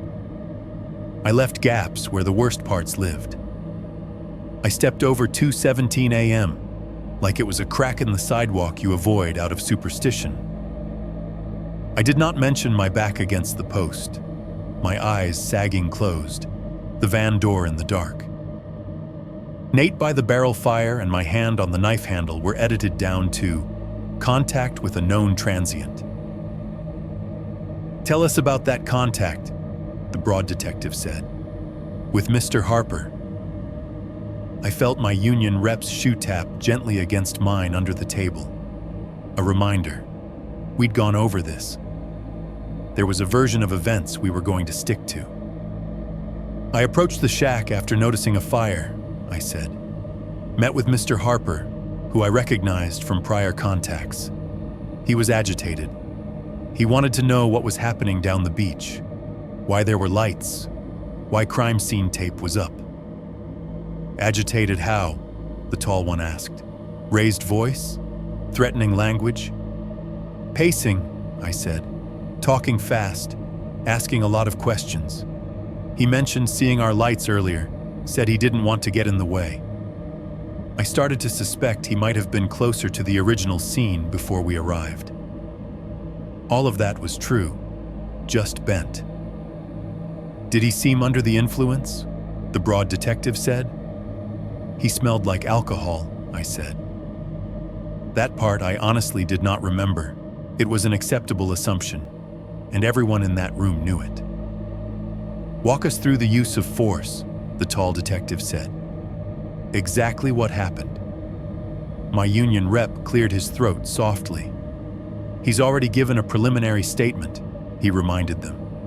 "He was cleared through FIT protocols for sleep and food, but we're not going to have him rehash this 100 times. We need it on record," the detective said. But he didn't push the point. He just flipped to a fresh page. I launched into the partial truth we'd constructed. I explained to Mr. Harper that he needed to move away from the shack, that he was too close to an active scene, I said. He became more agitated. He made a sudden movement toward me, hand dipping toward his waistband. I believed he might have the missing service weapon or another firearm. "Why did you believe that?" the tall one pressed. "You'd notified us over the radio about a green Ford van stopped leaving West Point with a deceased male in the back. I said. You said you believed the van might be connected to our beach. When I saw Mr. Harper's van in the lot and learned his name matched what you had, I believed there was a strong possibility he was involved. The missing gun showing up in his vehicle later, I spread my hands. That confirmed my suspicion after the fact. It sounded neat, laid out like that. Clean arc. Suspicion born of reasonable inference, followed by a split-second decision in a high-tension situation. No mention of the fact that when my knife moved, I knew exactly none of what I was now describing as context. What exactly did he do with his hands? The broad detective asked. Show us. I stood. The plastic chair scraped the floor. In the cramped little room, it felt like too much noise. I positioned myself as I had been in the shadow of the shack. Gestured to an invisible Nate. He was here, I said. He turned when I told him to back away. His right hand went down like this, fast, toward his waistline. I believed he was going for a weapon. I reacted. Reacted how? The tall one asked, although he knew. I closed distance and engaged with my knife, I said. The words felt like gravel. Aimed for center mass. Stopped when he went down. Did you give verbal warnings? Yes, I lied. I told him to show me his hands, to stop moving. It happened very fast. My union rep shifted, satisfied. This was the script. The boxes were being ticked. Verbal commands, perceived threat, prior suspicion, missing gun, hours blurred, internal affairs came next. A lieutenant in a tie too tight for his neck. His questions more about policy than blood. Why didn't you call for backup before you engaged? Why didn't you secure Mr. Harper pending investigation instead of confronting him alone? When did you notice your weapon was missing? Why didn't you immediately broadcast that over the radio? Each question was its own small blade. The IA room was worse in some ways. The fluorescent light overhead flickered occasionally, that faint, stuttering buzz that makes you feel like your brain is skipping a frame. The recorder sat smack in the middle of the table, red LED staring. Did you fall asleep on scene at any point? The IA lieutenant asked at one point, eyes flat. No, I said. It was the cleanest lie I told that week. No half-truth, no bending. Just a hard, naked falsehood. You build a little shrine to that in your head after. The place where you decided that your career and freedom were worth more than reality. Every time you walk past it later, you pretend you don't see it. Outside those rooms, the story metastasized. The press release went out before I'd even finished my second round of interviews. I knew because my phone, locked in a property bag by then, was buzzing non-stop somewhere in a locker. Jeff glimpsed the statement on his own phone and gave me the highlights through gritted teeth. Sheriff's office responds to suspicious death at North Jetty Beach, he recited. Second deceased individual discovered. Possible link to prior body dumping investigation along Highway 101. One suspect, a local transient male, is shot and killed by a deputy during the course of the incident. No other injuries reported. Investigation ongoing. What the public heard was simpler. By the 6 o'clock news the next day, the Chiron at the bottom of the local station read, "Body dumping suspect killed by deputy at beach." They didn't use the word Nate. They used transient, homeless man, possible accomplice. Old mugshots floated on the screen. Always the worst angle, the worst lighting, the worst day. They ran photos of the van, of the tape, of the beach access closed off with patrol units and sawhorses. They showed the ME's van pulling away. They showed a clip of the DA standing at a podium, saying words like complex situation, multi-jurisdictional cooperation. No evidence of threat to the general public at this time. The missing gun was the part everyone latched onto. It made for great TV, the idea that a vagrant had managed to disarm a deputy on a dark beach, stash the weapon, and then get killed with something else in a later confrontation near his own van. It fit the true crime mold just enough to keep the segments rerunning. Comment sections and forums did what they always do. On local Facebook groups, people I had never met typed things like, "Sounds like this Harper guy got what was coming to him. Karma. Cop did us all a favor. Those highway freaks always end up escalating. Imagine stealing a cop's gun and then getting yourself killed with it. That's twisted justice right there." On law enforcement forums, the tone was more cautious, but the sentiment was the same. Bad situation, but looks like deputy neutralized the real threat. Sometimes the universe balances the sheet. The phrase "twisted karma" started popping up in headlines. Talk radio hosts loved it. They said it in that chuckling way that invites listeners to shake their heads and go, "Crazy world, huh?" without having to sit with the specifics. A homeless man tied to a body dumping ring gets taken out by the very system he tried to game. A deputy, previously disciplined for another shooting, redeems himself unknowingly by removing the real killer. Two wrongs making a right if you're willing to squint hard enough. Inside all of that noise, my own reality sat like a stone in my gut. At the exact moment I decided to kill Nate, I knew none of what they were now building entire segments around. I didn't know there was a decomposing body in the back of his van. I didn't know my gun was on the passenger seat. I didn't know about the partial print at West Point, or the APB on a green Ford, or the whispers among detectives about highway body drops along 101. I knew three things. I had lost a body. I had lost my weapon. And my career, my finances, my daughter's idea of who her father was, all of it was about to be ripped up by the roots if I didn't find a way to walk the morning back toward something that looked normal. Nate, standing there by the barrel fire talking about being a ghost, had been an opportunity. I didn't weigh his guilt. I weighed his expendability.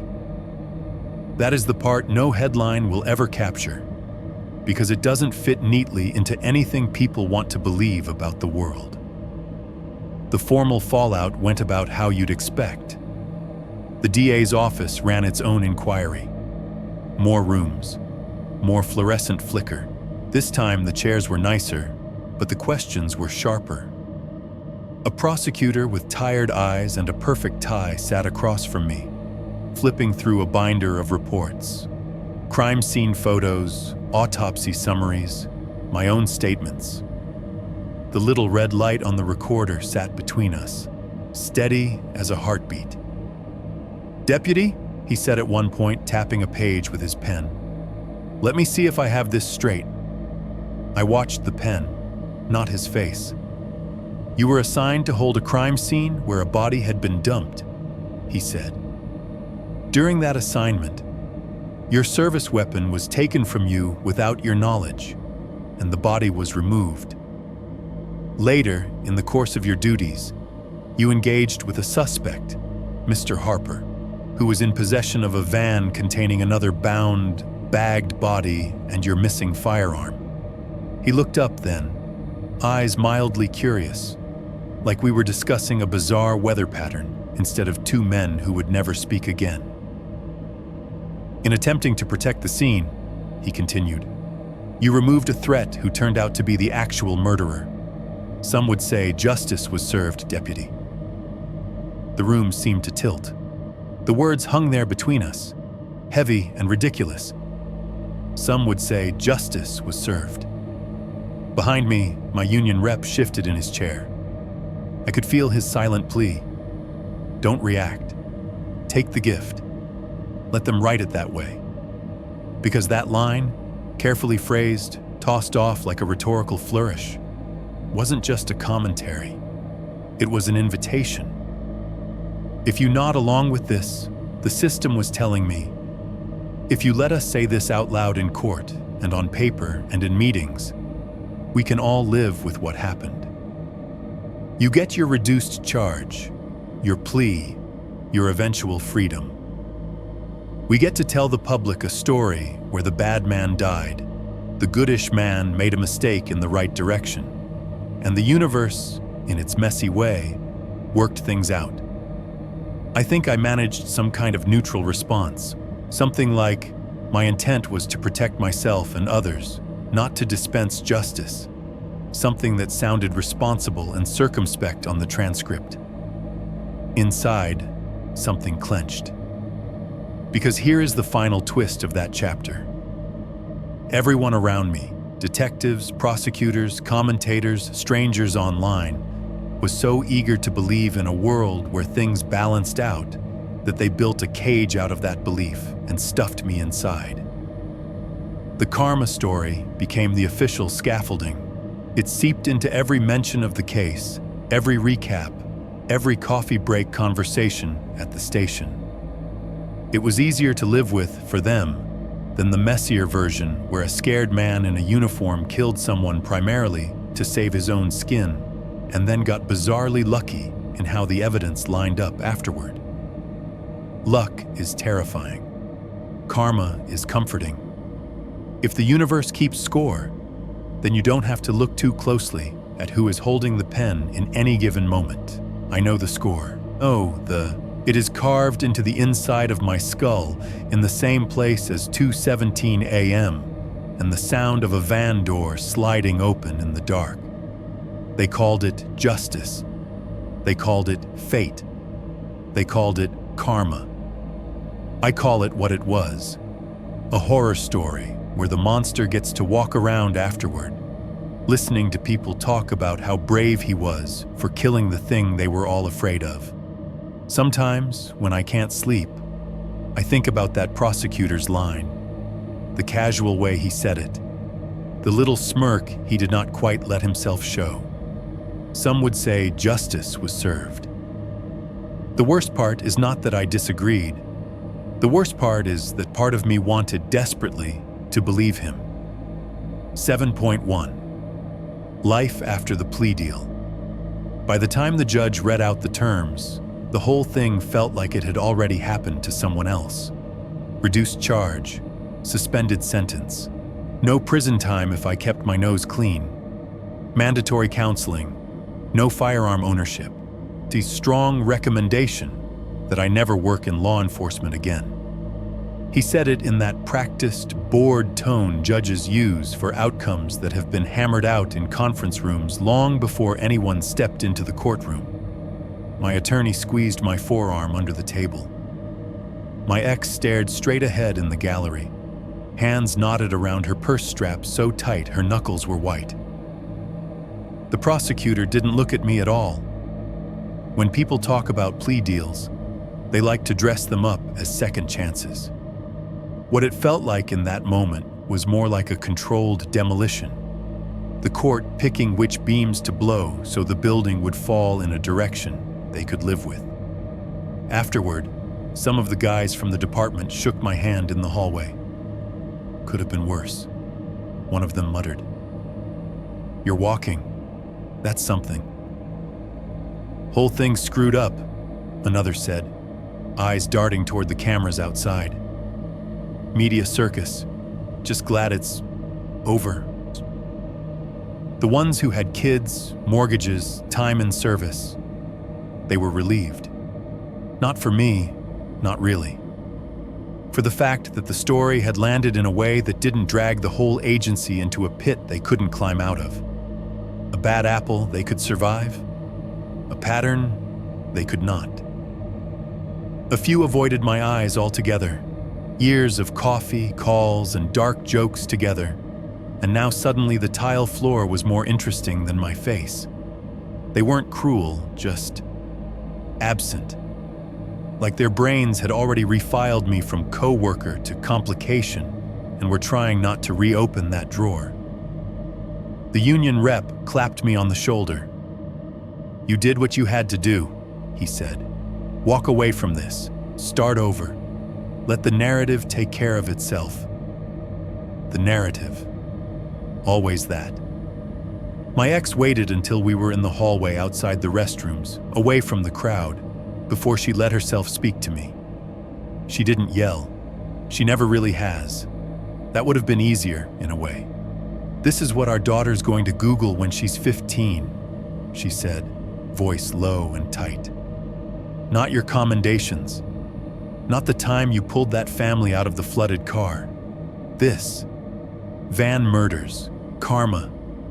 Your name in a podcast title." "I took the deal," I said, hating how weak it sounded. "I'm not going to prison.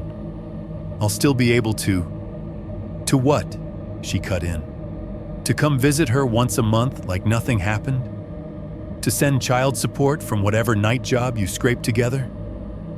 You think other parents aren't going to recognize your face when you show up at school events? You think that doesn't follow her?" She pressed her lips together hard, like the rest of what she wanted to say was trying to force its way out.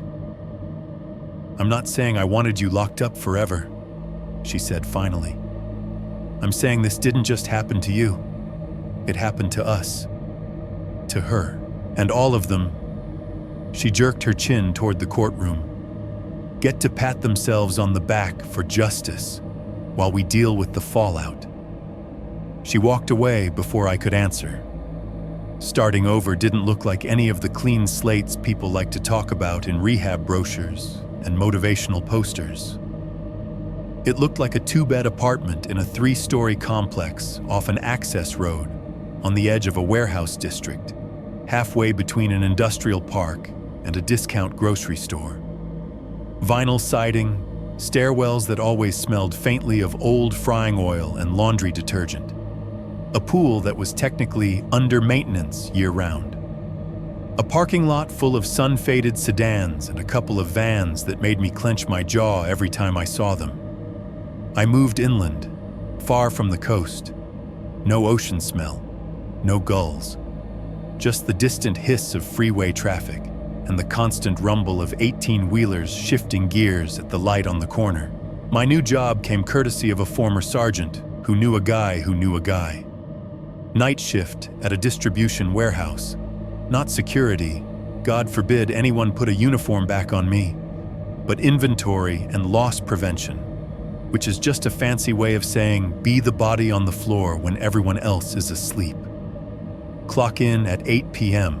under fluorescent tubes that hummed like insects. Wander concrete aisles between racks of boxed merchandise that stretched up into the dark like artificial canyons. Make sure nobody was walking out with a flat screen under their coat.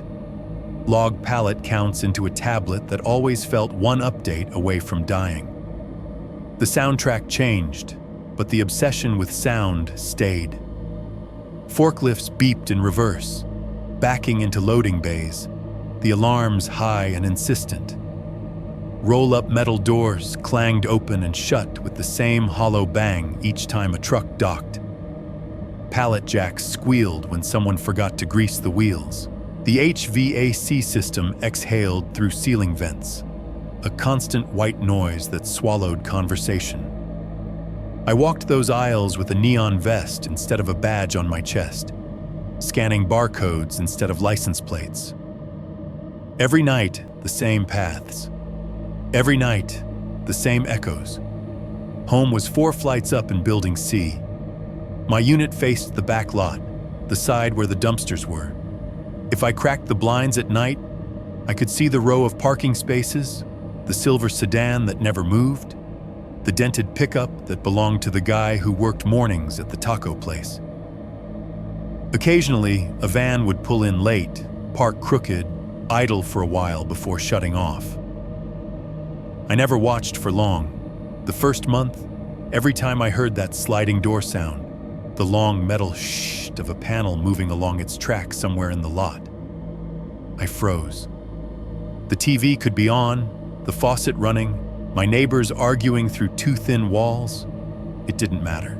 My brain would strip all that away and focus on that one noise, cataloging it, comparing it to the night on the beach like a fingerprint.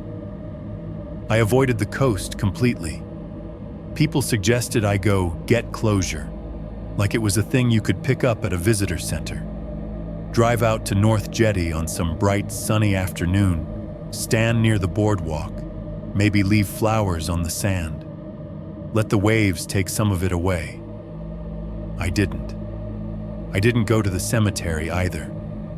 Both men are there, I've been told, in the same section, just a few yards apart. Different stones, different dates, different little symbols carved above their names. I know the section number. I know the row. I have never walked between those headstones. The idea of standing over one and then the other, knowing exactly what I'd done to each of them and what had been done before I ever arrived. It sits in my chest like a locked box I refuse to open. I learned how to step around triggers. If I saw a headline on a news site about highway body dumps or coastal van murders, I scrolled past so fast my thumb squeaked on the glass. If a coworker started talking about some true crime documentary they'd watched, I found a reason to walk away. Bathroom, break, anything. For a while it worked. The North Jetty case dissolved into the churn of other stories for most people. New crimes, new scandals, new tragedies. The algorithm moved on. Only the die-hard true crime fans kept digging, kept cataloging. You can outrun a lot by refusing to look back, but not everything. The podcast found me on my lunch break. I was in the warehouse break room, sitting at a laminate table sticky with old soda rings and crumbs. It was 2 a.m. The vending machine hummed in the corner. A microwave rotated someone's burrito with a faint, wet squeak. The TV on the wall, mounted too high for comfort, was playing a compilation of top 10 old-school commercials on mute. One of the younger guys, Tyler, came in with earbuds around his neck, phone in his hand. He tossed his sandwich onto the table, flopped into the chair across from me, and started scrolling. "You into podcasts?" he asked through a mouthful of bread. "Not really," I said, picking at the label on my water bottle. "You should be," he said. "Makes the shift go faster. I've been binging this true crime one all week. They do like deep dives, not just the surface level news crap." Something in my chest tightened. "What are they talking about?" I asked, trying to sound casual. He thumbed through his app, then grinned. "Tonight?" he said. "Classic. Some beach thing up the coast. The North Jetty karma case." The name hit me like a physical shove. He didn't notice. He was too busy untangling his earbuds. "Dude, it's wild," he went on. "Homeless guy with a van, body dumping ring, cop kills him without even knowing he's the real killer. Talk about being the instrument of fate." He laughed a little at his own phrasing and popped the earbuds in. The tinny spill of the intro music leaked out just enough for me to hear the tone. Serious, slickly produced. A woman's voice, calm and confident, saying something like, "Tonight, on episode 73, we explore a story locals call the North Jetty karma case." I must have gone very still, because Tyler paused with his phone halfway to his pocket. "You okay?" he asked. "You look like you saw a ghost." I forced my face into something like a smile. "Just tired," I said. "Long shift." He nodded, already half checked out of the conversation, and hit play. His attention slid inward, toward the narrative in his ears, leaving me alone with my sandwich and the humming vending machine. I sat there and listened to absolutely nothing, because I couldn't risk hearing even a fragment of my own life performed for strangers. I watched the microwave count down from 0:15 to 00. I counted the holes in the acoustic tile above the door. I focused on the tiny, stupid details of that break room. Anything to drown out the faint edges of the story being told 10 feet away.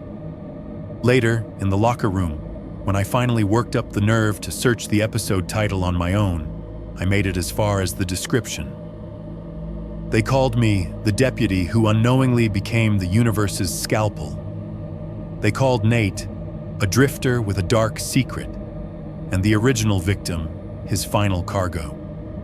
The comments underneath were full of people debating whether I was a murderer, a hero, or a tool of fate. Most of them settled on that last one. Sometimes the universe uses broken people to clean up its mess, one listener wrote. He didn't know, but it doesn't matter. He was the instrument of karma. I closed the app and deleted it from my phone. I wish I could tell you that seeing my life boiled down into a morality tale for strangers made me angry enough to finally shout the whole truth into a recorder somewhere. To rip apart the neat little story everyone else found so satisfying. What it did instead was confirm something I'd already started to suspect. Once enough people decide a story means something, your actual reasons don't matter anymore. They will make you into whatever fits the shape they want to see. A cautionary tale, a hero, a monster, a punchline, an instrument of fate. And then they will hit play, lean back in their chairs, and let your worst night lull them to sleep. 7.2 Sounds that follow me. If you are waiting for me to say I see Nate at the foot of my bed, or that I wake up to find wet sand on the apartment carpet, you are going to be disappointed. I do not get ghosts in the way movies sell them. What I get are noises, little, stupid, ordinary sounds that were around long before that night, but now show up wearing different faces. It is hard to explain to someone who has not had their life derailed by a sound, but I will try.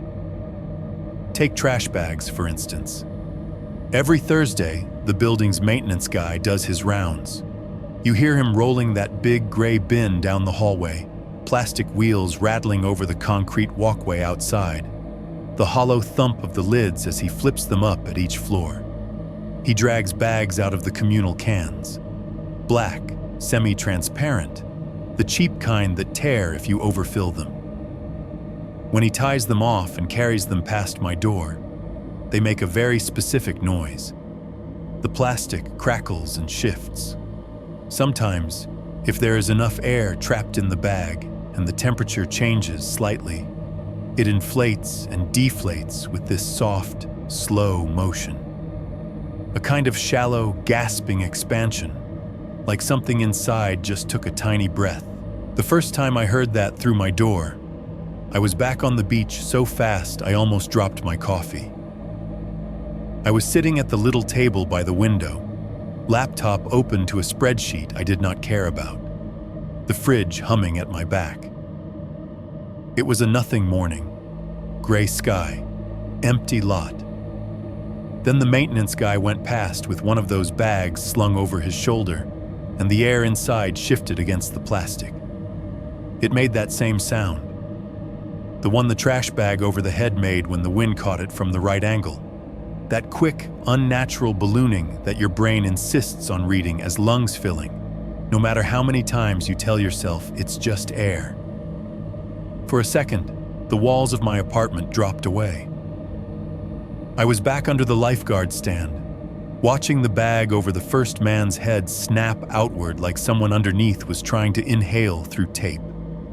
My hand went halfway to my holster before I remembered there was nothing there anymore, that I was standing in sweatpants in an inland building 3 years removed from that night.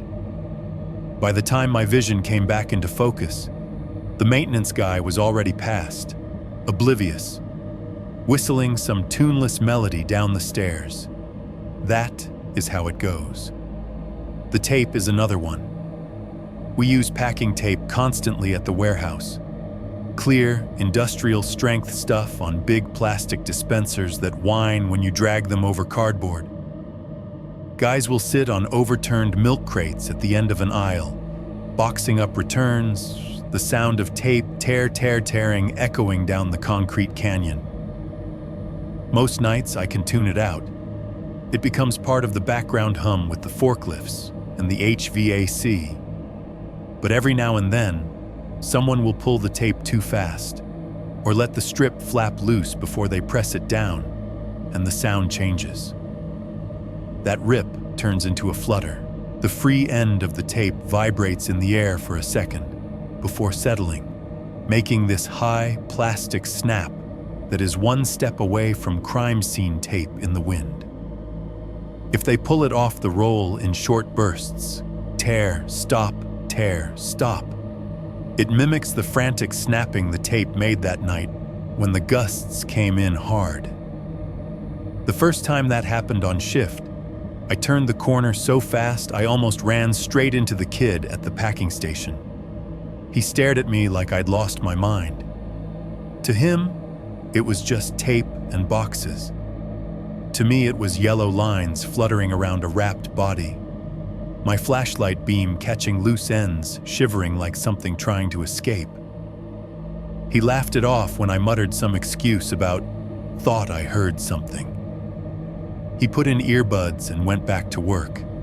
The tape kept screaming under fluorescent lights, and my brain kept insisting we were back on damp sand. The vans are the worst, though. It is inevitable, I suppose, that the universe would plant at least one in my orbit again. You cannot escape vans in America. They are everywhere. Delivery, contractors, families, people like Nate who live between places. In my complex, there are 3 that park in the back lot on a regular basis.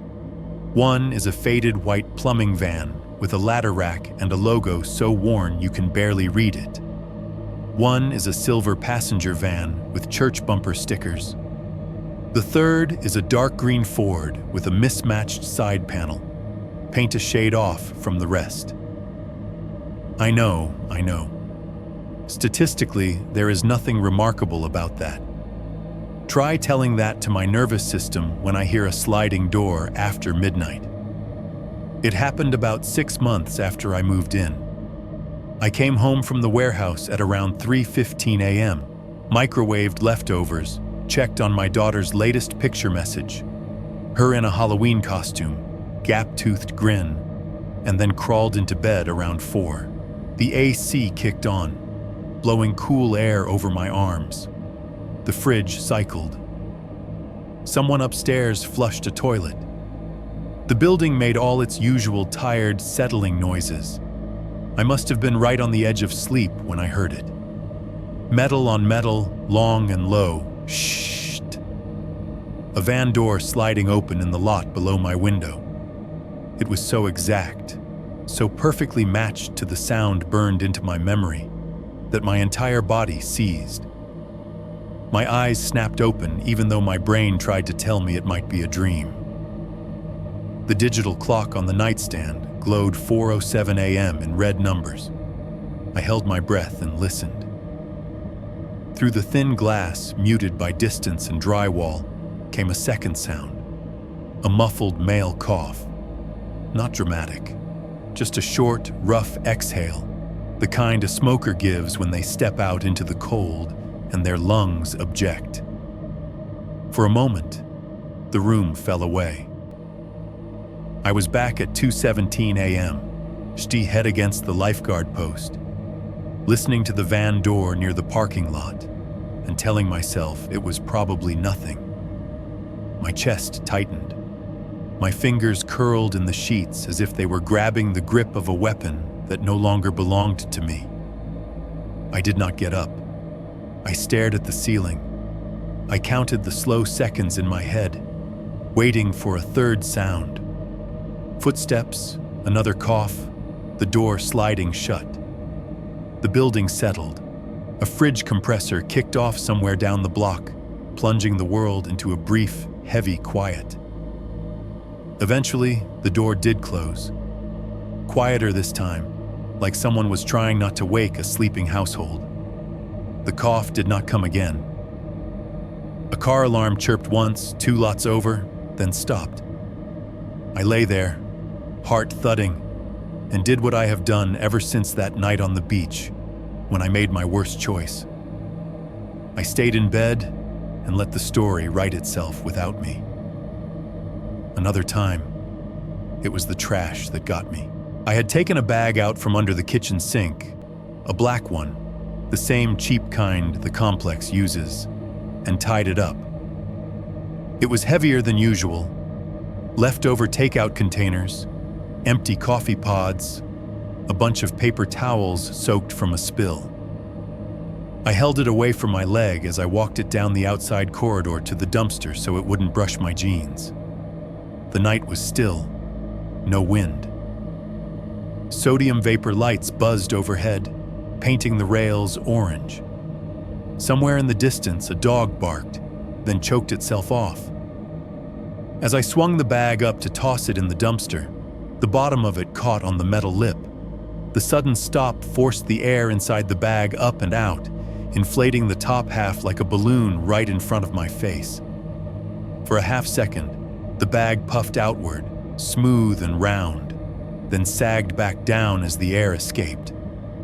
The sound it made, plastic stretching, air forcing its way out in a long, rushed sigh, might as well have been a replay of the bag over the head on that beach. I actually flinched backward, grip loosening.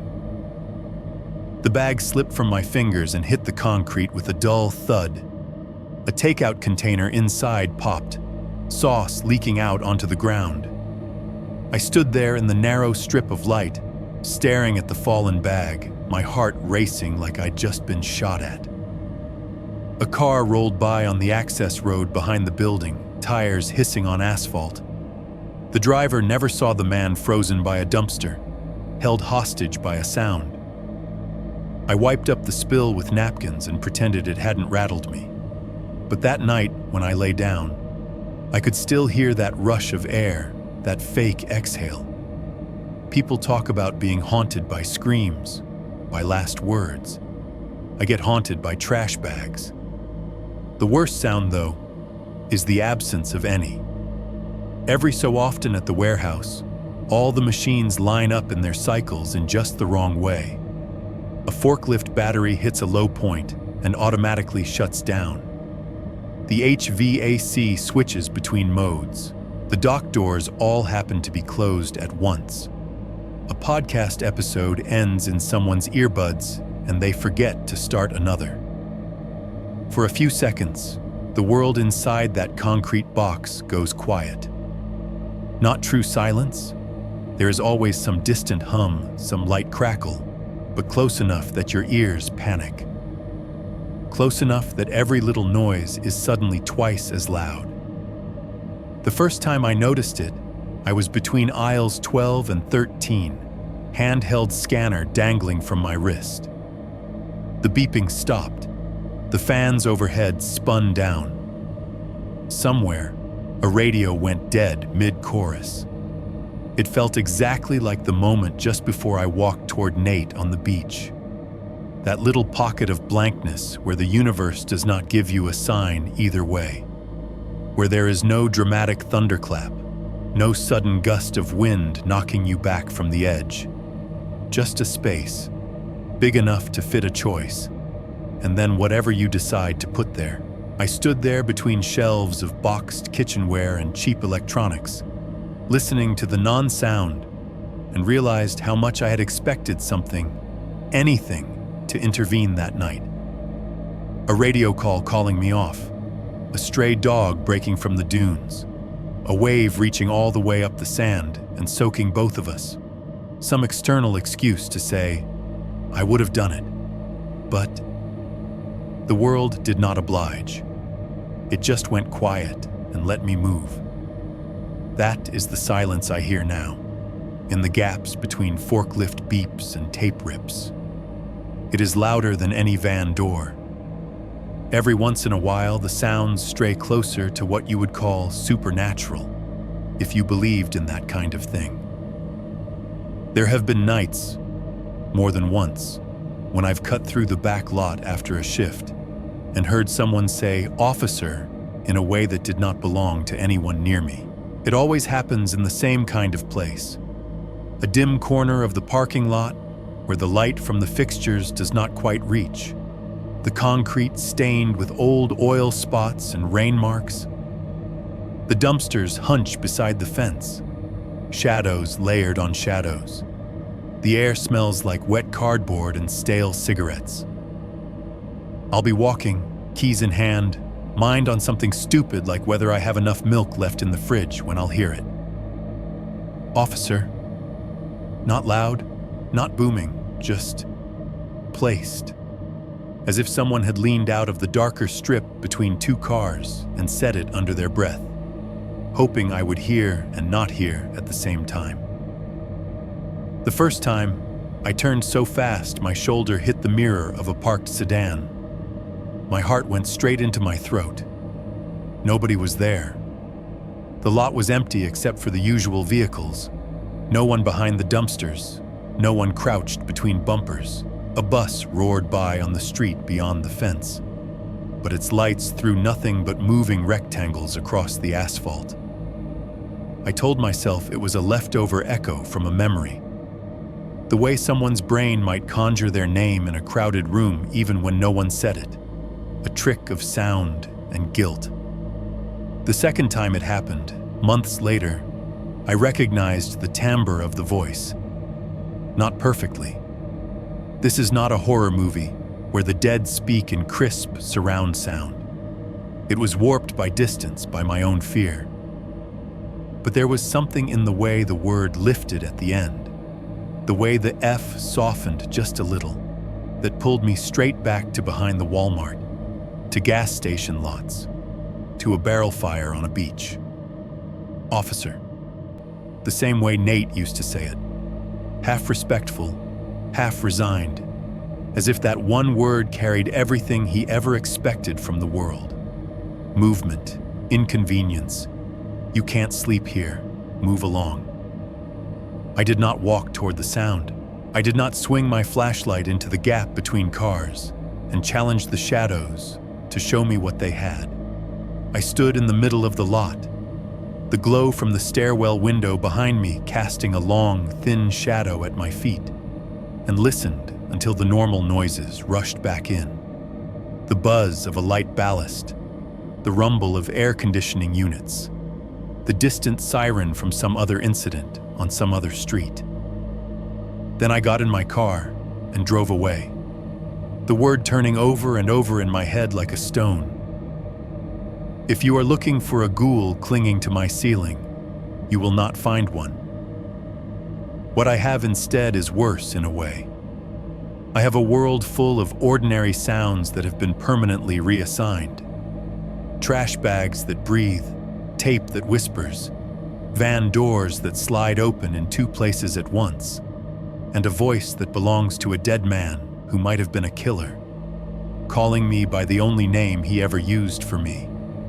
From corners I will never be brave enough to check again. 7. 3. The ending you are hearing. Right now, it is just after 2 in the morning, and my apartment sounds like every other tired building in this part of town. The fridge cycles on and off in uneven bursts behind me. The AC vents breathe in a slow, unsteady rhythm. Somewhere above, pipes tick as someone flushes a toilet and goes back to whatever dream they were in the middle of. The only light in my unit comes from the laptop screen in front of me and the thin orange spill leaking through the blinds from the parking lot. You are the only other person in this room with me, even if you are on the other side of a screen or a speaker. I am sitting at a cheap kitchen table staring at the draft of this confession inside a submission box on a horror channel's website. The cursor blinks at the bottom of the text like it is impatient, like it wants me to hurry up and decide how this ends. My fingers smell faintly like cardboard dust and dish soap, a reminder that 3 hours ago I was stacking boxes and scrubbing a coffee mug instead of dissecting my own life. If you are hearing this, it means the story got where it was supposed to go. Maybe you are in a bedroom, lights off, phone face up on the pillow next to you. Maybe you are driving a night shift of your own, this playing over a car stereo as highway reflectors flicker past. Maybe you are in a small living room somewhere, lamplight on, drink sweating on a coaster, glancing occasionally at the window just to make sure nothing is staring back in. Wherever you are, I'm going to give you the part everyone else tries to sand down. There are no ghosts in this story. You did not miss a jump scare. No pale hands reached through my ceiling. No dead men sat on the foot of my bed. If Nate speaks now, he does it through the inside of my head, or through the cheap headphones of some true crime fan who has decided what he was and what I am. The horror here is quieter than that, and a lot less cinematic. It lives in the way one decision can turn a person into something they were not supposed to be, and how easy it is to keep telling yourself that the universe helped you do the right thing when really you just got lucky in a disgusting way. When I walked toward that barrel fire on the beach and wrapped my hand around the knife, I did it for one reason: myself. Not for the first man who died in the back of that van. Not for the detectives who would later pound their fists on desks and tell reporters they were relieved to have answers.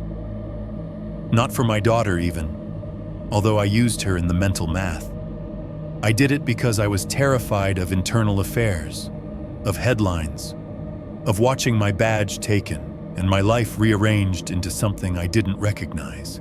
I looked at Nate by that fire, and I did not see unwitting courier in a body-dumping ring, the way the podcasts do now. I saw a man this town had already decided was background. I saw someone everyone complained about but no one invited inside. Someone whose name showed up on calls as a problem, not as a person. Someone who had told me to my face that he was the ghost of this place and said it like a joke, even though both of us knew it was a little too true. So I made a choice. I took one human being and used him as a prop. I wrapped him in plastic and tape to cover up a mistake I had already made. I rearranged a crime scene to save my own skin. And then, when it turned out he was tied to a worse crime, when we found the first victim in the van, my missing gun on the seat, the tape matching the pattern in the sand, everyone breathed a little easier. Karma, they said. Justice, in a twisted way. The universe cleaning up after itself with my hands. Here, tonight, in this little kitchen, with the laminate peeling at the corners and the refrigerator humming, I am telling you that is not what happened. The fact that Nate was connected to another murder does not excuse what I did. It does not transform my motive into something noble. It does not turn the knife into a divine instrument. It just means two terrible stories overlapped on the same stretch of sand, and I happened to be standing where they crossed. The people who like the karma version sleep better. They get to believe that somewhere there is a ledger, that if you do something awful, the world will send a man like me to take you out, even if he does not know why he is doing it. It lets them sip their coffee, listen to their podcasts, and say, well, at least in that case, things worked out the way they were supposed to. I live with a different ledger, the one where I know I treated a man as an object because it solved a problem for me, where every time someone calls me the universe's scalpel, I remember exactly how scared and selfish I felt when I moved toward that fire. Where I know that if things had broken just a little differently, if the van at West Point had never been stopped, if the gun had not reappeared where it did, I would be sitting in a cell instead of at this table. That is what I am really confessing here to you, not the chain of events. You already know those. They are public record, dressed up or stripped down depending on who is telling it. What I am handing you is the part nobody gets on tape. The moment a person quietly decides that someone else's life is worth less than their comfort, and everything that grows in the dark around that choice. As I type this, The apartment around me settles into one of those heavy silences I told you about. The fridge has clicked off. The AC is resting. The upstairs neighbor has finally stopped pacing. For a few seconds, the only sound in the whole unit is my fingers on the keys and the faint hum of the laptop fan. Then, from outside, something stirs. A starter winds down in the lot. That high, strained wheeze of an engine turning over and failing. It coughs once, twice, then dies. A beat of quiet. Then the metallic glide I know better than my own voice. A van's side door sliding open. Shh. I stop typing. The sound reaches me through the double-pane glass and the cheap blinds, filtered and muffled, but still perfect in its rhythm. It is followed by a cough, low and rough, pushed up into the night air just enough to clear someone's throat. For a second, every year between now and the beach folds in on itself. I know the exact path from this chair to that window. 4 steps across the worn patch of carpet where my heel has flattened the fibers from pacing during too many sleepless nights. 1 pivot past the edge of the counter, hand brushing the drawer where I used to keep a gun and now keep nothing sharper than a spoon. 2 more steps to the wall, where I could lift 1 slat of the blinds with my finger and peer out into the orange-lit strip of asphalt. 7 steps total, if I am counting right. 7 steps between not knowing and seeing whatever is out there. I sit very still and let the numbers run through me.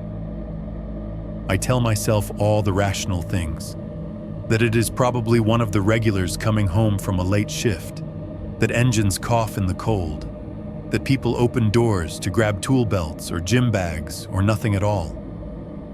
I tell myself that if someone was in trouble out there, they would shout. They would pound on a door. They would make the kind of noise no one could ignore. Behind those thoughts, something older and uglier whispers a different list. You heard a van door before and decided it was nothing. You know how that turned out. If you go and look now and see something you cannot stop, you will live with that face in your head too. If you do not look and something awful is happening 10 feet from your parking spot, you will live with that instead. I do what I have gotten very good at. I stay in the chair. I keep my hands on the keyboard. I feel my heart pounding against my ribs, loud enough that it might as well be part of the soundtrack. I listen as the sliding door closes again, softer this time, and an engine tries 1 more half-hearted turn, then quits for good. Below my window, someone mutters a curse I cannot quite make out. Footsteps scuff on pavement. A car door thunks shut. Silence settles back in, heavy and artificial. I could check. I could lean over, lift 1 slat, and steal a glimpse of whoever just got out of that van. The angle is such that I would probably only see a shoulder, a hat brim, the slice of a face bent away from me. Instead, I finish this sentence. Then another, because here is the only lesson I have learned that might be worth anything to you, sitting wherever you are. I already watched one thing wrong. I went to check on a body on a beach and turned a living man into a replacement. I let my curiosity and my fear and my ego twist around each other until they snapped, and somebody else paid the bill for it. I am not going to add another image to the reel my brain insists on replaying at 3 a.m. So I stay seated, and I choose to do the one thing I can still control. I finish the story. When I am done, I read it once, quickly, without letting myself stop on any particular sentence for too long. Then I type my name into the little box the horror channel uses for credits, and I hit send. At some point after this lands in someone's inbox, it will turn into audio. My nights will be sliced into segments and stitched together with music and ad breaks.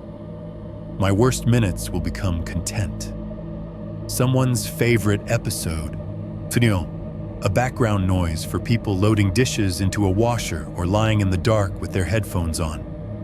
That is where you come in. Later tonight, or next week, or in some other season, you might hear a sound in your own space while this is playing.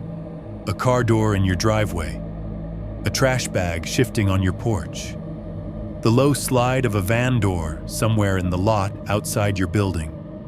Maybe just a voice from the hallway saying something as simple and small as, "Hey," or your name or officer, if that is who you are in your town. You will have a choice.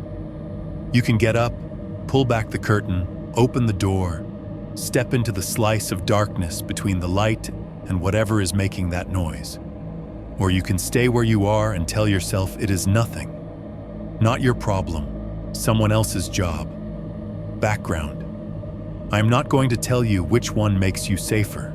All I will say is that the scariest part of my story is not that there might be a killer in a van in your parking lot tonight, or a victim, or just a man trying to get warm by a barrel fire.